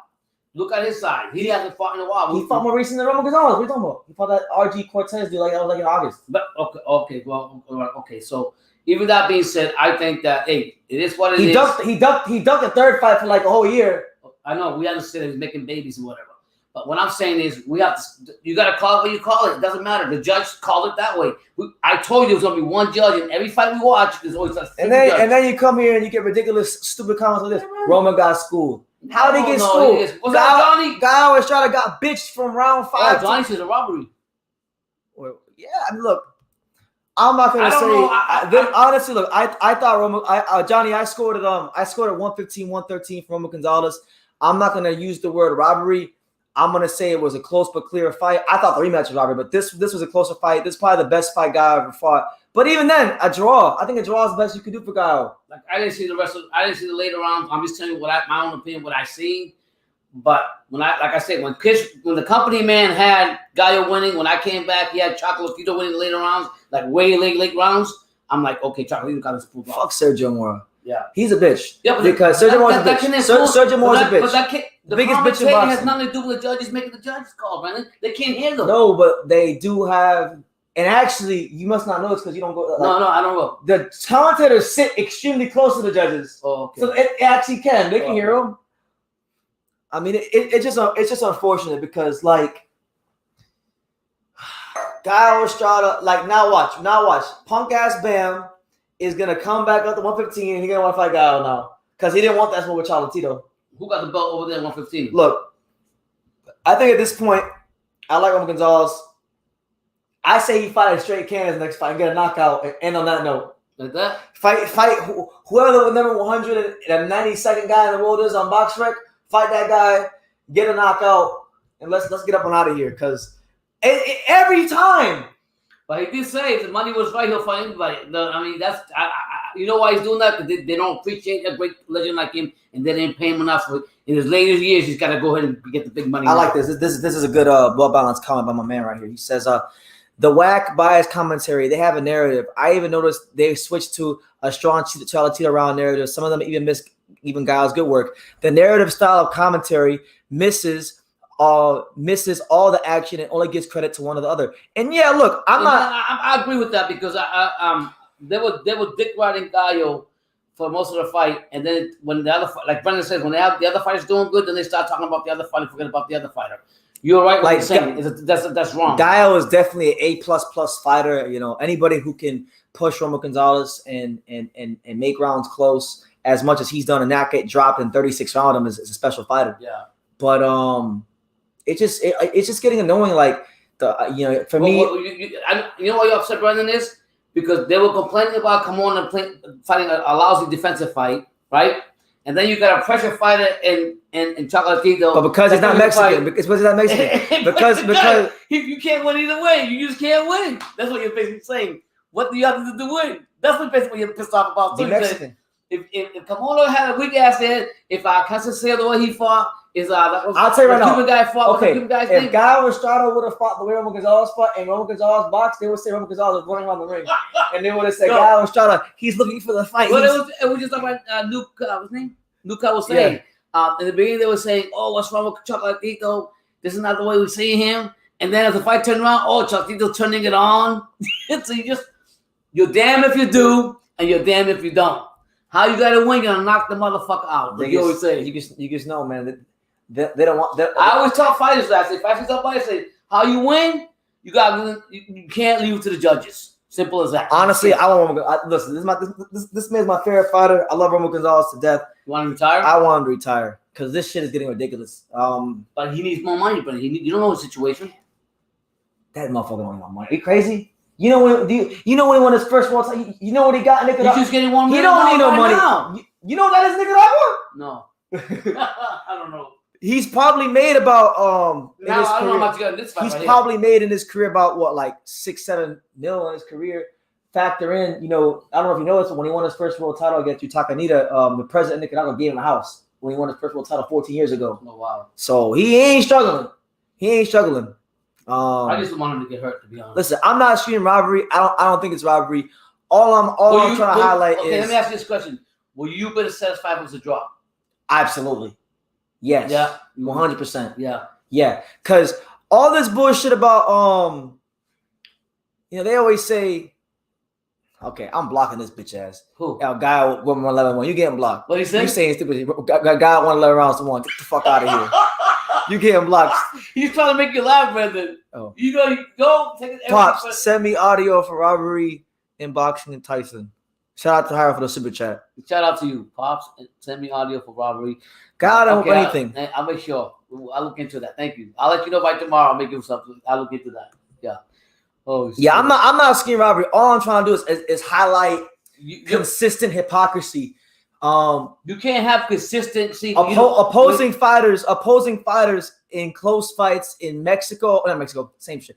Arizona and Texas they had never Arizona, get decisions. Nevada. Never get decisions. Hold on, in this fight here, they had Arizona, Nevada, and the other guy. They were all Texas-related judges. Yeah, so it doesn't matter if you're Pernell Whitaker versus Chavez. And I don't think the promoter should have a choice of choosing the fucking judges either. That's fucking bullshit. Yeah, it is what it is. Bivol versus Canelo was actually 11-1. That was an 11-1 fight. You know what I'm saying? Yeah, I mean, he exposed. Canelo's getting go psychologically shit right now. It's just unfortunate because people don't take okay. So the reason why I'm pissed off too is 20 years from now, right? Let's just say 20 years from now, there's gonna be some other young guy around his weights, right? Mm-hmm. And Roman Gonzalez's name will be mentioned as one of the great fighters, right? And they're gonna go on BoxRec and they're gonna go on the record books. They're gonna say that he was 51-4. They're gonna say, well, he was great, but he has 4 losses. they're not gonna go back. People don't take the time to go look at things, so they're gonna say he got 4 losses. 3 of them aren't legit, and the one that he got that was definitive wouldn't have happened if they would have got the first one right. But so really, Romo Gonzalez is an undefeated fighter. As a man, he ain't never lost a fight. A man, this is bullshit. If Chocolatito is satisfied with his career, and you know what he's done, forget about the rest. You know the truth. You know how boxing is. Come on, man. A lot of those straight right hands, just like the last fight, especially from rounds like 5 to 12, were landing consistently. I'm gonna watch it again. I'm gonna watch it again because obviously I'm a Romo Gonzalez fan, huge fan. But I wasn't, I was getting Gallo rounds. Like Gallo, I had Gallo up by a lot after 4 rounds. Yeah, I'll tell you what I like about Gallo. He was fighting off his back foot. Towards the later rounds, I didn't see. I'm gonna watch it again. I'm gonna watch it again. And as a judge, me seeing Chocolatito putting that pressure on him, pushing him back, and everything, that's gonna count for something. But also, the last round was the determining factor. Also, Gallo put it on in the middle of the ring. He did That's bullshit, though, because in the last round of the second fight, Romo Gonzalez almost fucking stopped Gallo. You can't worry about the path. No, but I'm saying I don't want to hear these straw man arguments because when I came out here after the second fight and I said, well, he put on a defensive masterclass, the 12th round was his best round, he should have won the fight. People said, oh, well, no, because he didn't do this. Like he just can't win. Like, he has to literally fucking nail this dude to the canvas. We talked about this earlier here. I said, you're damned if you do, you're damned if you don't. If you play a defensive fight and you run around the ring and make the opponent miss. No. But Romo Gonzalez, I'm telling you, if he didn't beat the living fuck out of Martinez, if he would have had anything close to this fight with Martinez, they would have they wanted to rob him back then. They just couldn't because he got the piss beat out of him so badly. But like, I know you're frustrated, Brandon. I'm just like, you know boxing. I can't say I'm like crazy. I can't say I'm surprised because you guys can see my reaction. Although I'm a little subdued. You would have satisfied if this fight would have been like in a neutral country where who gives a fuck about the judges? It'd be different judges, and there was no matter how many Mexican fans. Will you feel better? I would be satisfied if boxing went to odd number rounds, so you can't have draws. Yeah. You're talking about like back when we had 15 rounds? Yeah, give me 13 rounds. Yeah.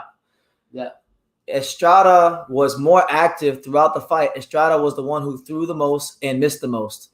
That's a fact. Yeah. He threw the most and he missed the most. So listen, man. But that's what Brandon was saying, the copy box shit. They didn't bring it for the last fight. But they brought it up for Chocolatito. You said that. Listen, I'm going to go get those coin box numbers for the Carmona fight. Because the Carmona fight really set the tone for the night. He gave the fight up, though. That motherfucker gave the fight up. He got all the way from fucking Spain to come here. He has an opportunity. He has a buck fucking hand, and he ain't doing shit. He gave the fight up. If he gave the fight up, fucking Gallo lost like 5 rounds in a row. That's like how he didn't give the fight up. Like, come on. Where's the consistency? It's like what Nuka told you, the narrative. What did Nuka say? The narrative among commentators and everything else. This is what happens when you claim Earl is ducking Bud. Hey, brother, don't block I'm about to block you. Just cool, bro. Hold on. Hey, Earl's a big fan of We talking about real fighters right now, and you bring up those 2 pussies that don't want to sign a contract. Fuck both of them. Listen, we're not talking about that. Hey, Spencer's a Chocolatito fan, though, so shout out to him. Yeah. Fuck both of those dudes. Good fight, but Estrada won what a close fight. But yeah, by the way, I'm sorry, man. I'm trying not to be disrespectful right now. We got y'all. Just chill out, but they have their times of their opinion. They can get a lot too. The reality is that we're going by the scores. We don't agree with the scores. Hold on. So just is this Bud beats Easy Rude Spence? Why is he? So you're saying this can't be the real Bud? This cannot be the real Bud beats Easy Rude Spence because he would never say that Crawford's ducking Spence. No way. Who's that? Bud is 35. He ain't gonna look good too, but Chocolatito was great. Chocolatito's a great fighter. He's a legend. He's a great fighter. Hall of Fame, baby. He's going. Listen, the day he retires, 4 years from whenever the day he retires, he's going to Hall of Fame, first ballot. The fact that he's even still fighting at this level at 35 is literally unheard of in these weight classes. You just want him to get retired, Brandon? You don't want him to? I want him to retire because he can't. He's like the only fighter. He's not allowed to have a close fight. He can have one. Ever. Okay. Ever. How about if they have one in Japan where T came from? He said It's not Bud. It's not Bud Crawford beats Easy Route Spence. It's the same dude. Who is it? It's the same dude. He got the same picture. I know he changed the name. It was the same picture. It's probably It's probably I don't know. I don't believe that that's the real Bud beats Easy Route Spence. Because now he changed his name to Mr. Aggressive Eastside 512 Ketchup. So now he likes boots. Yeah, but you should have always liked boots. How was stop playing games, man? How was laughing his ass out? You know, hey, listen. Shout out to Gallo Estrada, man. As far as Gallo, I'll be honest with you. Hold on. We got a super chat. Yeah. We got a super chat. You know, shout out to Robert Sanchez. I gave one too. He gave me 2, so we got to give 2 Scott Steiners. You know, you guys know the drill. When the super chats come out, so does the Big Bad Booty Daddy. So the Big Bad Booty Daddy talked to him 2 times, put them in the standing recliner twice. The bump and grind. And it's only a matter of time because he called me the Big Bad Booty Daddy. I used to get The bump and grind. And it's only a matter of time because he called me the Big Bad Booty Daddy. Just says Luke BT and Pops. I haven't seen Pops in a while. Well, he's here. Yeah, I'm here, man. Thank you, man. Thanks for everything. It's good to be here. I'm actually in the background sometimes, you know? Yeah, it's good to be here. Yeah. Just letting you guys know, for the 31 of you that are here, next weekend we'll be live for Crawford versus Avenetian as well as Lopez versus Sandor Martin. That will be my last live fight reaction extravaganza for the calendar year 2022. So we're going to go out with a bang. We're going to go out in style. And then after that, you know, I can't tell you guys when the next fight will be live for. I'm going to take some time. He's the boss. Take some time off to get some things out with the channel that I need to be working on. And when I get it right. When I get it right, you'll notice some differences. But we here. Yeah. But thank you guys for your support. I think this is the only time he beat Roman. Well, I might, but Roman started out slow. I think if he started a little bit fast. Who cares? He does. That made a difference, Brendan. Who cares? He can't. He's not. Listen. The last fight he didn't start off slow. We're not worried about No. But I'm just saying. The last fight he didn't start off slow. This fight he started off slow. The last time he fought Gallo, his 12 round was his best round. They said, well, that wasn't enough. This round, Gallo wins 12 round. Now they say, well, Gallo had a great 12 round, so he won. He just can't win. Right. So you gotta accept. I mean, if he has peace, he can't win. If the legend has peace with himself, he can't win. And he says he just made $1 million. Of course, he's gonna have peace with himself. Come on, man. Yeah. Listen, man. The bottom line is people want to know. I thought Estrada was gonna come out a bit rusty. I think. I thought a lot of people. I thought that too. But he came out there, and the way I say he won was because Charlie started in the first 3 rounds. Like Estrada definitely wanted to go either way for 2-1. He won because boxing doesn't like Roman Gonzalez because he's not. The last round, I think he won. I think Estrada won that round. That was the difference to me. A lot of you guys are asking, am I gonna go live for Joshua Franklin versus Alka? No, I'm not, but I will watch it. I will fight. I will make a video about it. I know Shakur wants me to go live for Inoue versus Paul Butler. I'm not going live for it. For who? Paul Butler versus Inoue. That's on the 13th. Go for it, Brandon. I'm not going live. Next Saturday, Crawford versus Avenetian is and Lopez Martin is my last live of the year. Want you to go live? I'm not going live. That's your fans. I'm not going live. I have no say. I'm not going live. He's a channel. So. It's nothing against. It's not that I don't want to fight. It's not that I don't want to cover those fights. Trust me, I do. You make a video on them though. I'll make a video about it, but I'm not going live. Okay, I can't. I got some things to go work on. Yeah, so I'll leave it alone. And yeah, I got a plan. Just trust that I have a plan. You know, this is what it is. Let me see. That's what I'm saying. Roman Gonzalez can't win. He says, you're right. Chocolatito can't win due to being the wrong nationality, but we all know he won those fights. At least they all got paid, and he's still legend. I agree with that. Amen. But I have a problem because I know 10 years from now, I'm going to meet some ignorant fuck who's going to be having up wherever fighters pop out at that time. And then I'm going to tell him Roman Gonzalez, and they're going to say he got 4 losses, and I'm going to say, bitch, no, he doesn't. And it's going to be. Yeah, like it's just ridiculous. I don't like it because we all know he's great. But I just feel like he'd be looked at greater if he had those wins. Like, for example, right? People don't like when I say this, but it's the truth. If they gave him the Rumbleside fight, the first one, the rematch doesn't happen. He doesn't get knocked out. You know what? He's a great champion. Whose eyes is really he cares about? Who? Can I answer that to you? The fans? Nope. not the fans. Who? Nicaragua? Nope, not Nicaragua. Who, me? Nope, not you either. His wife? Nope. Who? Not him either. Who? What's it? Jesus Christ. Oh, there you go. Honestly, he doesn't care if he win. He said it. I don't care if I tried to. He said I did the best that I could. Everything. Yeah, but Christ-like, you're gonna win some. You're gonna listen, he don't got a problem with it. I got a huge problem with it. Gotta be humble. So I got a huge problem. People like to get you stirred. I know you're upset because that's your. No, nobody's got me stirred. I thought it was a good fight. I enjoyed it, but I just don't like that. I don't like the fact that he never gets the nod in close fights. He's not ever. He's not gonna get because he's not Mexican. Okay, unless he goes. He's just the wrong nationality. If he has a great fight in his own country, he'll get all the credit he wants. Simple as that. He's not gonna get it here where people. It's all about money. Look, I want hand straight vote. If Roman Gonzalez won and was American, he'd be undefeated. He'd never lose a fight. Yeah. And honestly, people don't like when I say this. He's an undefeated fighter in my eyes because the second Roman Gonzalez fight should have never happened. Because he won the first fight.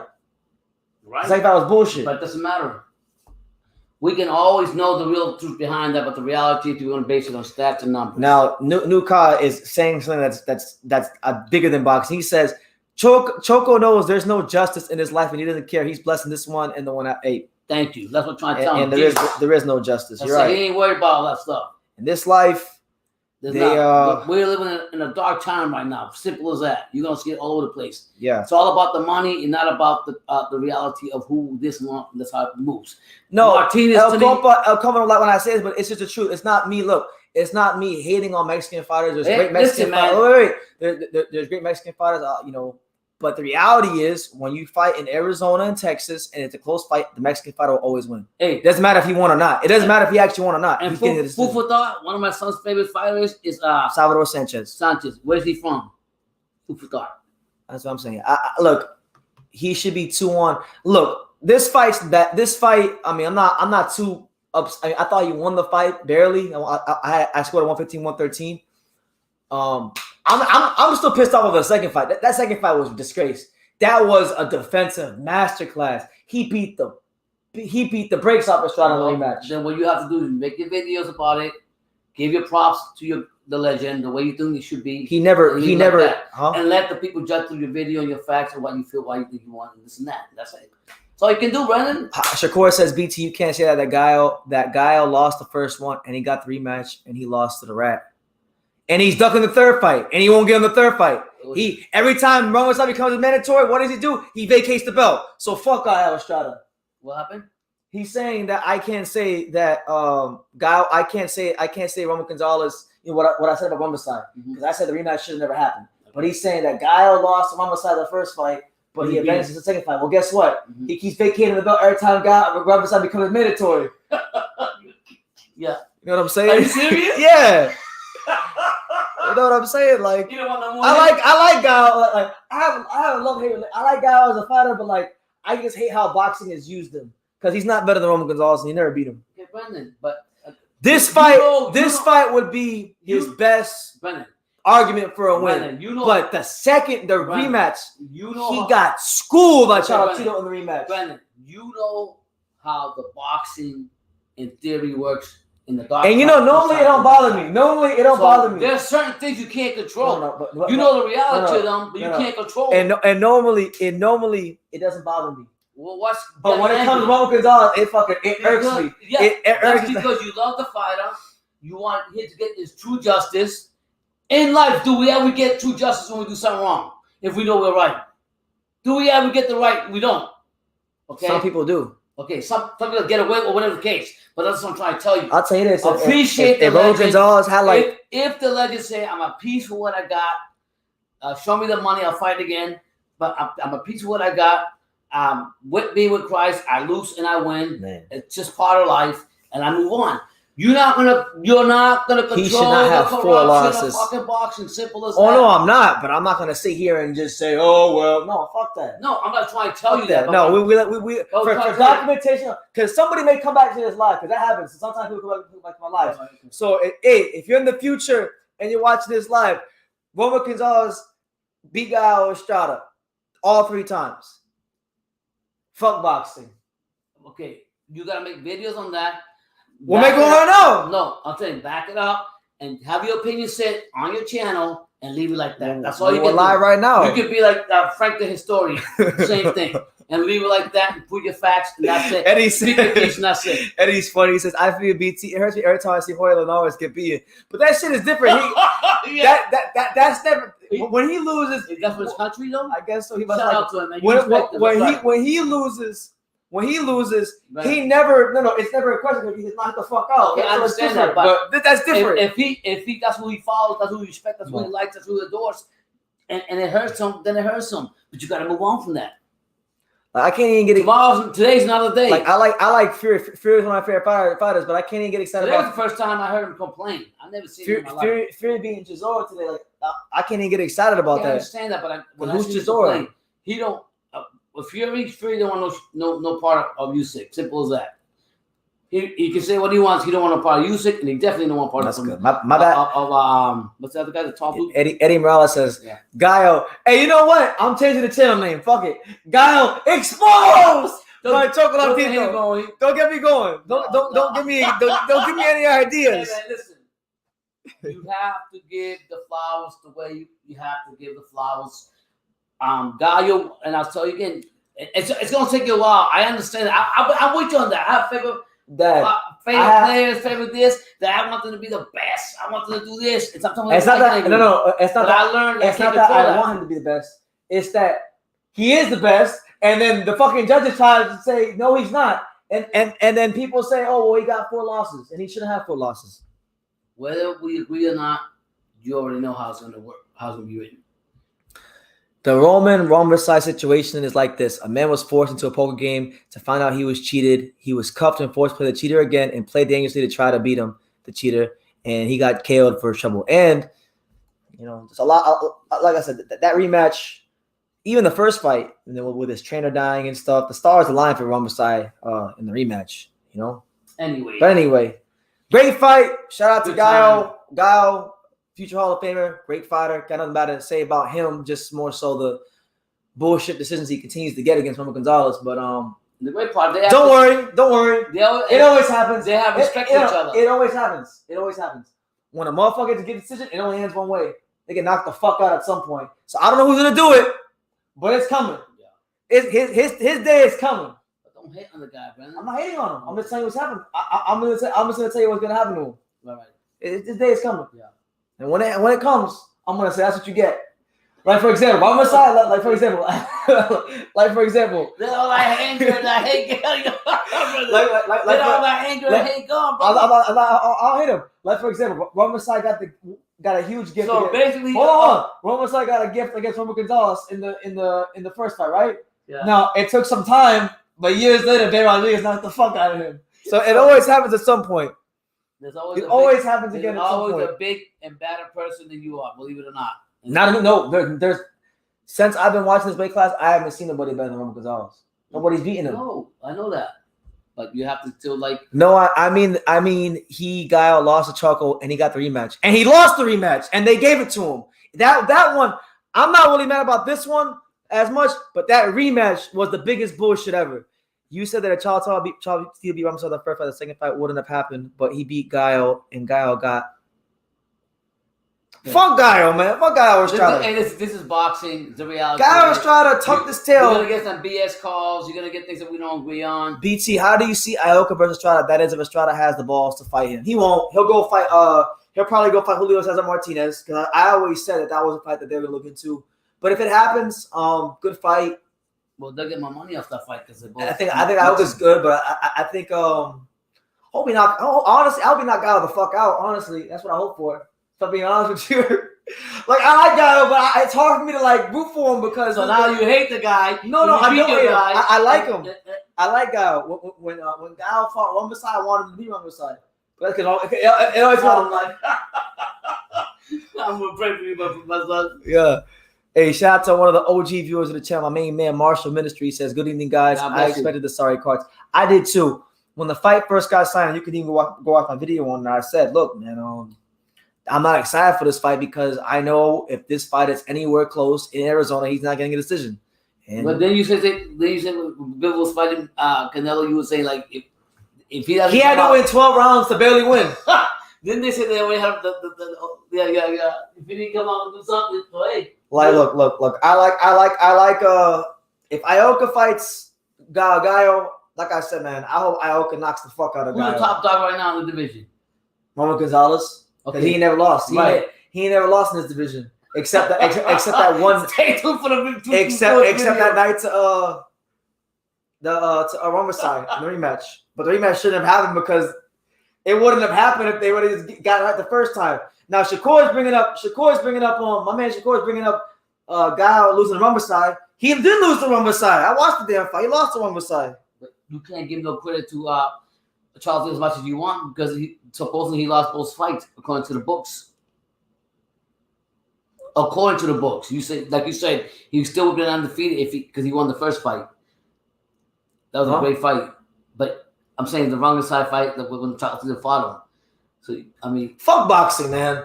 They always try to keep the Central Americans down. And I'm not Central American, but I'm just saying, like, oh shit, like, okay. I hate to break it to you. I hate to break it to everyone. Roman Gonzalez is the biggest cash cow of this weight class. Why? He's the okay. You want to know one of the reasons why I'm mad? I have never seen a guy who is the biggest fucking fighter in the division constantly get jobbed on the cards. I don't see Canelo. I don't see Canelo get robbed. I never saw. I mean, Floyd never lost, but I'm saying Floyd. What did Floyd never got? Like when Floyd had close fights. Because truth be told, right? If you took the Chocolatito treatment and you applied it to fucking Canelo, he'd have like 7 losses right now. Okay, but if you were like you know that book that said dummies, whatever, the book, the yellow books of dummies, whatever. If you were like that, you didn't know knowledge about boxing, but you know the sport inside, the good side, the dark side, every side. You have this nothing to do. Last night we were watching a freaking fight and you see some crazy shit and it happened. We never thought that. And the guy he says, won. Marshall Mendry says, lucky for us, nothing to look forward to until better be our fights in mid-January. Amen. That's a good fight. You know, probably help. He's gonna beat the shit out of Yard. He'll beat Yard. Blow him out the water, I'm telling you that right now. But honestly, and Yard was having a good time today. Let me say this, man. This fight was all right. It was cool until the decision. Wasn't really too much to write home about on the undercard. But I'll say this, man. Shout out to Daniel Dubois. To me, the oh my god, the star of the day is Daniel Dubois. If you didn't see the fight, Daniel Dubois and the South African Kevin Lorena, they put on a heavyweight classic. If you thought he 3 knockdowns in the first round for Lorena, yeah. Dubois came back in the third round and hit him with something vicious. Yeah, got him out of there. And if you thought he was a quitter, he got heart, bro. He came in there. After the African was gonna blow him out the water.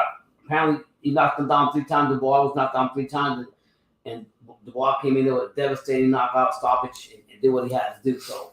If Bivol or Shakur lost or when Caleb Plant lost, I would heard, I know this, but, with all respect to Bivol, Shakur, and Caleb, they're never going to have the career of Roman Gonzalez. No. They're not. I mean, maybe Bivol. Bivol is pretty damn good. He looks like he's on his way to a pretty damn good career.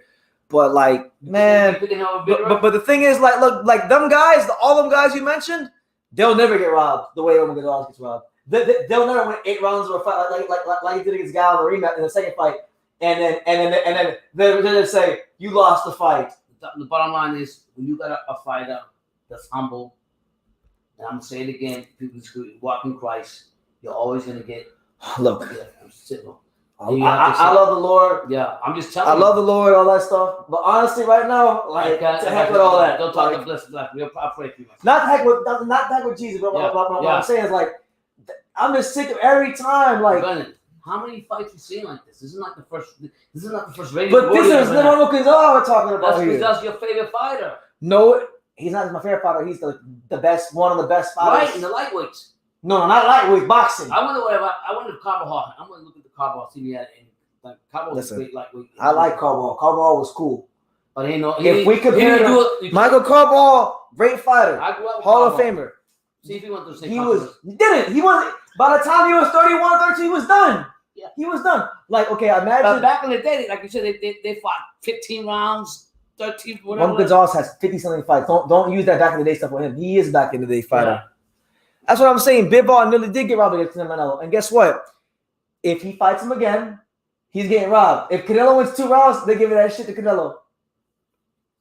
I'll tell you right now, if Bivol fights him the same way he did and had Canelo on the rope out of breath like he was looking, I don't think so. Harold says, I like Beterbiev, but I don't think he beats a yard easily, maybe 7 rounds.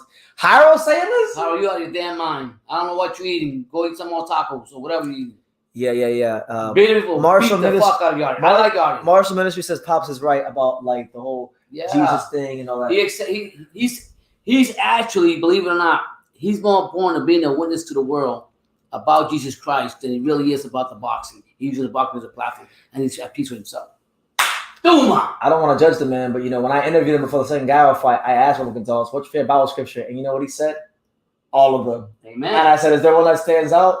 And he said, "All of them." Yeah, man. I'll tell you. I don't know, man. I'll be like this, man. He's at peace with himself. Because when you say all of them, I mean, like there's some Bible verses where like they talk about some crazy stuff. Like, no, but he's just basically saying. So if you say all of them, he's not gonna talk bad about like nothing in the Bible because he truly. No, and I won't either. I'm just saying. Out of respect, but we're not here to go to Sunday school. We just here. I might need Sunday school right now. This is bullshit. Still a legend. Say what you want about him. You write all what you want about him. But he's a legend in the Harold says Gallo is a bitch. I don't want to be the LWC, but Chocolatito is too broad and not Mexican.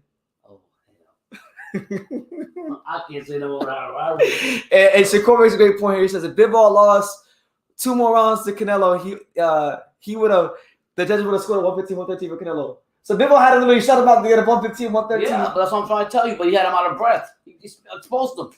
Harold said Bivol really touched me. What is it? Hey, you know what, guys? Look, man, look. He's so stupid. Not to mention Nicaragua is openly pro-Russia. Well, I don't know much about the politics. I don't know about that. I hear things about it. Yeah, they were saying. One thing that I've noticed, I heard about. I pray for Chocolatito. I think he supports some. I don't know what's going on in politics back then, but a lot of the actual citizens over there, they Chocolatito changed parties or did something, and they like it, but they don't support like they used to. Yeah. So I really don't know, and you got countries like that are actually. We're not going to get into politics, but that support communism.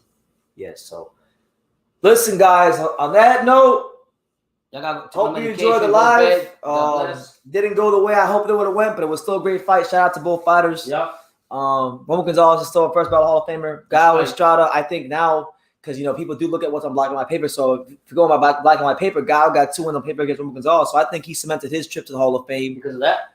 Because of that win and his performances and the great trilogy. So shout out to Gallo Estrada. Thank you all guys for being here. Thank you guys for being here. We'll see you guys next week. Next week for Crowd Avenisha. I'm not gonna be live till then, so don't hold your breath on me going live during the week at all. Check out the videos. But there will be videos coming out. Keep supporting the channel. We're trying to get 50,000. Keep supporting the channel. It's been a great 2022. Looking forward to an even much better 2023. So you guys take care. God bless. And like I say in every single one of these videos, you can love me or you can hate me, but I'm just a kid from Daniel. So until next time, take care, guys.